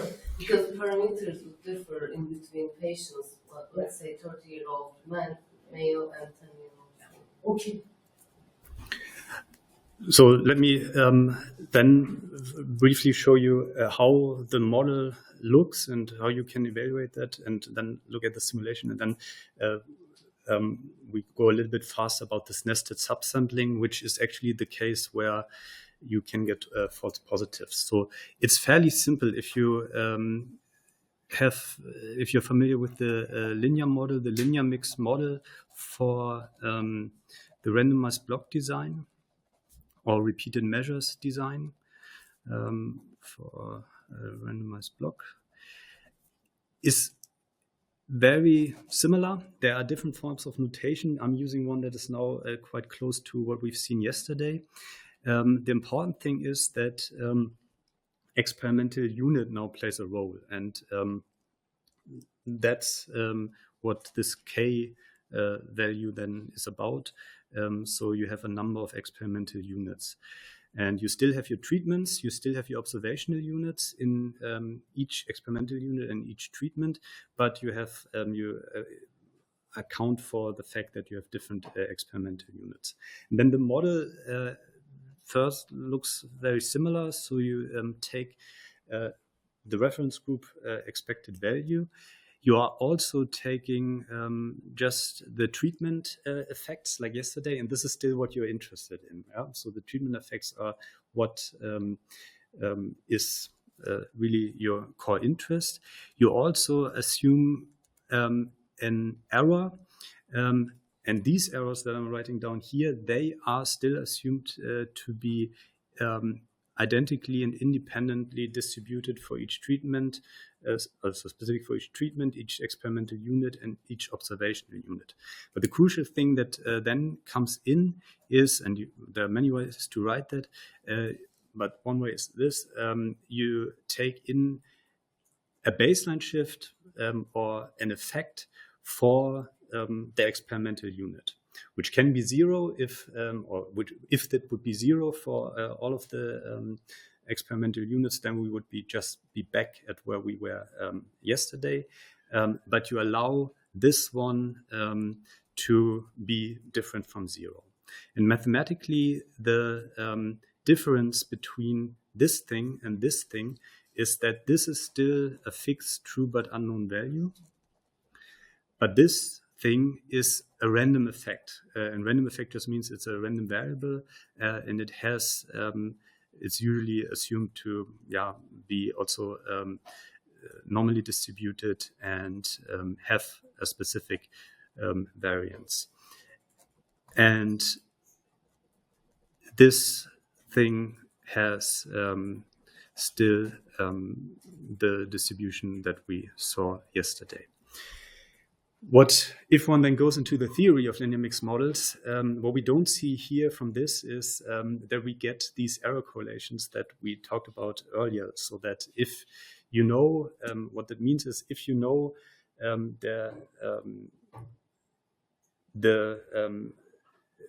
a given observational unit in an experimental unit has a value larger than the expected value over everything, then also the observational unit in the same experimental unit has a higher probability for having a high value, just because they both have this random effect playing a role in their measurement. This is then the difference between the marginal viewpoint of this model versus the structural model. That's a little bit we would have to go deeper into the material to actually see that. But from a model's viewpoint, these linear mixed models usually don't get that much more complex. They just add additional terms, and they are then called mixed models because they have both these fixed effects that we've seen yesterday and these random effects that we now introduce. And the idea is you can view them as random effects because you randomly selected your experimental units. And then you can discuss, well, I don't want to, and this is also maybe important to say, you don't have to use linear mixed models, and you don't have to have a experimental unit effect that is random. That's just what people do these days. You can also account for them with fixed effects. That's what also has been done and look at interactions. But this is today what people then put in.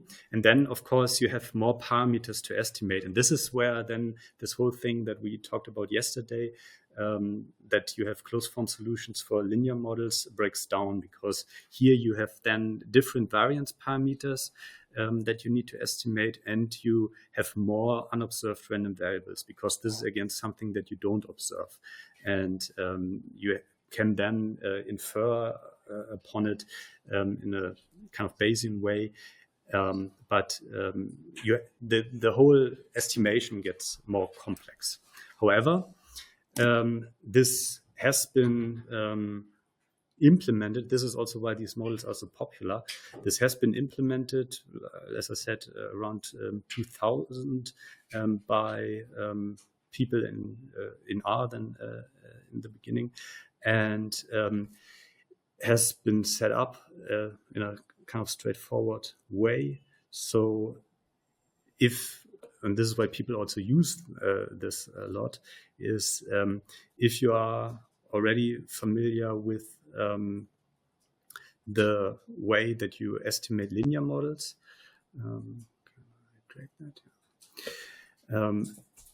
There are two packages, NLME and LME. LMER. They have LME, where the function is called LMER, and NLME, where the function is called LME. This uses an algorithm that's a little bit older, uses an algorithm that I kind of understand, so restricted maximum likelihood.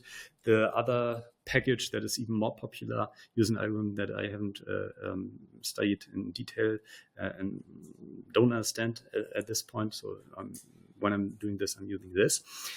It has kind of the same setup, but you need to now include information about the experimental unit. And the data itself looks then, of course, also a little bit different. Yesterday, we had just two columns, treatment and data, and now we have the experimental unit in there. And you see that for each experimental unit, so E1, we have all the treatment conditions. And then for the experimental unit 2, all the treatment conditions, and so on. And then to estimate that, again, that's from a applied perspective, that's almost trivial. You have to, again, say, okay, my data, I have my treatments, and then you need to tell it a grouping factor. And this is what's happening here with the random term. It says I want to model an offset here, so this mu k. And this mu k should be grouped according to the experimental unit. These models can be generalized to linear regression models. So this is a very specific kind of linear mixed model, but the infrastructure to estimate them is there. I wouldn't say that the theory around how they are estimated is the most accessible or awesome in the sense that it's clearly traceable, but it's there and people use it. And then, of course, it's you execute it and then you get things out of that. So the last thing I want to show you about this randomized block design is that I did a simulation where I generated data under the linear model, but also under this linear mixed model. So I sampled the mu k. And then analyze the data using the linear model and the linear mixed model. And that's just, again, to show you how that looks. Let's go here. Because that's one aspect of using linear mixed models. Nee, that was wrong, sorry.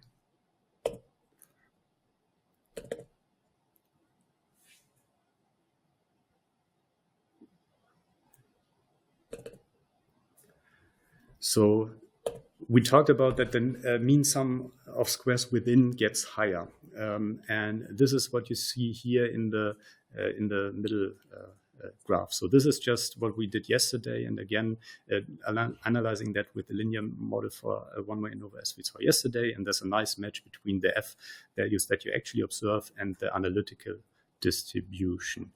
And now, if you have the experimental unit effect, meaning that the mean sum of squares within can get higher, then if you analyze that with the model that doesn't know about this, you see that you get many more f values that as compared to what you would expect under the analytical solution. So this is all simulation. Why is that was closing?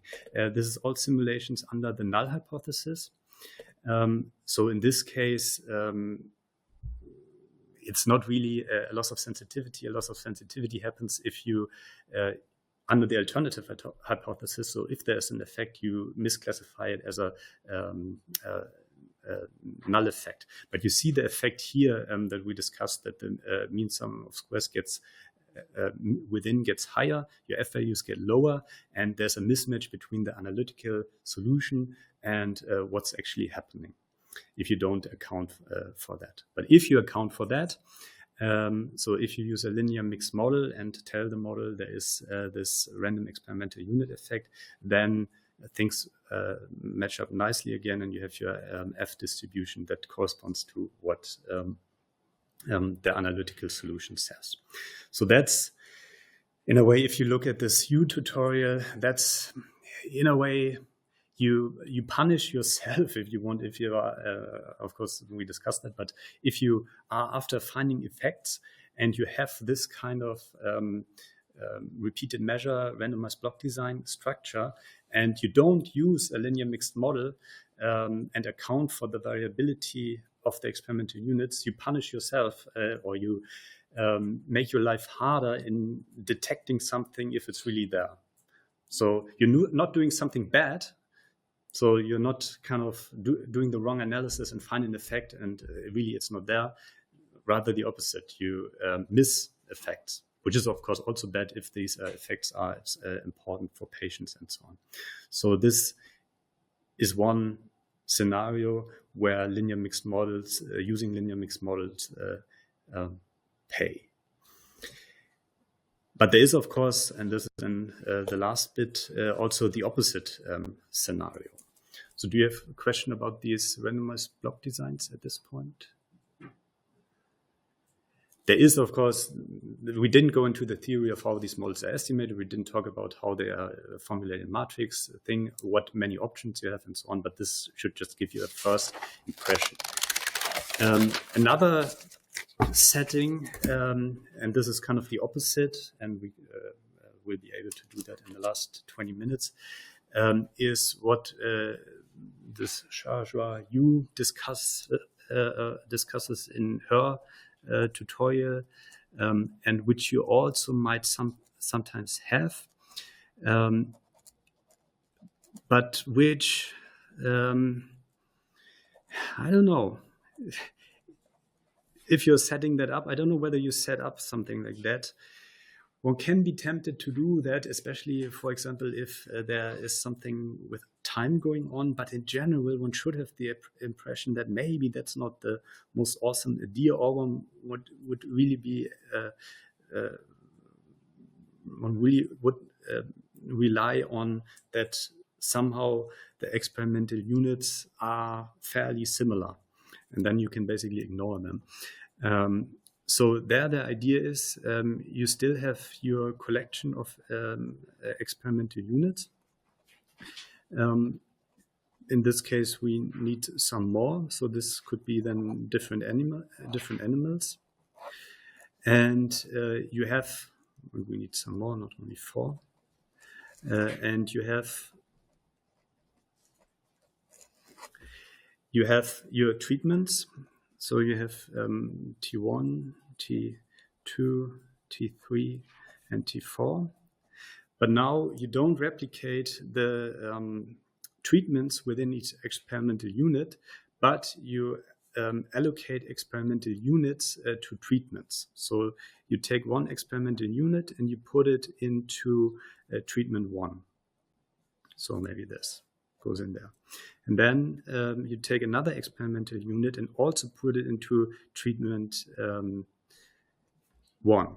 And then you take a third experimental unit and also put it into treatment 1, just because you want, for example, a high number of cells, and you don't get, say, you want 30 cells per treatment, and you know that you only get 10 cells per animal. So yeah, you need 3 animals, and you put them in there.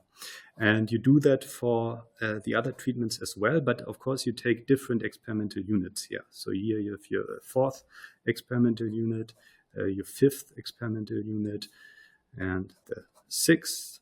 And now we can again switch over to the nicer visualization,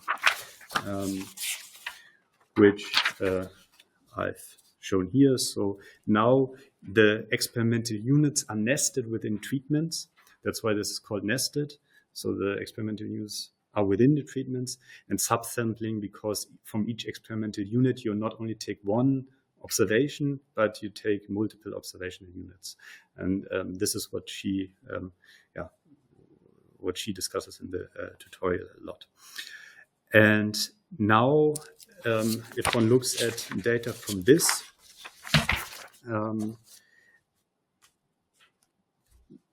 one can, a bit small, but anyway, one can get into situations like that by chance, that certain experimental units have the same thing as we saw before. They have a higher baseline. So that's this one. These three here. These are three experimental units: animals 10, 11, and 12.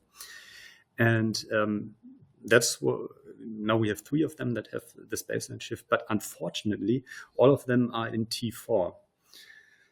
And then it's, of course, easy to conflate. You can, and you don't know. So, of course, the thing is you don't know. It can also be that T4 actually has an effect.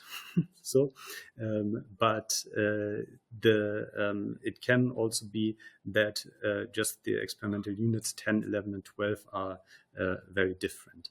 And in terms of experimental design, if you use something like that, where you have experimental units that you pick and subsample and put them into different treatments, then of course you want to make sure that the experimental units are as similar as possible, so that you don't get this thing that the experimental unit effect can be mistaken for a treatment effect.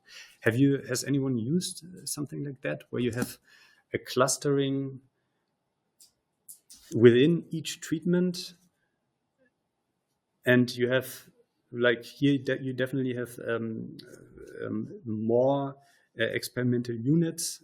So here we had the scenario. You can also count what you have here.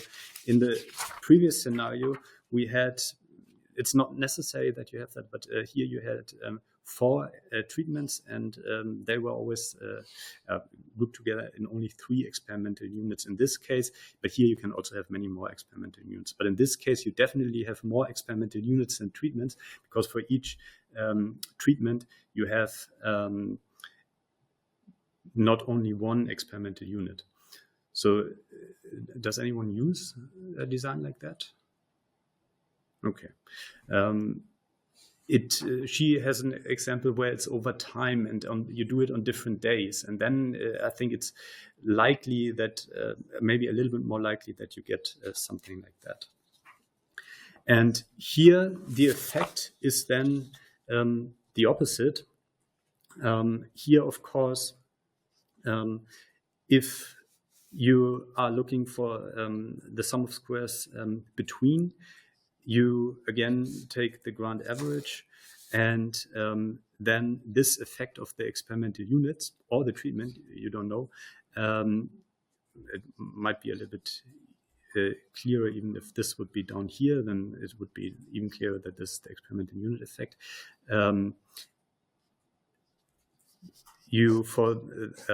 the means sum of squares between, you get a higher value. As we saw yesterday, you have your treatment means and they differ, and you get a higher value in the mean square between. So if you use this kind of design and don't account for the experimental unit effect, maybe before I show you how the proper model then looks, you get the opposite.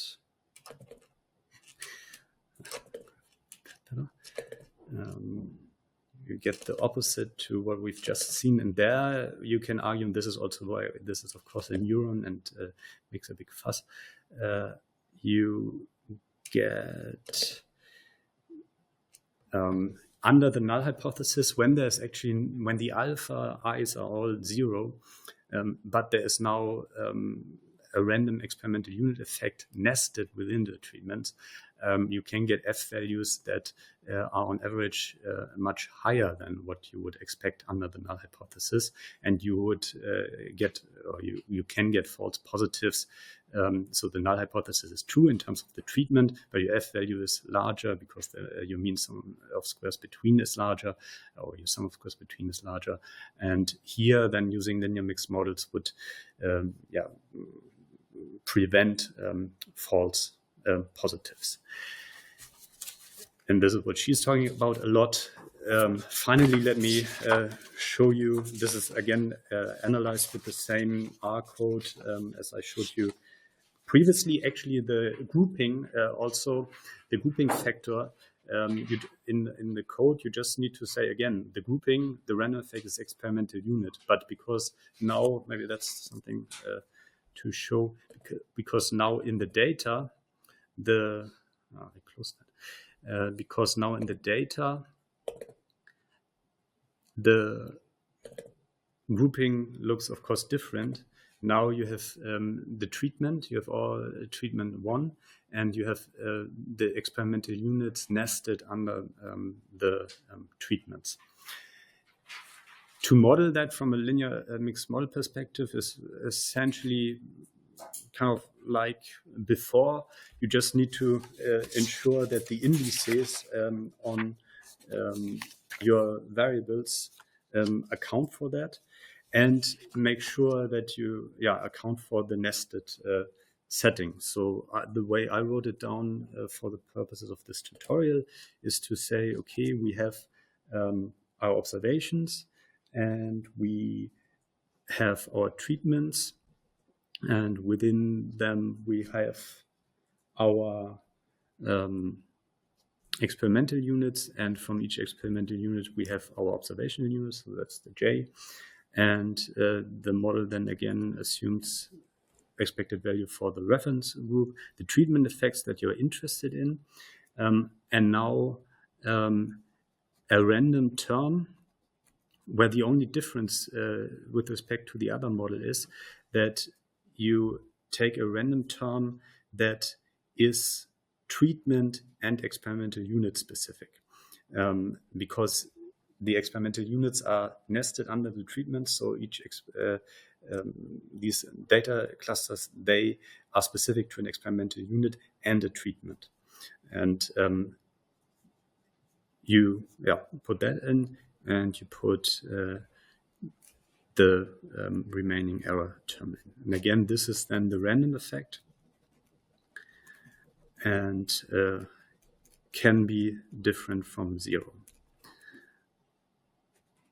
So again, also here, linear mixed models are not necessary in the sense that you could not model this with fixed effects as well. You can, but people don't do it, and the common or the community does address these problems, as you also see from this tutorial, now by means of linear mixed models. So here you have something to account for the fact that you have the experimental units nested in the treatments.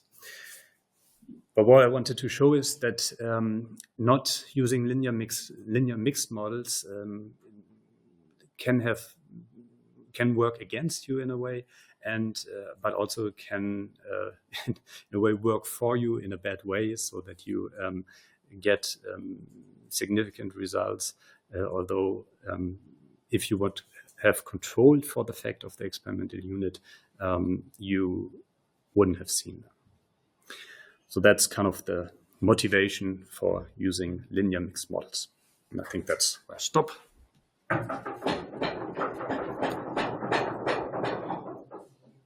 But of course, there's a lot more, and there are many more designs that can be addressed by linear mixed models, also time series, so pre-post designs. That's also an important thing. Are there questions right now?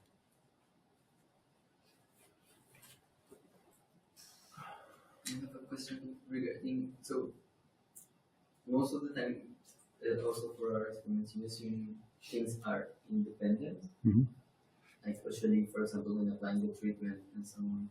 But sometimes this assumption, so especially in cell culture, is a little bit naive that, for example, each cell will be independent from the other cell that's on the same well and that they are most likely interacting. So how do you, is there maybe it's more complicated, but is there a way to account for this? So independent, so you're saying they are not independent because they're in the same well and they are interacting? Exactly. So okay. It's a little bit naive to think, all this, maybe the cells from one well will not affect the ones on the other. Because it's like they're like separated. But when you have them inside of one well. But again, yeah, so this was, so if you're talking about, you have cells in this thing, and you have cells in this thing, and you have cells in this thing. And then the question is, what's actually happening with respect to the treatments? Because if you have your treatment and you have multiple wells for them, then in a way you have this experimental unit 1, experimental unit 2, experimental unit 3 nested under the first treatment. And then if you have 3 more wells for treatment 2, then of course you have also here more experimental units. So, and you can account for these experimental units effect again in terms of the linear mixed model. I guess why people usually don't do that is because you say, well, the wells are all the same. And if there are interactions, and this is maybe another point, if there are interactions between these cells, meaning that somehow it would be different if I only had one cell in there, you would again assume that these, or what you are also assuming if you're not accounting for the experimental units effect, is that these kind of interactions here are the same as the interactions here and there and in the other treatments as well. So by assuming the independence, you basically buy into that assumption, which I think, I mean, these wells, they are just plastic dishes, which are kind of very similar. So I don't know, you can be, so maybe also let's say with the linear mixed models, if they also can estimate these kind of effects as being zero. So in principle, it doesn't hurt to analyze things with a linear mixed model. One maybe also gets a readout of whether they were actually these kind of things. But the linear the linear model that we looked at yesterday, that's just a special case, of course, of this, because it's just without this. So that might also be a reason why people use linear mixed models a lot, because it's it doesn't hurt. So.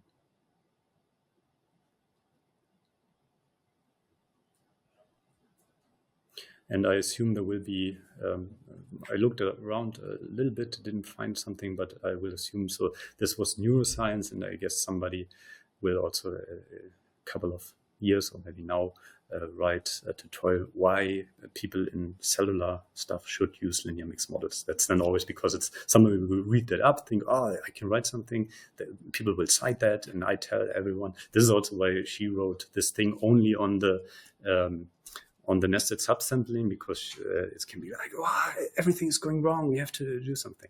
So if you are in repeated measures designs in psychology, they have been around forever, and people use different ways to correct for that. Greenhouse Geyser was the typical way. Now they do it with linear mixed models, but it's not that it's the community gets a wake-up call and we have to. So, but yeah, I can. Yeah, these models are, if you then have a specific scenario, they are more complex to understand, and it pays to do simulations and really think about things. They don't come ready-made, so it's not like a t-test where the structure is really fixed, but here you really then have to, you can start also thinking about putting more terms in them. So maybe you see that sometimes in studies where they have a lot of terms of no interest in these models, and then it's really a modeling question. And as I said earlier, a fancy way to compute differences. So if you are clear about the differences you are interested in and what is important there, you might also be able to map that to linear mixed models.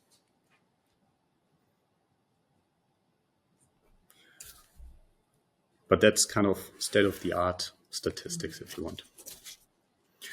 Good. I'm happy.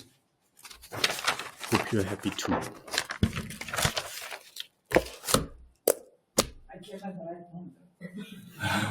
had another meeting. I wasn't in the restaurant. Good. Yeah. So then I discussed with Achim. I will stay around for the next session, although I'm not quite sure what I. But I will. So I will stay around for that. But otherwise, I will send around an email again with the remaining references that I have mentioned, and then, of course, feel free to get in touch if you want some advice on something. I'm of course very happy to help, and then let's see what the future brings. Thank you. Yeah, and good luck for all of your PhDs. Thank you very much.